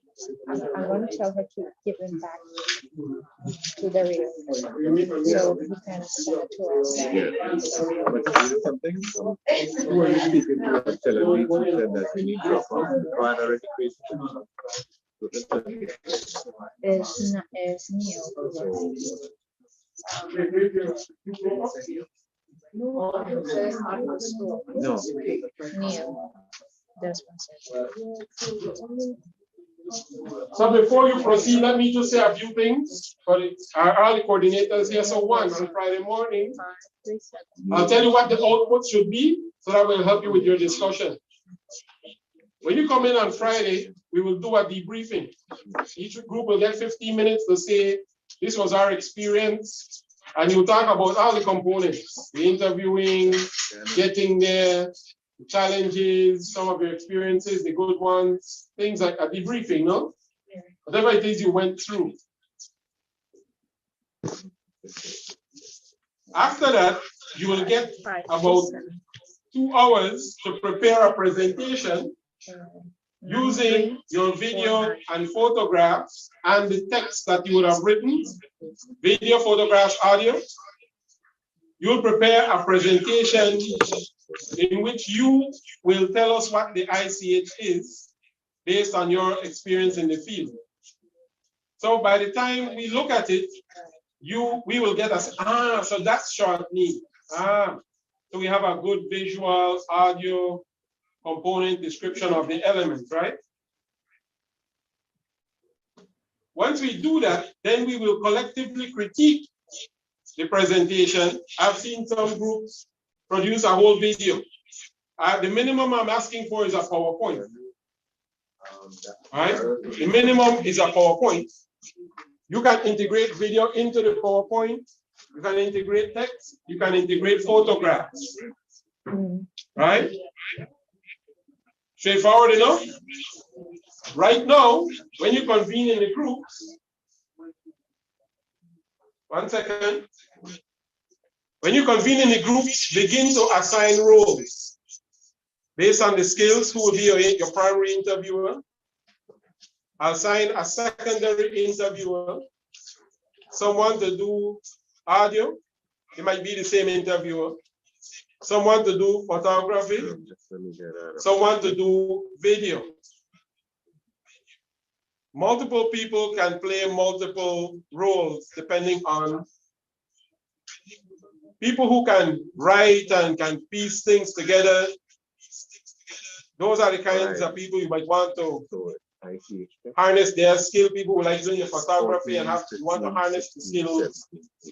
With the knowledge that you might end up doing all of them yourself at some point, no? So going forward, it's a model for the trust. So what will happen is, when you begin the actual field work within the next year or so, the next 2 years, as the convention progresses, you will actually come in. Dion and Andrea will come in a weekend and say, next week we're planning to go there. And you will pick up your equipment, you'll get the resources, and then you go out and do it, and then you return the information, right? That's sort of thing. So you'll be deploying multiple skills. 1, 2, 3, 4, 5. So that is 5. I think that's it. The rest is up to the ICH coordinators. Okay, I got you. Andrea, Dexter, Marlene, they will provide the remaining instructions. So I will see you. The ministry has their own elite commando team there. Culture commando. Yeah, I like it. I like it. You know why I relate to them? Because that's why I work in the government. That's why I fit in, you know? So give yourself a name. So we have the rebels. They're rebelling. One group might be the miserables. Culture commandos. Culture commandos. All right. So we have the rebels, the culture commandos. So if you needed to send it out to somebody and send it by email. Yeah. But I see you've gotten rid of one of the members. Good move.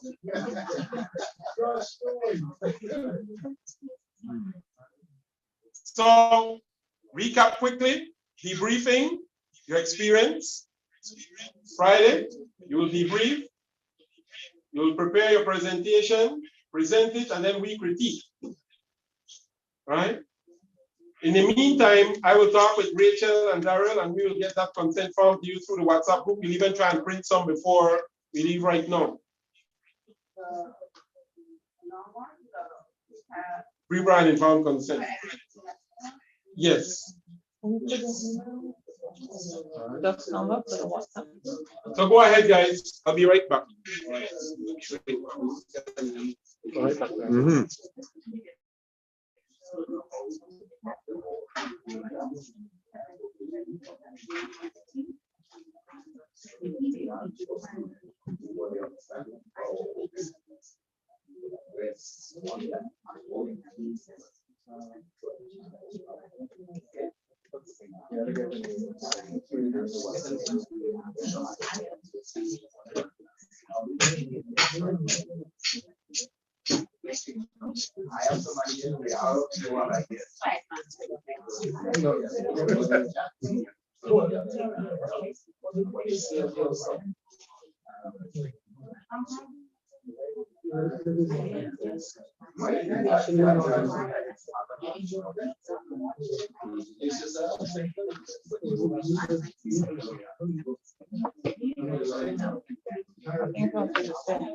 Yeah, I'll join you on that side.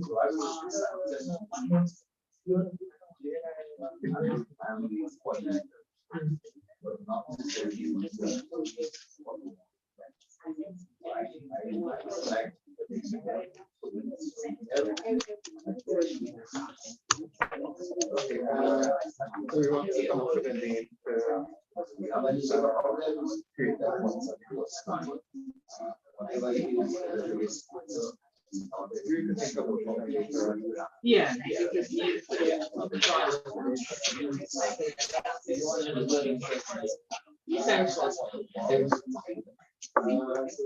Or they're supposed to be iPhone.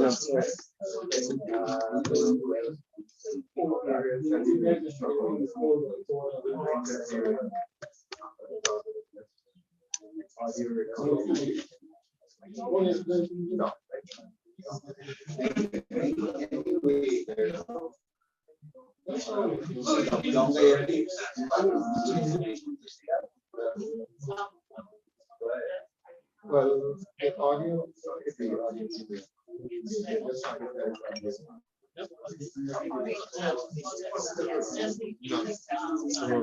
You know, two separate functions. Two separate functions.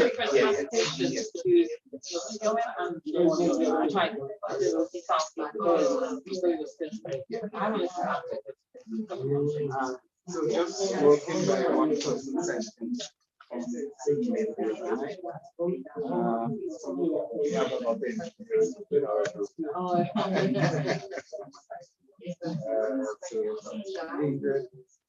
has a choice of interviewing and backing. Because I really don't mind any. My strength is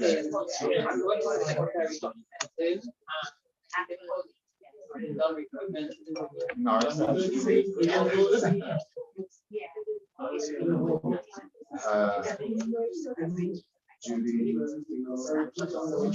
photography, and audio.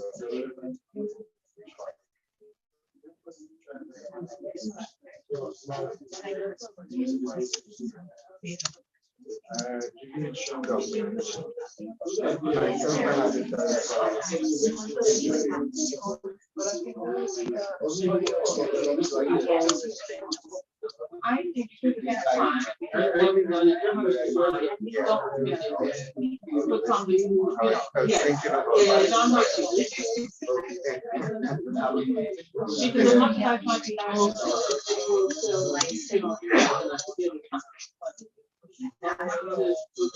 Okay, so I had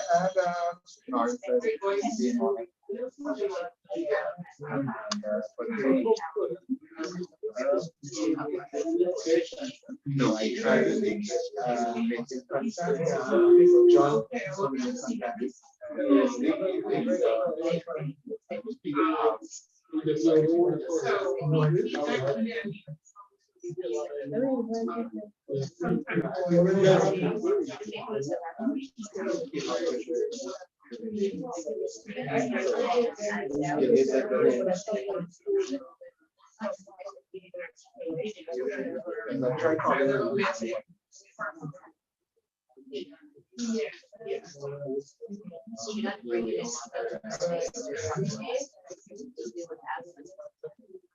okay.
You have other things that you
No, what next?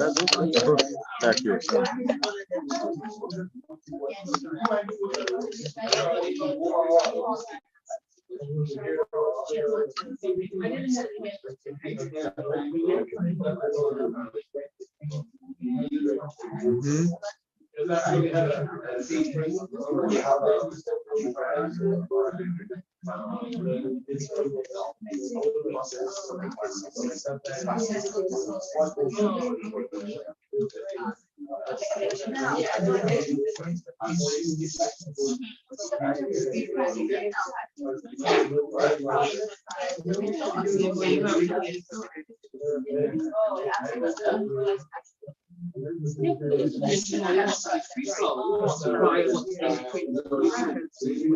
No. I'm rushing to get the phone. 5 more phones. The phones.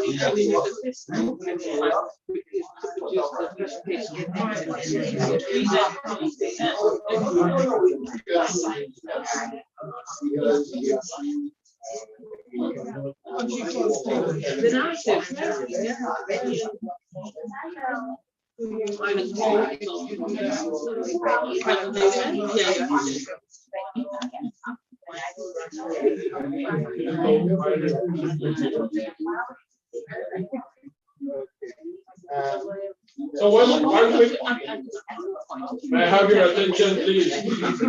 May I have your attention, please? May I have your attention,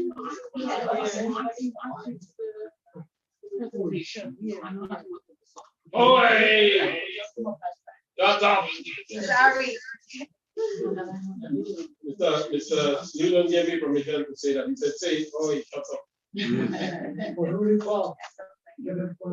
Yeah, that's what's wrong with me? Right. So, you should ask an important question. All of you have the individual forms. So, you should be using, you have, oh, by the way, I always work with a notebook.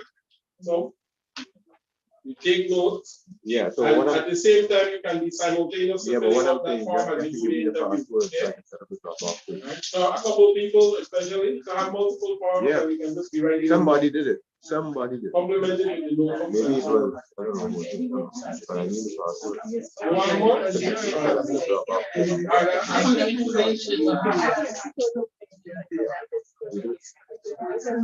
Right, yeah, you feel You send it on WhatsApp, right?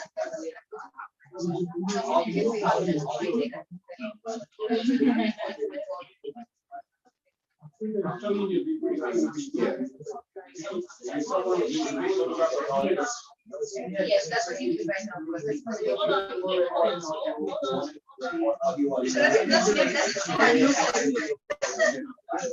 So I'm going to be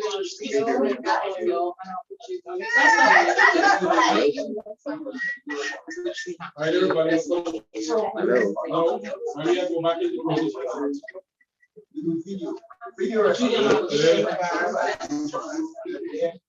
Thank you.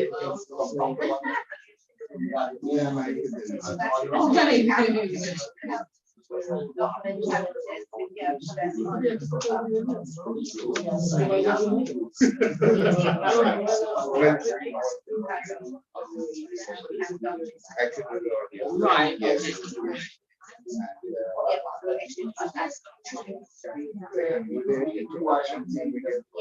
When we get there, I'll get tomorrow.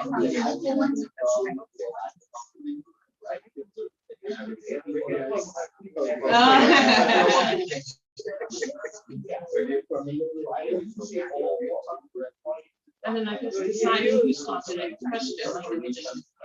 That was it. Question. And I'm not with that person.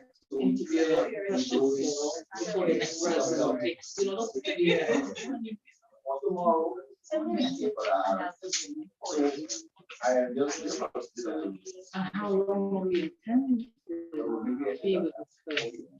So that there is a I have to Right.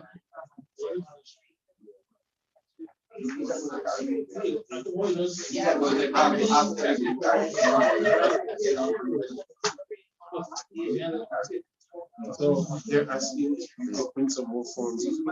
Yeah, when? For when? I mean, I can email them to my office, and they will print it. But what we mean that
so you view the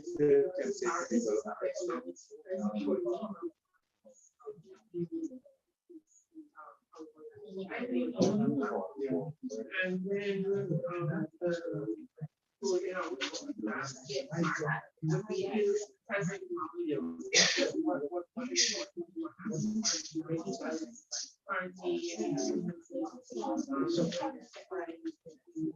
present. What we looking for? So we just pay all percent of the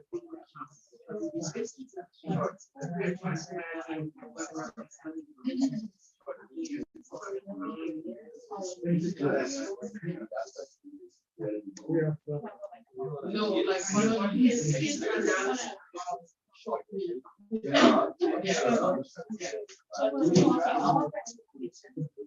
to understand how short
Sorry, I'm like. Oi, oi.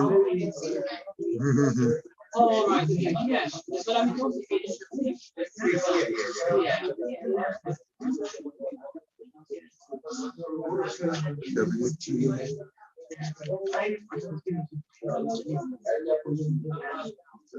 Shit.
I was thinking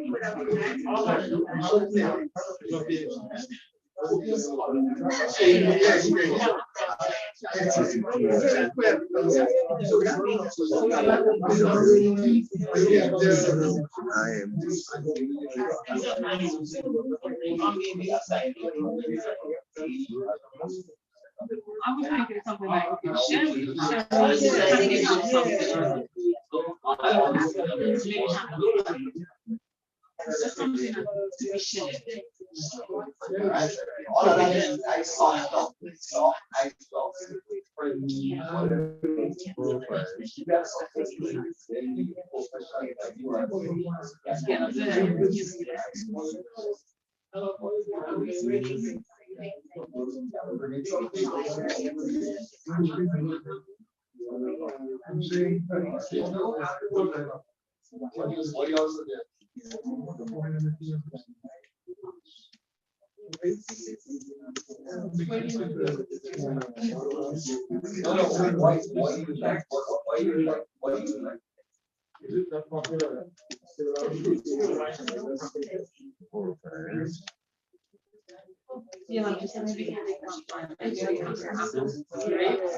Yeah,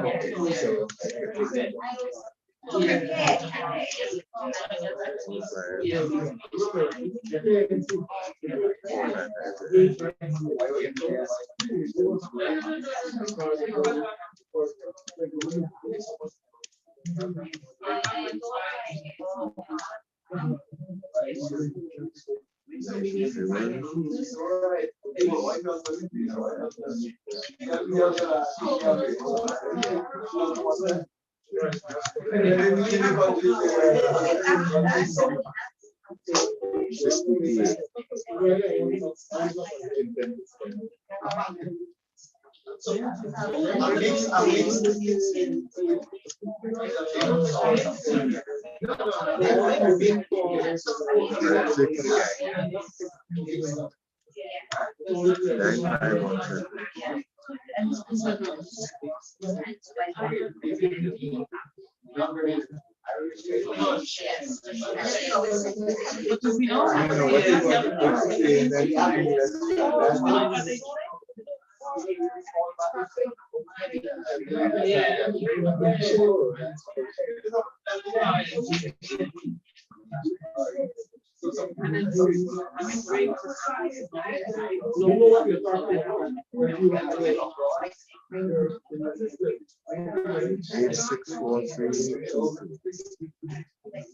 don't want to romanize it.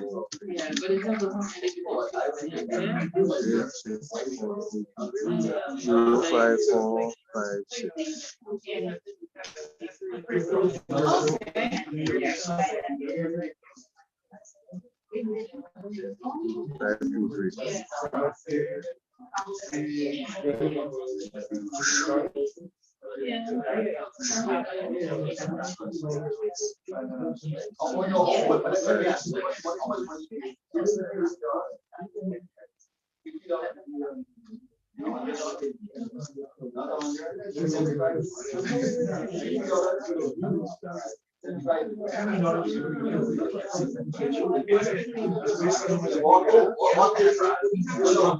47, 14.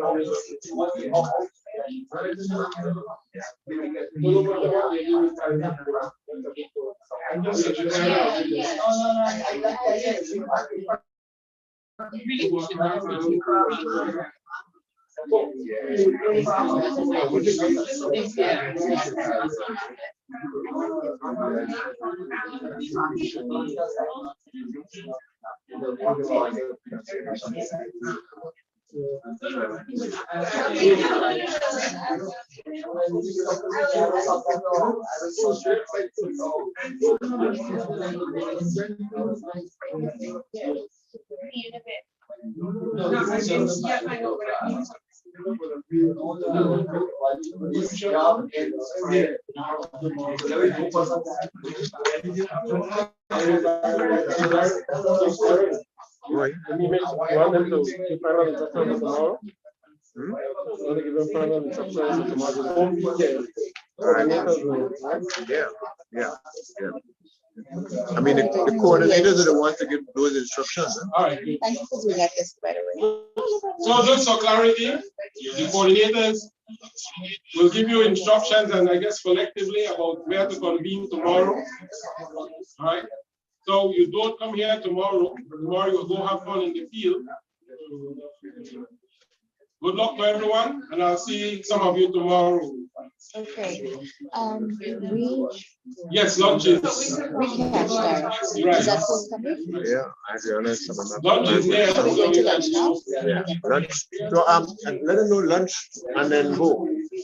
Lunch and go. I think that's what Darryl is saying. This might be the last supper. You don't know what you're going to meet out there tomorrow. So she would meet us over there because Yeah. it will be 5 of us also. Would you be? Yeah. And then I would sponsor the sandwich. She'll meet us over So there. all the coordinators will get the cash. Okay, all right. Marlene, I'm going at this particular. Thank you. Big man Ezra, how's it going, sir? That'll give you some breaks, so, traveling around. You're busy. And when I'm ready to go, I'm back, a little sleep, I'm ready to go. Good. But I want to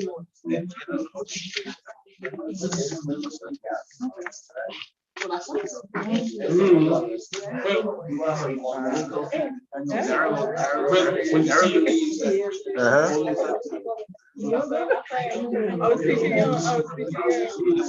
of fun. He's a resident expert in culture, Go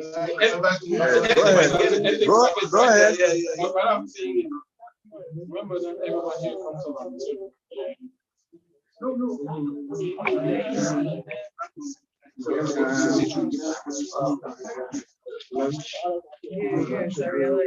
Okay, yeah.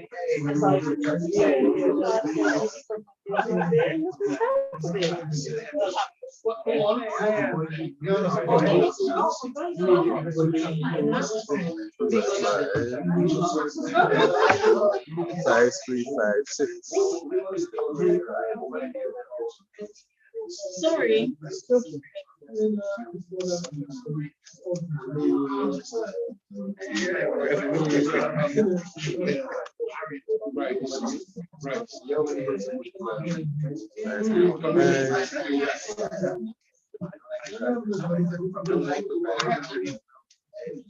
Five, three, seven,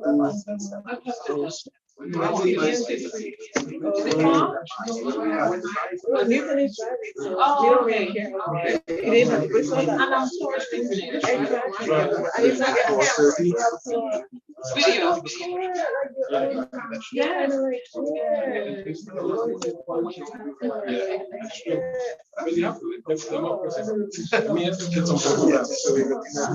Daryl, covering Daryl. Why? How's it going? My friend is Oh, yeah. Just finishing up something here. What is it? Taking this man for a while long later.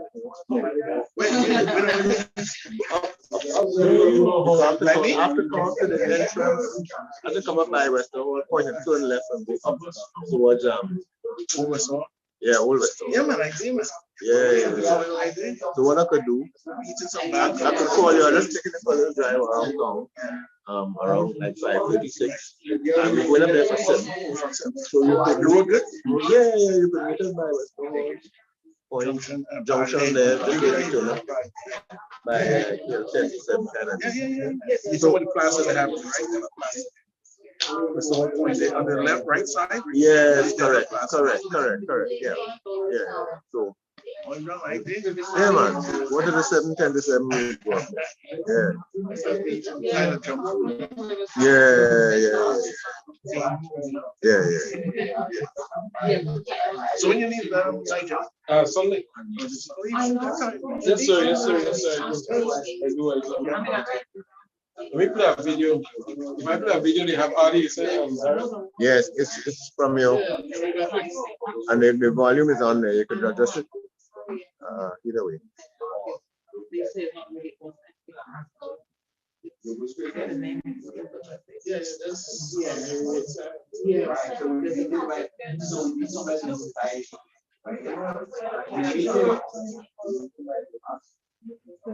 I think I'll do it on Friday.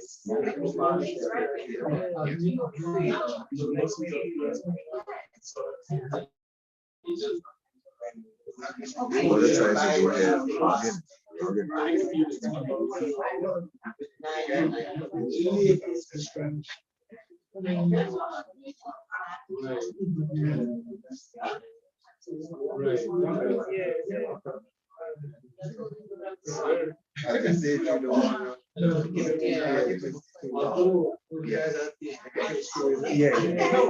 if you want to, you're entertainer.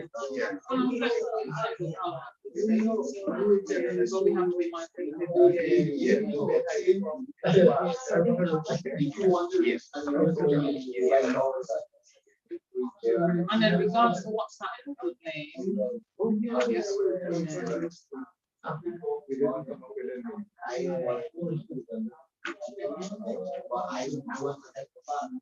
Are we all on now? So maybe something.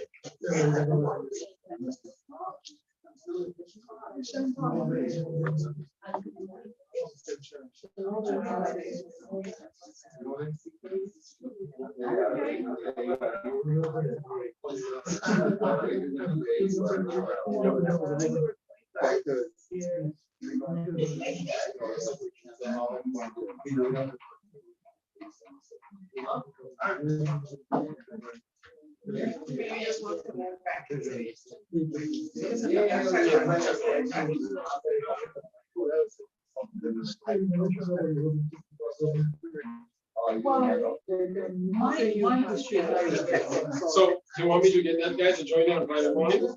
Right? The drummer, the drummer? Saying out of all of them. So, his name is Joshua Rana. It's like a documentary around the ICA trouble. Yeah. I don't think we have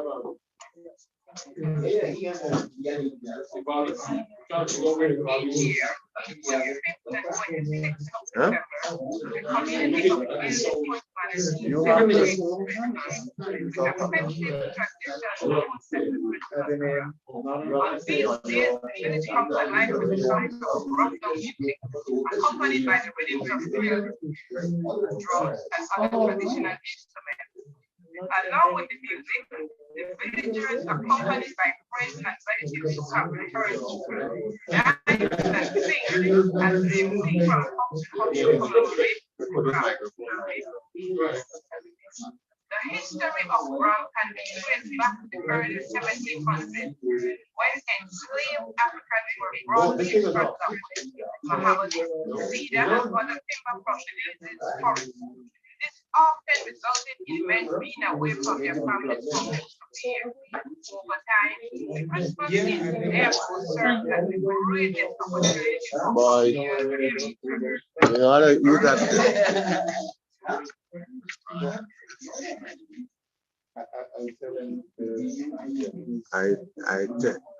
I'll show some more of it on Friday so you have examples. And see that you were talking about providing cash for response. That coming. Okay. Yeah. You gotta eat first, because you see all of this meat on an empty stomach, you might get giddy.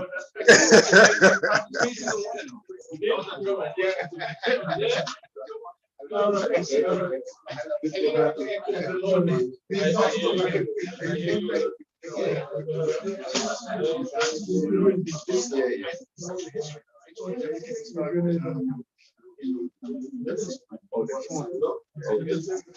no, I know the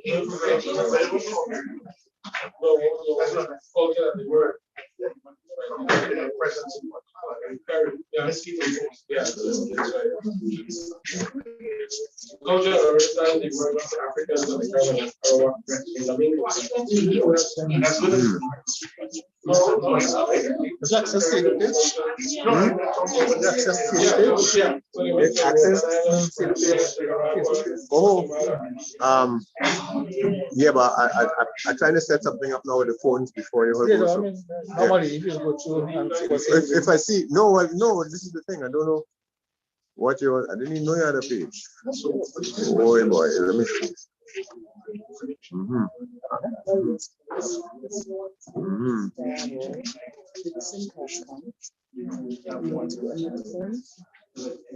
Yeah, that's what I'm working on now. Yeah, the guys at the phone place have it. Oh boy.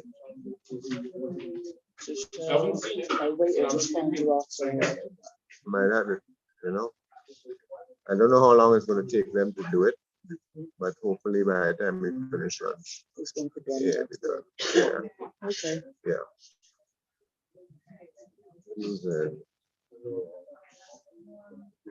We send that to the coordinators. We'll do that. Drive me away if you like. How am I going to get that camera? I don't know. I'm working on it now as we speak. Yeah.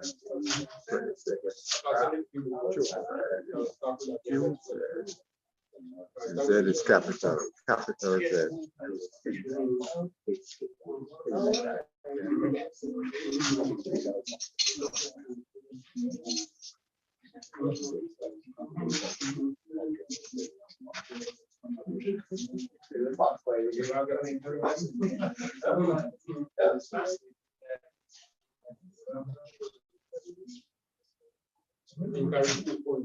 So already said we should follow minutes. I'm just trying to get the phones ready for lunchtime. I don't know.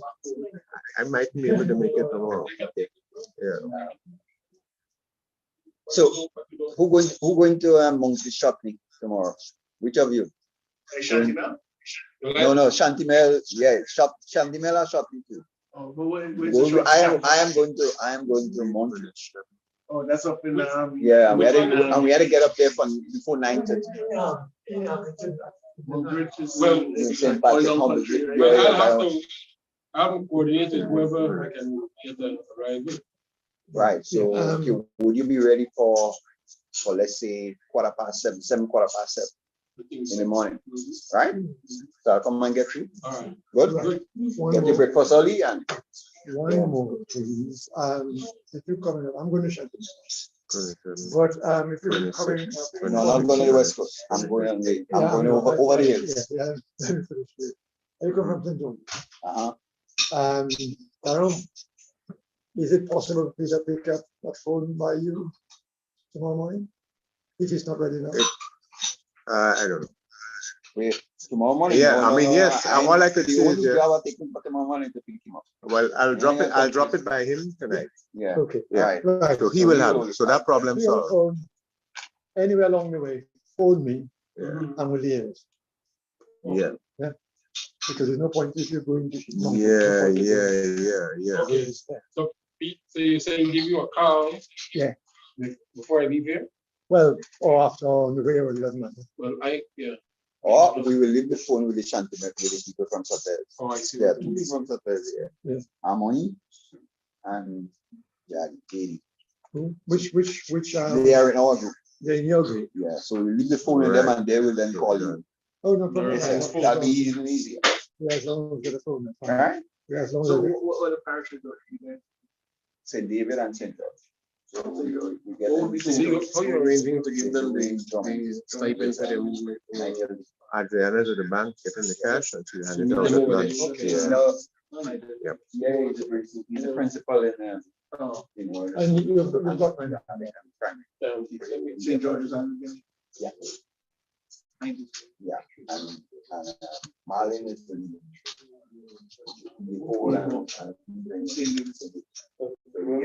entry bar. And then the Caribbean people doing something. Where are the culture people going?